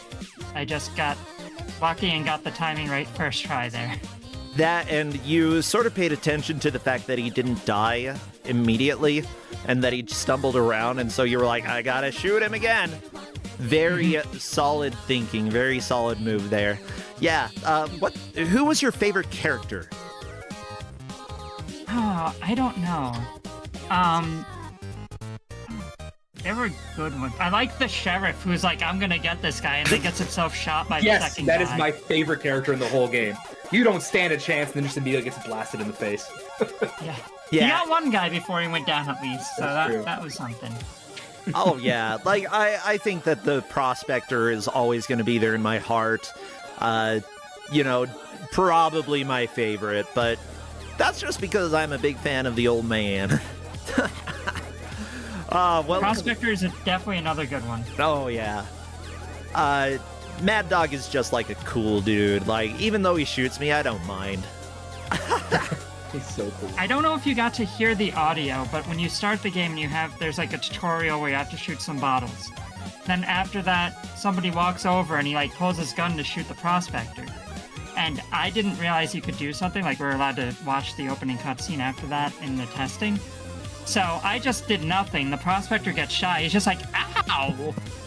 Like his voice line, the way he got shot, his voice line is read so well. It's so great. I also have his death scene in that scene is one of my emotes. Oh, Right. really? Yes. Oh, there it is in chat. Oh, that. I thought he was going to love tell me that. something. He just goes, bleh. Bleh. But yeah, just so everybody knows, the official rankings for the players here: Jackazam first place, Triscor second, Master Time Thief third, and Lupine 1 fourth. There was a lead change in the final 3 minutes. I mean, between third and fourth, there was a change there. But Jackazam, like, you took off after about like the 15-minute mark and just made so much progress. Have you played very many shooting games like this before, or is it relatively new? I played one, I forget which one it was, like a Genesis game that was controlled similarly. It may have been like Lethal Enforcers or Lethal something Enforcers, like that. definitely. In Yep. a different tournament. Yeah. Spent a few hours doing basically the same thing, trying to memorize which spots they can come from and then pick a spot on the screen that's close enough to get to all those spots once they show up. Yeah, sort of that middle spot, a very good idea. And I kept seeing you recenter yourself, and that was very good. Well, question, are you doing anything these days that people should know about? Are you streaming, or if not, have any games that you've loved, anything you want to plug? I've been trying to get back into streaming. I generally stream like once a week on Thursday nights. I've been doing Dragon Warrior 2 on the NES, which is Ew. not a very good game. Uh-oh. It's not balanced well at all. They didn't quite understand what they were doing with it yet, I think, at that point in the series. I'm still enjoying it. I'm doing a lot of like old school mapping. I've got a Google Sheets, like a spreadsheet that I'm mapping pixel by pixel or whatever. Ooh. You know, each tile by tile, mapping it out. It's been fun. Yeah, it's a decent amount of work to do that, but I think that it's fun.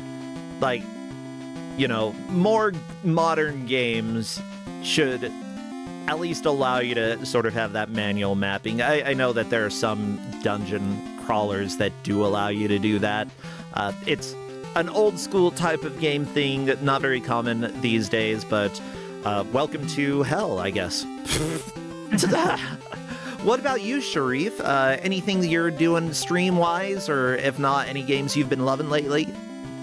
I haven't been streaming much at all lately. I do want to get back to it, but free time kind of makes it difficult.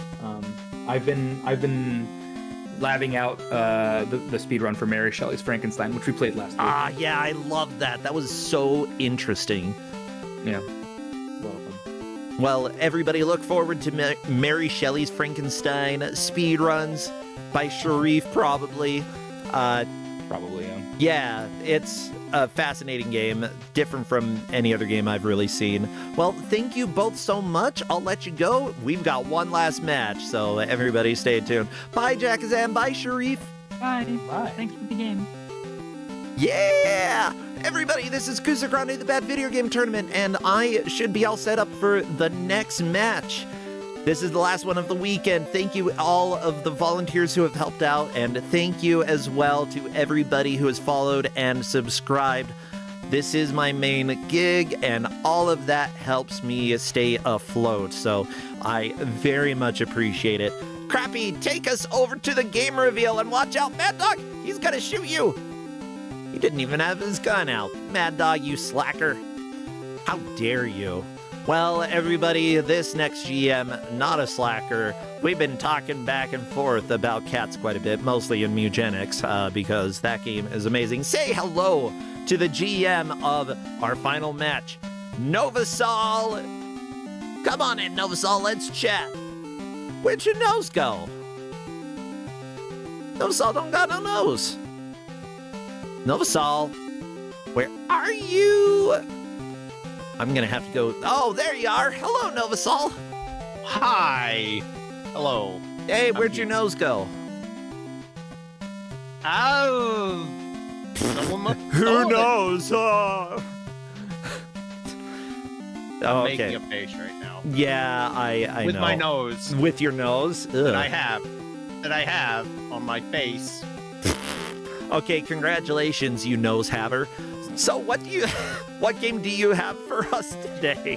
Oh, have I got a certified video game? I'm genuinely surprised this didn't get vetoed. Y'all are gonna be happy. Classic. Yeah. Oh, I'm so happy. It's Trio the Punch. That's right, everybody. Get your fists out and get ready to look like these dudes. This game is legit what I would consider a good game that absolutely belongs here in Kusogrande. Now, the players are going to have an hour to enjoy Trio the Punch and hopefully punch at least 3 times. Maybe even more than that. Whoever takes the victory is walking away with those 10 points. Whoever comes in last gets 2 points. Nobody eliminated, though. I do think that this is the perfect round 1 game, though, because it embodies the strangeness of Kusogrande. Clouth, thank you for those gift subs. Extremely helpful for me. Like, every little bit makes a difference, and that's more than a little bit. So thank you, thank you. Now, let me go ahead and turn on some audio so that we can... It just farted at me. It does that. Yeah, this game sometimes farts.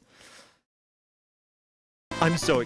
Oh, okay, there's the music. Oh, I'm gonna have to make couple small changes just because I turned up the audio for Mad Dog.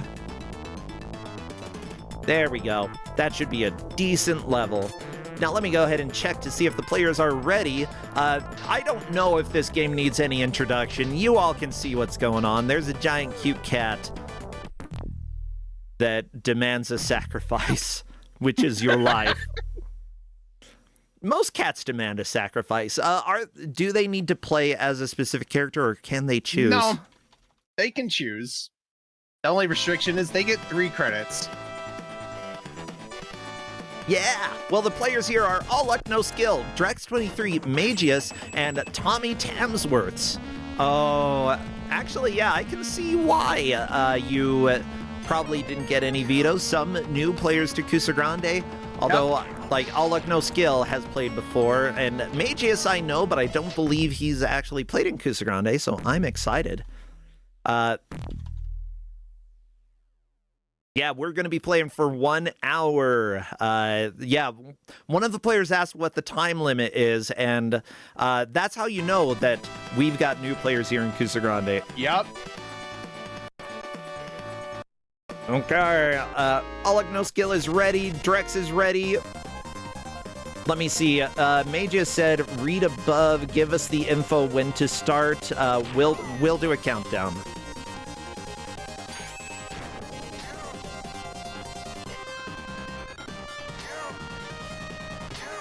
Okay.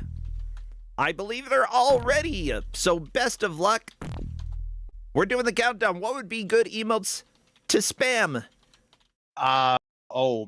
Muscular dudes, clowns, the Statue of Liberty, if you have it. Get spamming your emotes, flex everybody, and honestly, yeah, anything. As soon as I see movement in one of the stages, I will start our timer and do a little recropping because a little bit of it is off for one of our players. And there we go.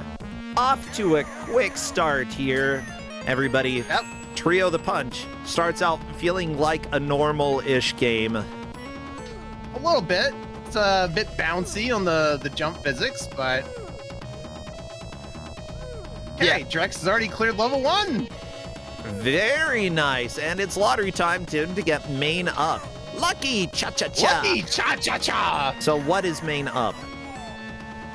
Increases your weapon strength. So that's Each character very has helpful. weapon upgrades. Yes. Okay, do you just need to kill this weird statue guy then in order to beat this level? The first one? Well, so the levels are all roughly structured the same. You have to kill enough enemies and get the hearts they drop to spawn the boss. Gotcha. Then you kill the boss. Now, there has been a tiny bit of flashing. I don't believe it gets more intense than this, or does it? No, that's about it. Okay. Magus just playing with Karnov a little bit. I think Magus is going to take a death on purpose. Yeah, probably. So change. See that on Drex's screen. Let's change characters if they so desire. It's not really that useful, but it's something you might want to do. Yeah, do the characters play differently at all? A little bit. They have different weapons. My personal favorite is Santos. Okay, Ninja runs a little faster. Okay, so Alec No Skill and overall Magus are playing as Santos then. We've got Flying Karnov on Alec No Skill screen. Good. No, Santos is the guy they're not playing. Oh, the Nobody's baseball playing cap, right dude. now. Okay. Meanwhile, Magus just bouncing on the fireballs to the right of the screen, which unfortunately is not going to beat the level. Gotta kill the boss. But I appreciate the strats here. Yeah, I think that Magus will realize that this is just a looping screen. Yes. Yeah, it's Loops just right gotta around to the jump boss. and hit the boss. I guess you can bounce Jumping on on the enemies boss. just you can bounce on anything, but it doesn't do damage. You have to actually hit them. There we go, win-win. Okay. Win-win. Indeed. I like the vaporwave continue screen. Ugh. Okay, get 1 hearts. So, in general, the intro to the level tells you what you need to do, right? Correct. Well, usually, yeah. It's worth reading because sometimes it does give you a hint. Other times it's nonsense. I mean, that's sort of like stage names. A curse of sheeps for Drax. Curse of sheeps. Watch out, the sheep's time. Do you want to be cursed by sheeps? Well, guess what? Very much so. Probably gonna happen. Watch out for the sheeps. It's definitely gonna happen.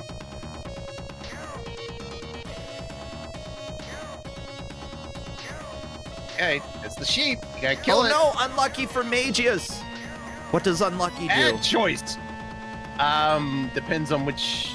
It downgrades your weapon. Oh no. But if you're at the base weapon, you can't lose anything.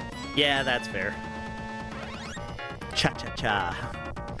Yeah, and do they have unlimited continues playing this? No, they do not. They have 2 continues.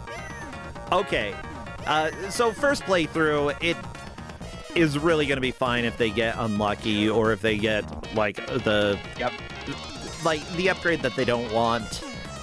Because they will be learning how to get through this. And simply put, like, you can learn to manipulate the slots in this. We'll see if anybody does manage to learn that. If so, great. If not, then we're going to have a lot of randomness here. Oh no, Drax is a sheep. Yeah, he got cursed with the curse of sheep. It's true. Now he's overpowered. Oh, I mean, simply put, having other sheep helping you, it's great. Yeah. Oh, yeah, you've got a tower of bad guys. Don't want them to get you. The thing is, with this game, usually you're going to take damage in sort of the same places, and because of that, it's very easy to consistently get game over in the same area. And what you need to do as you're playing with limited continues is figure out where am I taking damage and how do I avoid taking damage, or do I need to tank damage in certain areas? It's going to be a lot of learning about where your weaknesses are and learning how to overcome them. Don't do that! Yeah, stop harassing the turtle. I will anyway. I will anyway. No! Bad. You found me out! Found me out! Oh no! What if you just leave the turtle alone? You can't! Oh, you have to the attack game turtle? makes you. Yes. Win-win, you're stronger! This game is so goofy. I think Drex has already figured out the roulette is not random. I believe you're probably right. I'm going to get the tracker ready so that we have it on screen because I'm going to forget to talk about it. I know this. Welcome to my life. Don't worry, they cannot see it for now, but they will in a second. So, yeah, we are going, I believe, based off of which levels reached, as well as how many hearts are remaining, and then boss damage if it is one of the boss levels, how much damage has been dealt to the boss. Yes. Those are the conditions that we have here.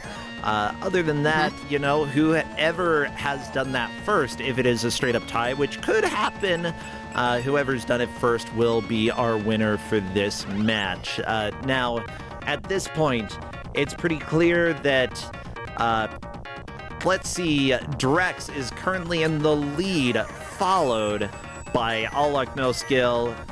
Mages and Tommy, very close to each other. I think Tommy just beat the level, you know. We're going to see plenty of lead changes, so not a huge deal. Yep.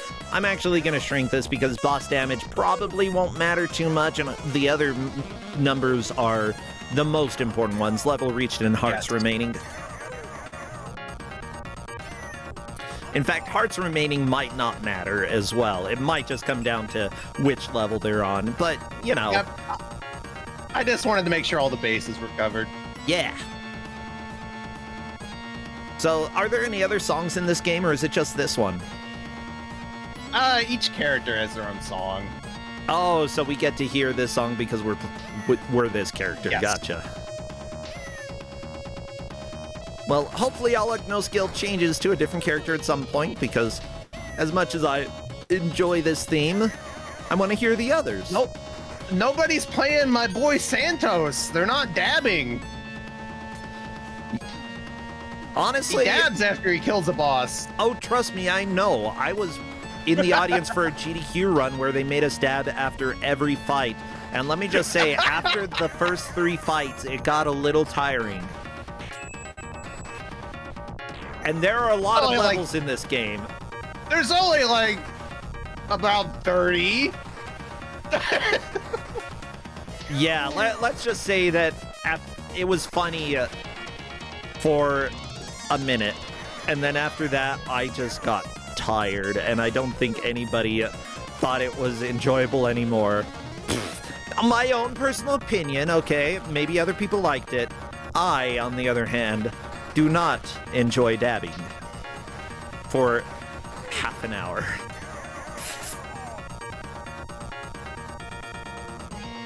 I think I've only ever dabbed once, and it was on Splash Mountain at Disney World for the picture.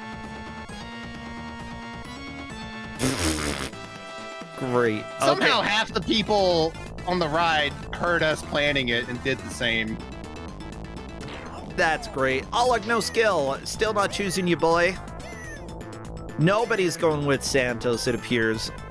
Don't do that. I will anyway. He's the best one. He's the best one. Oh no, lost. Mages did not attack the turtle fast enough, unfortunately. But yeah, it's great to have all these players here. It's, you know, I appreciate the time that they take out of their schedule to come play our silly games. These players got off lucky, I would say, because this game is nothing but joy. Mages, attack the turtle! Hurry, or the game will kill you! I had several things that were much worse than this if they had vetoed it, so I'm glad they didn't. I don't want to put relatively new players through some of the things I had on deck. Oh, Drex is little! Drex! Oh, you got stomped! Watch out, the foot got you! Oh no! Oh, yeah. Lost! Ah. I like the game over screen. That statue is weird.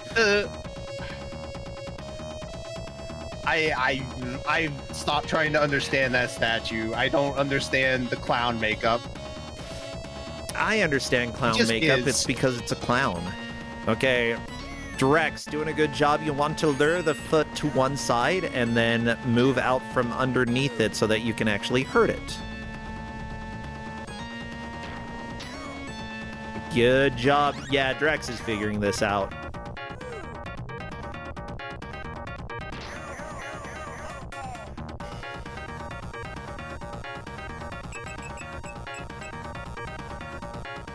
Pew, pew, pew. Yeah, take that foot. Aha, the foot fungus is gone. Win, win.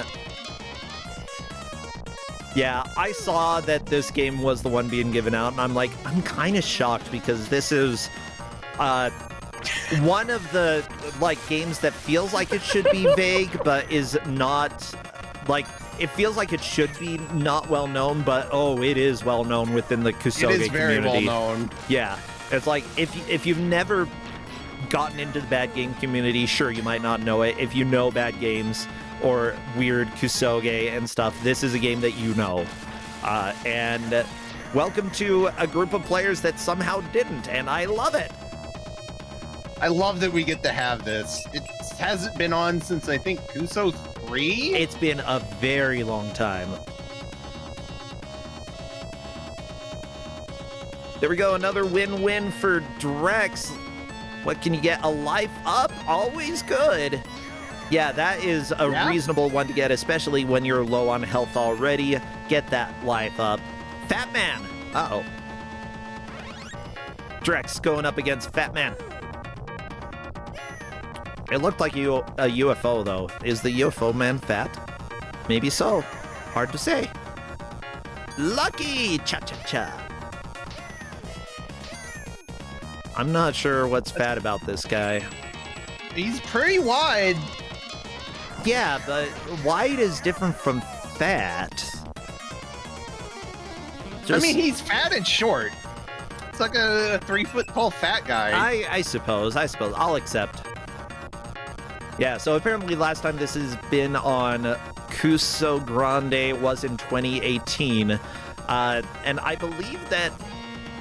Did I give it out? I feel like I probably gave it out. Oh, we've got a guy with a giant hammer. Watch out. Oh, giant hammer dude is dead. Very nice, Drex. You fought the correct enemy.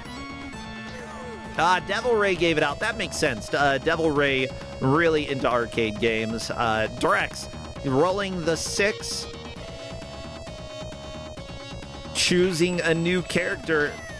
No, go. Nobody's choosing the man with the hat. Come on! I thought we'd see at least one dab today. I mean, we're only 13 minutes into this. Speaking of that, we've got referees who are helping with this stream to make sure we know who has made the most progress. The referees for this match are as follow. Jerry Eris is lucky. Cha-cha-cha. Blasness's head triples in size when he shouts. Same. Dragus is angrily dabbing. Well, at least somebody is. Hazel fall down. And Toasty Stoat has been vandalizing Michelangelo statues. Good. Those statues had it coming. I imagine that the refs are probably getting a few screenshots from the game as well, because that is just how they roll. Nobody is choosing the guy with the hat. Nobody. I guess I understand why you would choose the barbarian guy, because he does have a projectile. It's nice and safe, but it's not dabbing. Yeah, it's but not the same. I don't think they don't even know, what the main. They don't know it. The main character But they have does, a strat right? that's. They have a strat and it's working, so I get why you wouldn't swap. Yeah, all luck, no skill. Currently using the sheep to try to get through the boss. Very nice. Win-win. It is a win-win. Oh, so many Karnovs. So little time.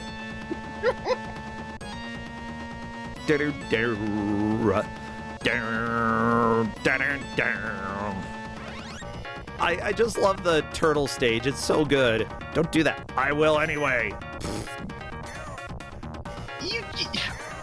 I feel like Drex knows that you can manipulate the roulette, and yet they keep hitting change and then not changing. Sub up. That is your sub weapon. It has nothing to do with battle streets and the bottoms that are in that. As we learned yesterday. I'm just gonna let that go. Well, yeah. No, we learned that the characters in that game, the people in the mechs, they're called bottoms because they're at the bottom of the rankings when it comes to the military. And so we had a lot of bottoms. Oh, good job. Oh no, the falling rocks. Oh no. Unlucky cha-cha-cha. You can cha-cha-cha whether you're lucky or unlucky. It's fine. And Drex, unfortunately, that is a game over, but Drex reached level 15. Very good job. We'll see if Drex continues playing as Barbarian with Sword or if Drex changes to another character. So, for this arcade game, like, how do the controls work? What buttons do you have?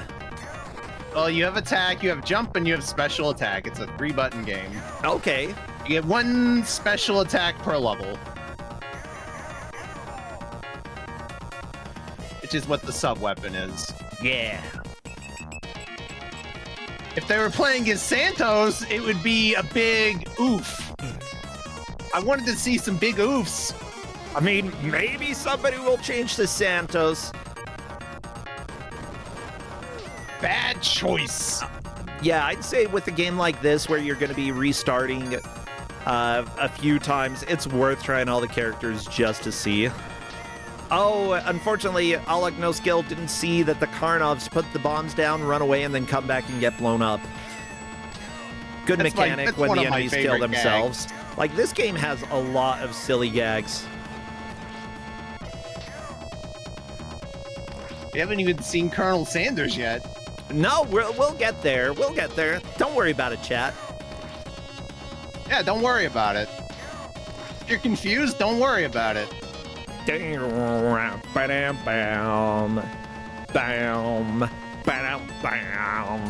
It's a good theme, but I want to hear Santos's theme because I don't remember what it is. It's more foreboding than this one. Ew, it's scary. Okay, Life of Frolic, No Skill. Like, it's the kind of music your sleep paralysis demon puts on for haunting you. Uh-oh.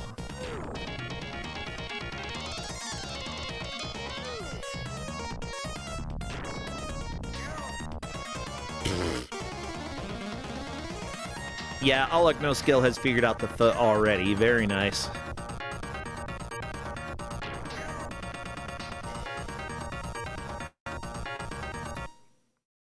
Ooh, a little audio stuttering. I'm probably gonna just swap to one of the other players just so that... Nah, we're fine for now. This was originally going to be a board game style game, says Codeman38 in chat, with the levels and spaces on the board, but then they scrapped it. And that makes fair. a lot of sense. Yeah, actually, with the weird audio, let's swap over to Drex. Drex is in the lead anyway. Yeah! Yeah, that's barbarian music. Barbarian sound effects too. Yeah!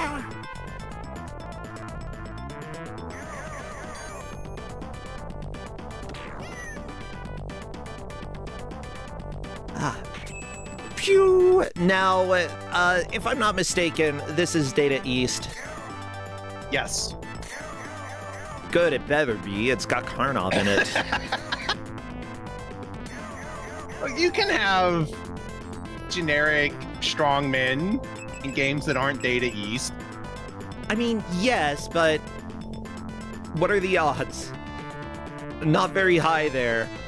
Yeah, so Data East, of course, made a lot of other games that we know. Karnov, Bad Dudes, Yep. Carnov and Bad Dudes. Yeah, they made the RoboCop Ghostbusters 2. game I gave out. Oh, they made Ghostbusters. RoboCop. Okay. Yeah. Super Burger Time. Oh my god. I'm so done with Burger Time after yesterday. So done. I just don't care But for Burger it. Time is a good game. No, it's objectively boring. If I wanted burgers, I'd have someone build it for me, not have Fred Flintstone step on it. I played a Flintstones version of it, okay? Okay. Yeah. The music was great, the art was great, however, it was Burger Time, so it sucked. Are these I hot had Burger opinions Time here? on the NES. Look, I had Burger Time on the NES. I was happy with it. Congratulations. I know that I played Burger Time on something when I was a kid. And I was like, I don't really care for it. Whatever, it's just Burger Time. You know, everybody knows Burger Time. Step on burgers and then it makes the burgers. But yeah, Data East is behind that, so thank you so much for doing that to us and to society as a whole. They also made various games like Highway Chase, cool. Treasure Island, that's fantastic. Bump and Jump, Rootin' Tootin'. Rootin' Tootin', yeehaw, everybody. We're gonna be rootin' tootin' out here. I like how if I ever just can't decide what to give out, I can basically just pick any random Data East game from the mid to late 80s, and it will probably fit. Pretty much. Oh, Captain Silver, there we go. Finally found a game that I genuinely love, but also feel belongs in Kusogrande. I love Captain Silver, okay? And the NES version, very different to play, but also very enjoyable. They did a lot of arcade games, Data East. Yes. Still no Santos. Well, we'll see. I think everybody is pretty much set on other characters at this point, and we are very unlikely to see a change here. My disappointment is immeasurable that we're not getting Santos. Lost! No. It's okay. If we do get Santos on someone's screen, I will swap over there, but I actually really enjoy this, like, keeping Santos away from you, Novasol. There's some joy in you wanting something and not getting it. That's messed up. Yeah, it is.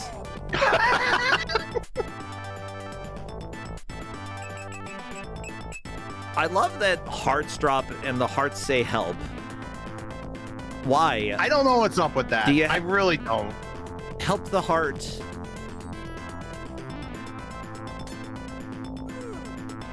This is one of those games where the answer is just don't think about it. Yeah, it's true. Okay, how about Rampage? That's a... wait. Which version of Rampage did Rampage. Data East do? Probably the home port, because it's Williams' game, I think.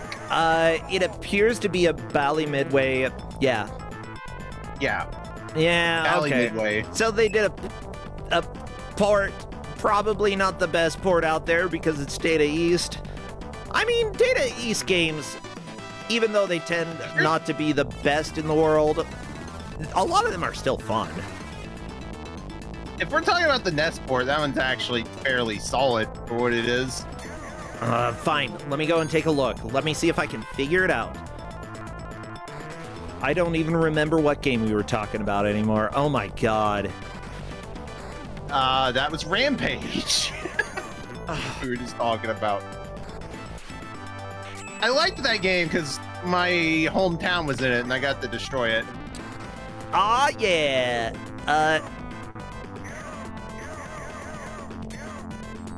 I'm not sure if it was NES. Yoshi Nakamura worked on that, but I don't. It doesn't say which company did that version. What about Commodore 64? Do you tell me? No. What about Apple II? What about Amiga? No. Fine, whatever, I don't care. See if I care, huh? I don't know. They worked on one of the versions of Rampage. There you go, everybody. Thank you, Data East. As for the individuals who worked on this game, I don't know. I don't believe they're actually credited. If they are, they're not credited on Moby Games. I think it uses aliases in the credits. I haven't seen them in a while, so I can't remember. Kill the Unicorn Magius! Do it! Yeah, Magius is currently in last. Alec No Skill moved into the lead, making it to level 16. Drex in second place. Tommy in third. Honestly, though, it's not really too far between any of the players. Anybody could move into first place at this point. Like, there's plenty of time. And besides, it's shortest time for Magius. Don't do that! I will anyway. So good.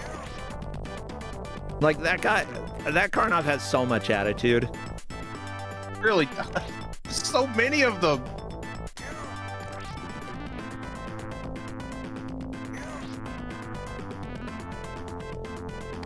Win-win, you're stronger. It's true. Lucky cha-cha-cha.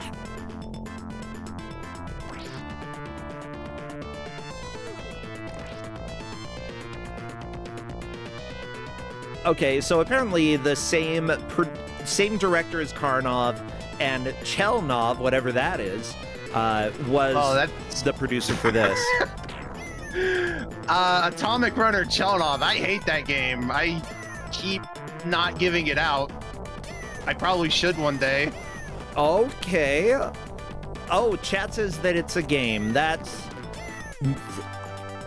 says way more than it should, let me tell you. It is a video. It's a Data East video game. Apparently, that's the really character all from you need to know.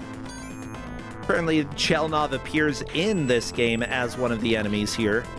I don't know where, but if anybody spots a Chelnov, please let me know. Oh, Drex trying to deal with the skeleton. Unfortunately, your dude is slow. Sorry, Barbarian, probably the slowest character, if I'm not mistaken, and because he is the slowest. Like, deals not a great lot of against damage, skeleton. but yeah, skeleton gonna kick your butt. Oh, you gonna blow up, Karnov? Yes! Yeah, later on, enemies are a lot faster, so this character is kind of a liability.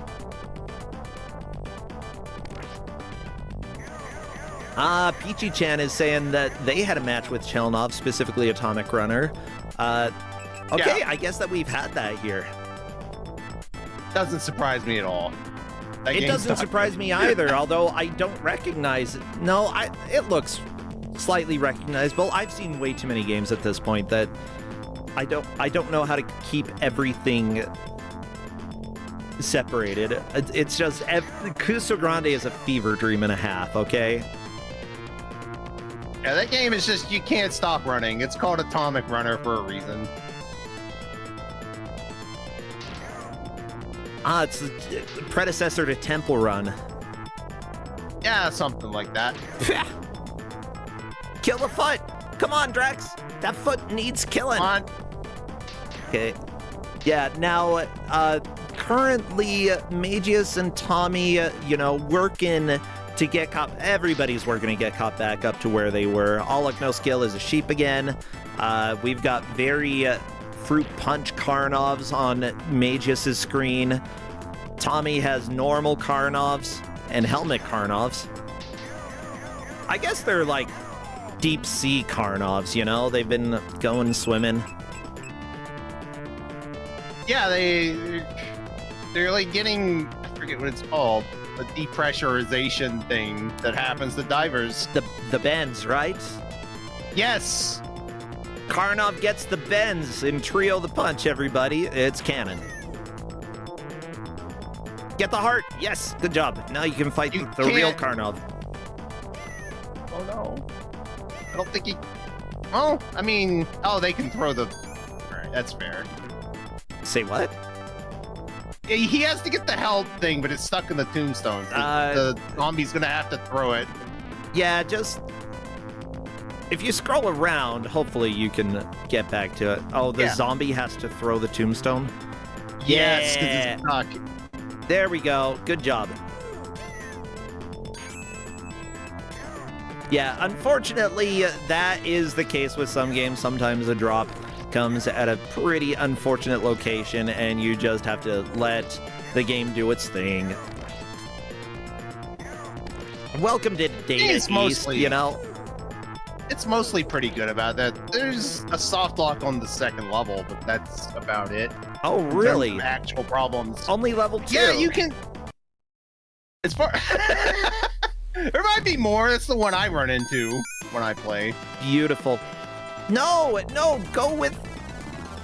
We need one person to play with the hat. Yeah, unfortunately, Drex keeps going with the Barbarian, and that makes later stages more difficult here. Yeah, it's something that you definitely, like, early on is fine, but I think it's also part of the principle with Kusogrande. Slow and steady tends to be better. Like, if you are more consistent with one character early on, then it's not necessarily a bad thing to stick with that character because you know how they work. Yeah, I'd say that, like, in this case, I just want them to experiment so that I can see the other character. Yeah, he's the best one. Yeah, Drex is still winning. But it's a mistake because I want to see the other character. Yes, oh no, All Luck No Skill is in the lead. Ah, sorry. By one level. Yeah. Fine. Drex is in second place. I forget who is in the lead despite the tracker literally being in front of me.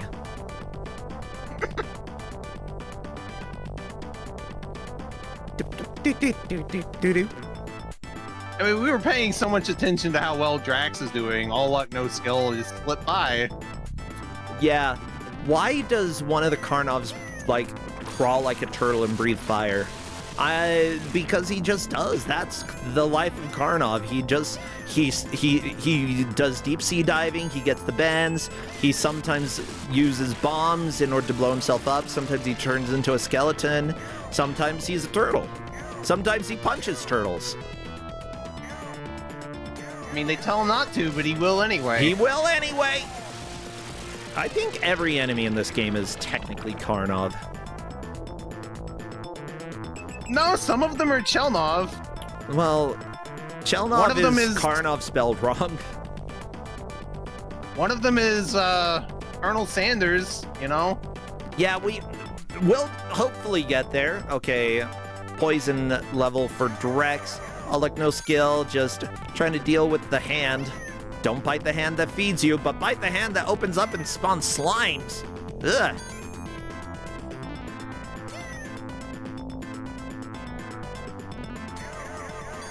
Okay, we've got All Luck No Skills Frog Attack. Frog Attack is a good one. Oh, Tommy, need to jump when the foot is doing the stumpy stump so that you can actually hit. Yeah, there you go. The foot is dead. Do a little dance.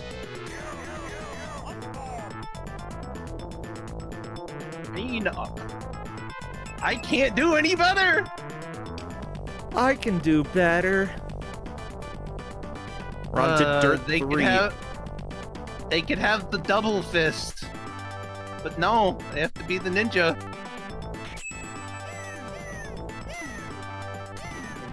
Yep. That's life.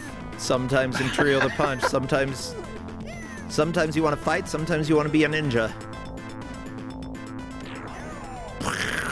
Yeah, big thing, again, like, the big strategy here is to realize where your weak points are, what you struggle with the most, and then figure out how do I get through this part, minimizing the damage that I take, because, yeah, that is really what's going to help you actually get to later stages. We haven't seen a whole lot of progress by players lately, except Magius moved out of last place, currently in third. Possibly a push into second. We'll see. I feel like oh, we've got the Hammerman. Watch out, Hammerman's coming after you. Hammerman is the boss, though. Yeah, we're seeing some very safe strats with the Shuriken. Which is Oh, probably a Hammerman. good thing. Oh, that's Chelnov? Yeah. Okay, Hammerman is Chelnov. Just Karnov wearing a latex suit. That's what this is. I told you it was all Karnov. And there we go. I don't know, that guy's not fat, even though he's called Fat Man. Not fat. Well, the latex suit compresses the body fat. The moon is your friend, Magius. If Magius can beat the stage, he will move into second place. I think I just realized why he's called the Fat Man, because he's the atomic runner. I don't know what that means. Why would that be the Fat Man? It's an atomic bomb reference. Oh my god! Oh my god! Oh, it is. Thank you, Japan, for giving us this game and for dropping a reference like that.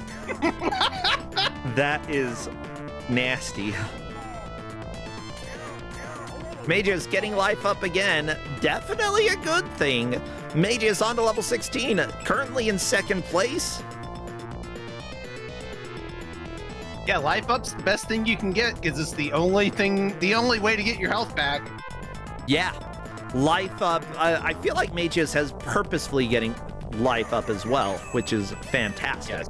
You know, learning the manipulation is great.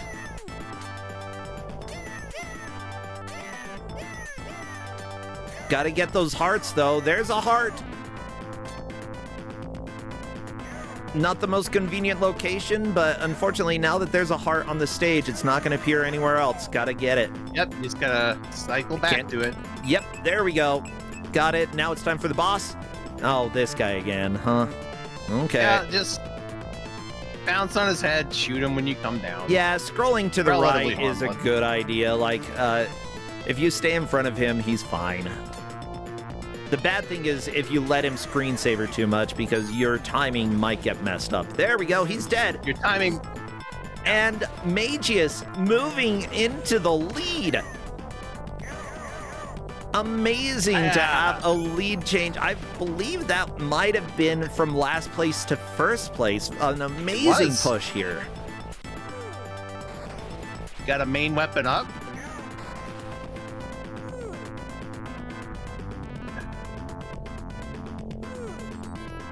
Okay, there we go. Got the heart. Now it's time to fight the twins? Yeah. Double Dragon, everybody. This is what it was like. Oh, triplets now.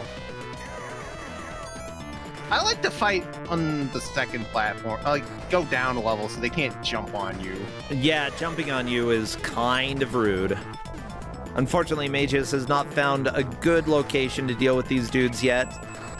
Understandable. It's... Oh, the lightning. Oh, the swords. Good sword power up. Just got to deal with this. Oh, no, that is a death. Do you have a continue at this point? I don't. Ooh. What? Okay. Dang. All right. Fantastic push here.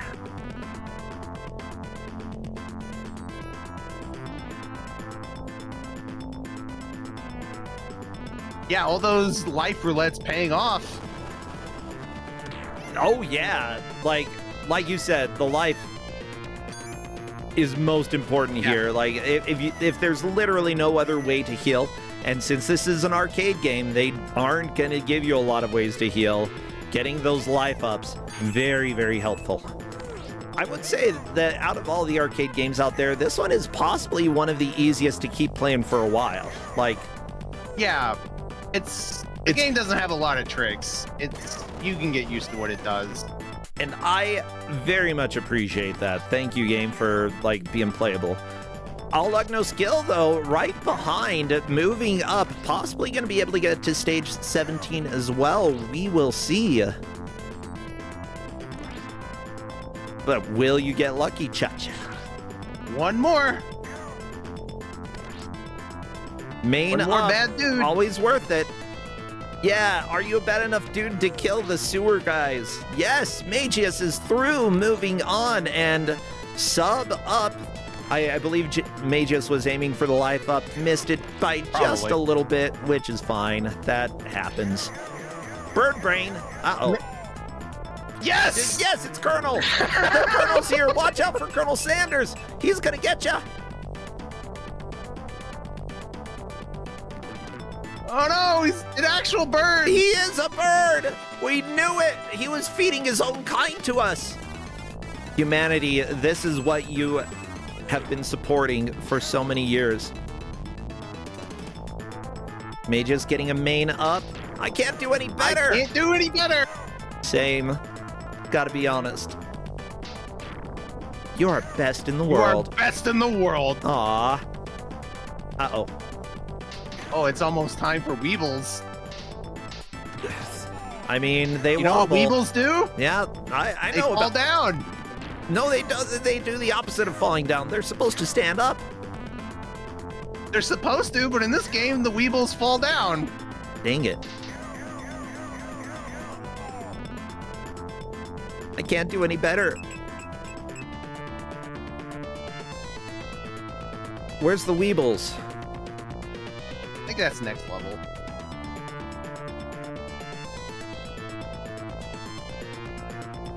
Yeah, very close to Oof. dying. Magus, though, has another continue here, so... No! Oh, double Lost! KO! And unfortunately, the win went to the computer this time. All luck, no skill. Using the super on Colonel Sanders. That's right. Good way to deal with it. Unfortunately, Magus loses and goes back to the beginning of the game. All luck, no skill. Moving on to stage 19 as well. Now, if All luck, no skill beats this, that means that they move into the lead. They're currently in second place. Oh, this competition is heating up, baby. Oh, there's no health left. Yeah, big question is, are there continues left? Because if so, that'll help. Just like the hearts say, it'll help.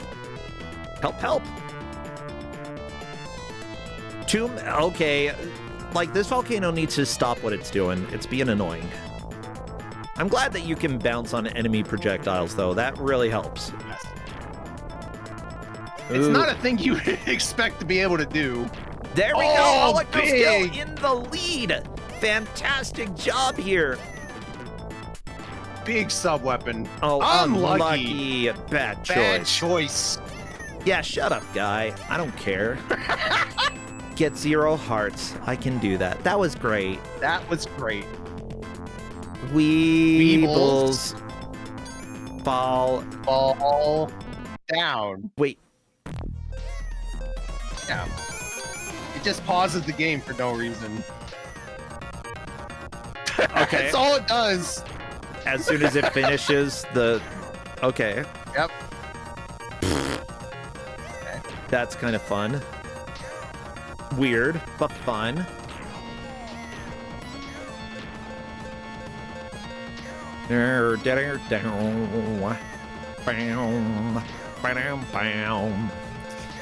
Okay, I need to stop doing the music. I know.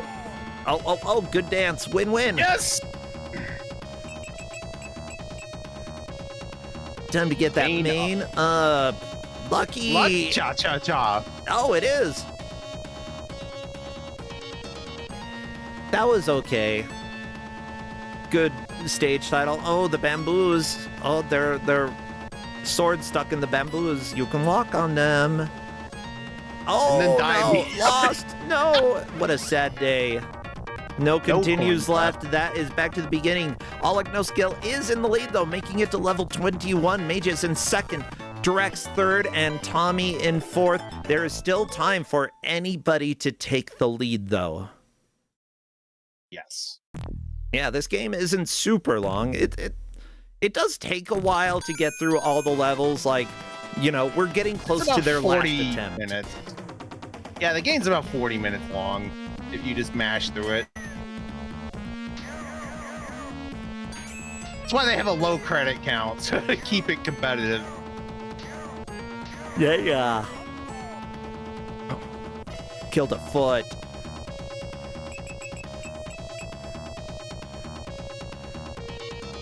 I'm just having fun. I'm also really hungry, though. Well, I want food. That's why I ate before I did this. I mean, I got a I big ate pack before of I did those- this too, but I've been here for a while. I got a big pack of those Costco hot dogs. I just had one of those. That's fair. That's fair. Now, I'll get lunch after this. We're good. We're good.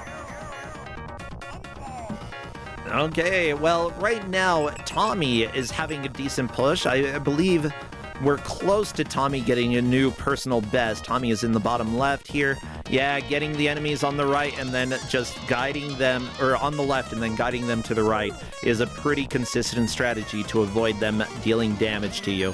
Again, it's not the fastest way to kill this boss, but it's better than dying. You do not want to die.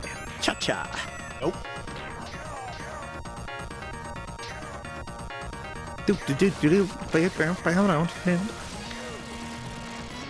I can't believe that literally none of the players have chosen Santos. None. It's mind-blowing. We've had it really is. four people playing this game. You'd think that at least one of them would give Santos a shot. But no. No, they locked in. They picked the character they wanted. They locked in. They didn't even try the others. I mean, we've had some changes for Drex. Drex swapped between the ninja and the barbarian, but then, and then went to ninja, but has settled on barbarian for the rest of the time. All the others are like ninja best. Which, I mean, very 80s mindset. Considering how fast you run, it feels like the ninja might be the best, but every stage you're fighting a boss. Damage is very important, and also avoiding taking damage is important. So, Santos tends to be a balance between speed and strength. Until you get W Fist, then he's just better at everything. Oh, yeah.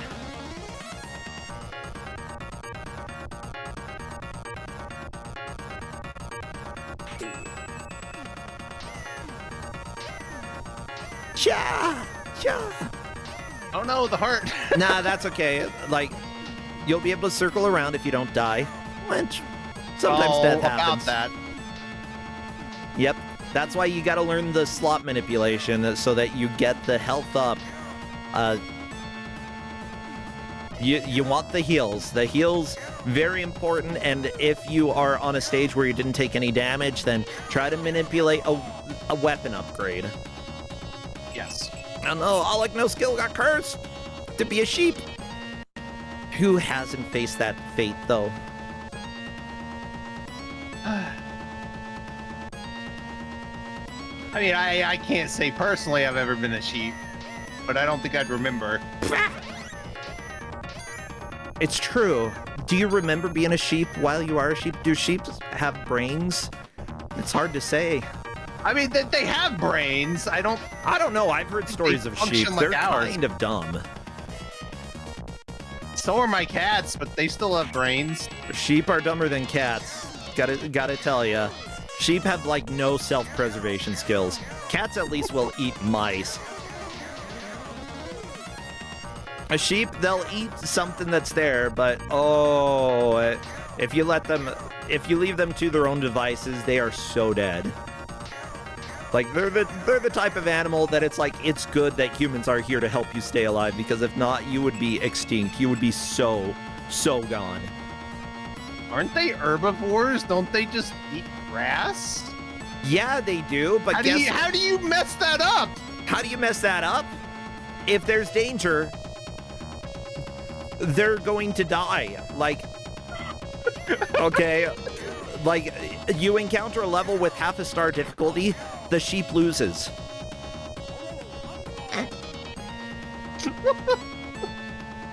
It's true. I'm trying to remember some of the stories that I've heard. Oh yeah, some guy I've seen pictures of a sheep getting stuck on top of a hill because guess what? It climbed up this hill and then it couldn't get down, and essentially the only way that they could get it down was by rolling it down the hill. Or maybe it was that they were trying to get the sheep off the hill, and the sheep just rolled down it because, they accidentally let go of the sheep, and the sheep was too dumb to do anything about it, and so it just rolled. They'll get stuck in fences. They'll do sheep things, you know? Okay, I'm done with all, like, no skills music, because it was stuttering and got boring. I'm learning so much about sheep right now. I don't really have any solid information about sheep, except that they, like, are so domesticated that there is not a chance. Like, if there is a colony of sheep living somewhere in the wild, it literally has to be the most peaceful place in the universe, because if not, they would be dead.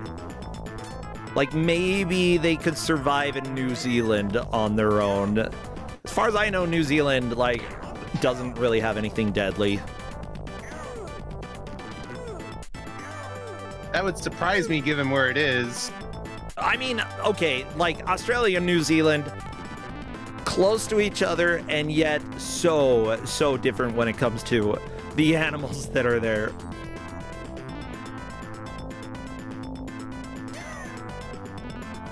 Oh yeah, not only that, but like, they can't cut their own fur, so they just turn into giant puffballs if they're not sheared. And can a puffball exist in the wild? No. Like, guess what? A wolf stumbling across a puffball is gonna gnaw onto it until it finally gets to the meat.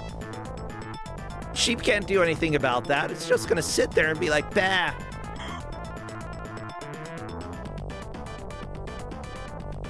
Okay, like the wild species bighorn sheep, yeah, I'm talking about domesticated sheep. They have no hope.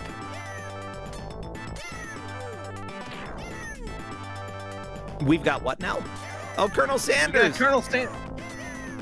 Oh no, that is a death for Tommy, and I believe that is Tommy's last continue. Ooh, but that puts Tommy in a solid third place. We do not have much time. Drex needs to get to the Colonel and beat him in order to move out of last. Yeah, I don't think there's enough time for Tommy Tansworth to do that again. Still, you never stop trying. That was a good push. You never stop. You never know how the other players have done. Besides, you could always try Santos. If you know try Santos. Yes! Yes! I'm swapping the music, everybody. Let's go to Santos. Let's listen to this.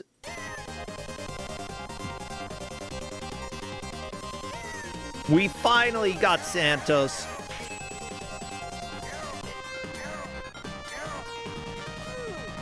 Oh, this music is a blast. Yes! Ah, yes! And he did the dab! There we go, we got the dance!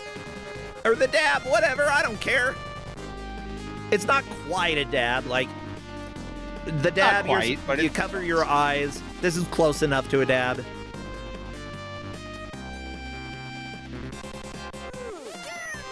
Yeah! Let's see that oof. The oof? Uppercut, too. It makes it, special attack. Just gonna jump on the fist until it goes away. Okay. No special attack yet. Yeah! Win-win! He can actually uppercut, which makes him really good against that boss. Oh no! Don't change! Don't change!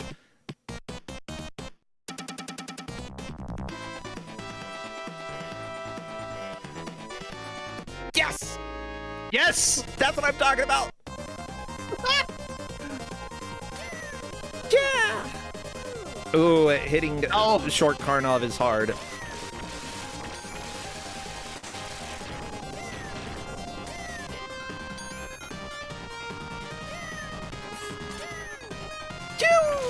Yeah, we have not seen the special attack yet. Oh, there we go! There we go! Yes! Yeah! Oof! Oof, indeed.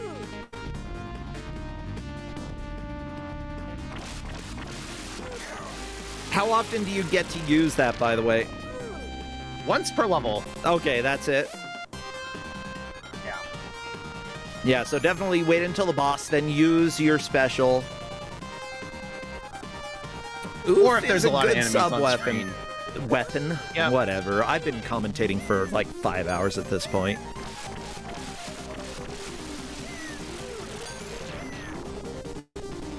And then the other version is a bunch of smaller oofs. Yeah. Well, I do not think Drex will be able... I don't know. I don't know. There's not much time left. I don't think Drex really has a chance. But I don't remember how far in the foot is. It's not that far. Yeah.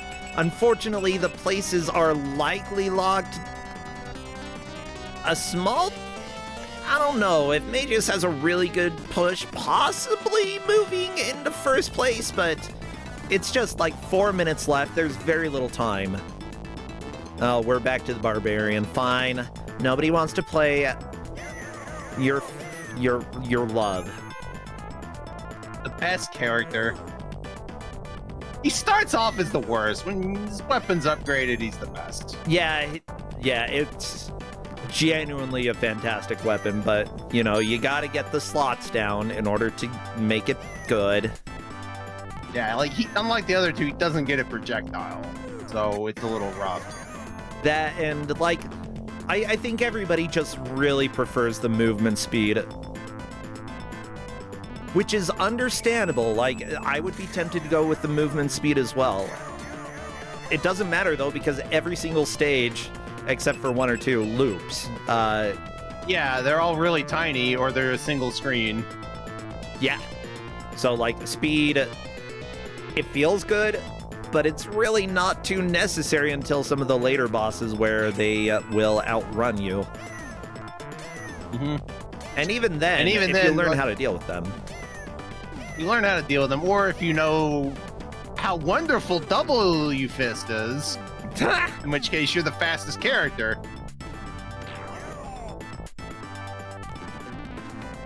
Yeah, but it's okay. At least we had one person show off how amazing Oof is. Always got get a little big-headed around here, you know? I can't do any better!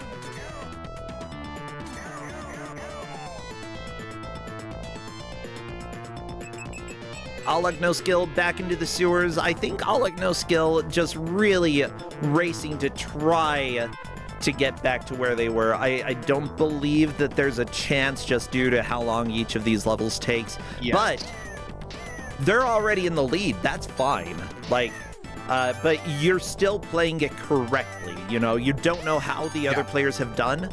And because of that, you just want to give yourself a shot to make a little bit more practice. Just rush, just rush, just rush. You know, this is the time to be reckless. If you're going to be reckless, this is the time, you know. Okay, Alec No Skill, sticking with Ninja. You know what? You're the winner right now, so I have to say that Ninja is the correct choice. Correct. Who am I to argue with that? Game over for Tommy. Oh no. Never forget me. Wow. Yeah, they definitely won't forget this game. Oh, they better not. Fine. I'll go to somebody else's audio. Fine, I won't go to somebody else's audio. I'll just stay here.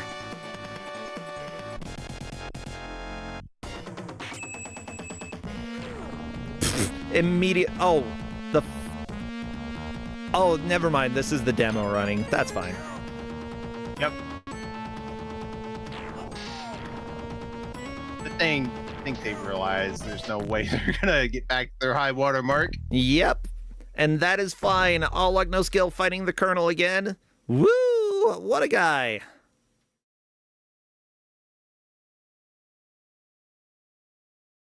Ah, this has been a lot of fun. Honestly, I've just been having a blast watching this. As usual. The people yearn. The people yearn for Trio the Punch. I'm glad we got to see it. They do. And, you know, the placements are very clear for us who took first, second, third, and fourth. Oh, I stopped it right on the hour. Heck yeah. Everybody celebrate. That is time, and that is Trio the Punch. Woo, woo, woo, woo, woo, woo, woo, woo, woo, woo, woo. Yeah! Let's go ahead and give it up for all the players, but especially All Luck No Skill, who took the victory. I'll go ahead and welcome them in to come and chat. Yeah, how do you feel they did? They did pretty all right with only 3 credits. I expected more struggling early on. Saw some good performances. Yeah, 3 credits. Honestly, like, the game is pretty hard, and because, like, you're usually going to take damage in the same locations, so because of that, like, there are very obvious places where you're going to lose credits. All Luck No Skill, welcome, congratulations, you're the winner. Speechless, I say, speechless. Hello? Ah, there you are. Whoa. Yeah, that was memes before the internet for sure. Oh, is how I would yeah. describe that game. Did you guys know Weebles wobble, but they don't fall down? Yes, No, I did. Weebles That's one fall of the things down. that sticks with me. This game about taught this me game. Weebles fall down. down. But yeah, that is certainly a meme, and memes existed way before the internet. It's just our modern definition has changed a lot. This definitely has a lot, including Colonel Sanders. And I want to say that I should get bonus points. I canonically killed the Colonel Sanders chicken with fire. Oh, that's a good point. Yeah, sure, you get 20 points after this round. Congratulations. I don't think I have the authority to do that. Sorry. But yeah, overall, that game was a lot of fun. Like, it was just so easy to pick up from the start, and it's so simple. There aren't a ton of moves. You get 1 special per round. A lot of fun. Yeah, like, all Trio that the Punch. execution.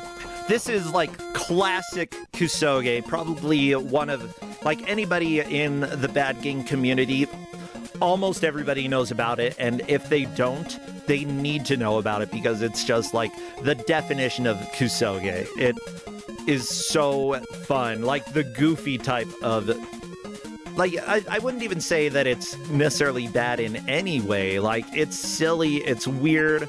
It throws you curveballs throughout the entire game. You didn't get to see the baseball cap player's special skill because that one is amazing. Yeah, let's just say that like nobody chose Santos, the guy with the hat, until about 5 minutes left in the match, and then we finally got to see it. Like, yeah, and Chad is saying this is peak Bakage, which is just weird. And yeah, that's where this game goes. The weird side that is just enjoyable. Yeah, that was the one question I had, because I stayed with the one character the entire game, is how different are the 3 characters? Go ahead, Novasol. I was gonna say the best character is the one nobody picked, which is the guy with the baseball cap. Once he gets his best weapon, he can just zoom through levels and be almost invincible.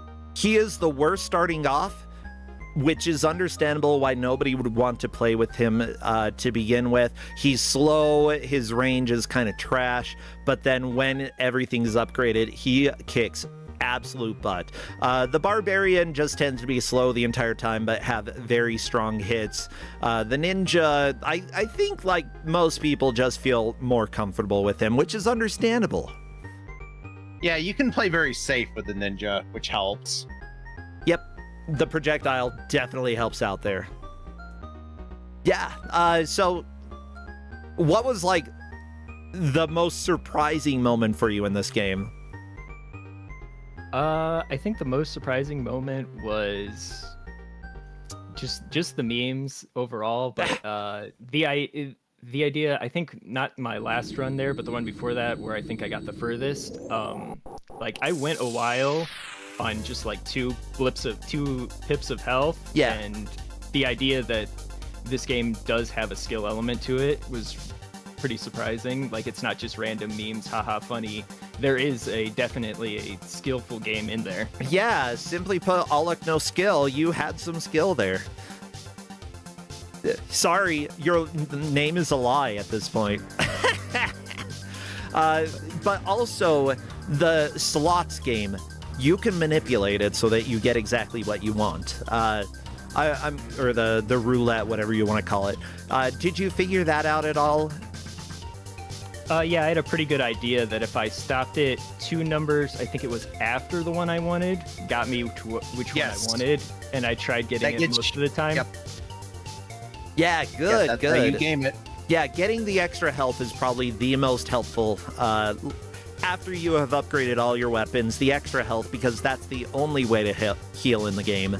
And simply put, having higher health than the 2 pips makes it a lot easier to get through, although you still can if you have enough skill going through it. You can still definitely get through areas taking little to no damage. So, like, you really figured out a lot of the strategies here and figured out, like, these are the places where I take damage. This is how I'm going to approach it so that I don't take damage. And that was really impressive to watch. Honestly, everybody did fantastic here. You know, it's just someone's got to win, someone's got to lose. That's the reality. Yeah, I think the other thing I would say about the ninja, I'm sure they all have different sub-weapons, but the one that the ninja has, the bomb, I was afraid to use it because I was pretty sure it was going to hurt me or kill me. I don't think it does it? It doesn't. It does. Yeah, this game is actually very friendly towards you when using your own skills. Like, you're not going to accidentally hurt yourself, from what I understand. You know, you are just going to make progress and do well. So, great job here. Obviously, like, actually, question for you. Is this something that you think you might try to finish? You're more than... I think you're about 2/3 of the way through, maybe a little bit more. A little bit over half, yeah. Yeah, this is definitely something I could see myself going back to and finishing. This was a lot of fun, and just I want to see all the memes and all the different stages. Good. Yeah, there's some wild stuff in the back end. Yeah, and the fun thing is, I don't even remember it. Even though I've seen the game all the way through multiple times, I just forget about so much of this game, and it's worth it. Every time I see it, it's like, oh yeah, that! I forgot! I love it! But great job here. So are you streaming at all these days, or if not, have anything you want to plug? Any games that you've been loving? I haven't been streaming.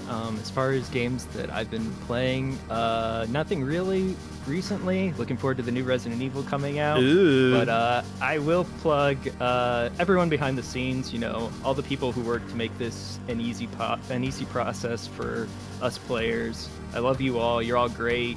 Thank you for what you do. They do such an amazing job. Seriously, all of the staff, all of the GMs, the volunteers, like.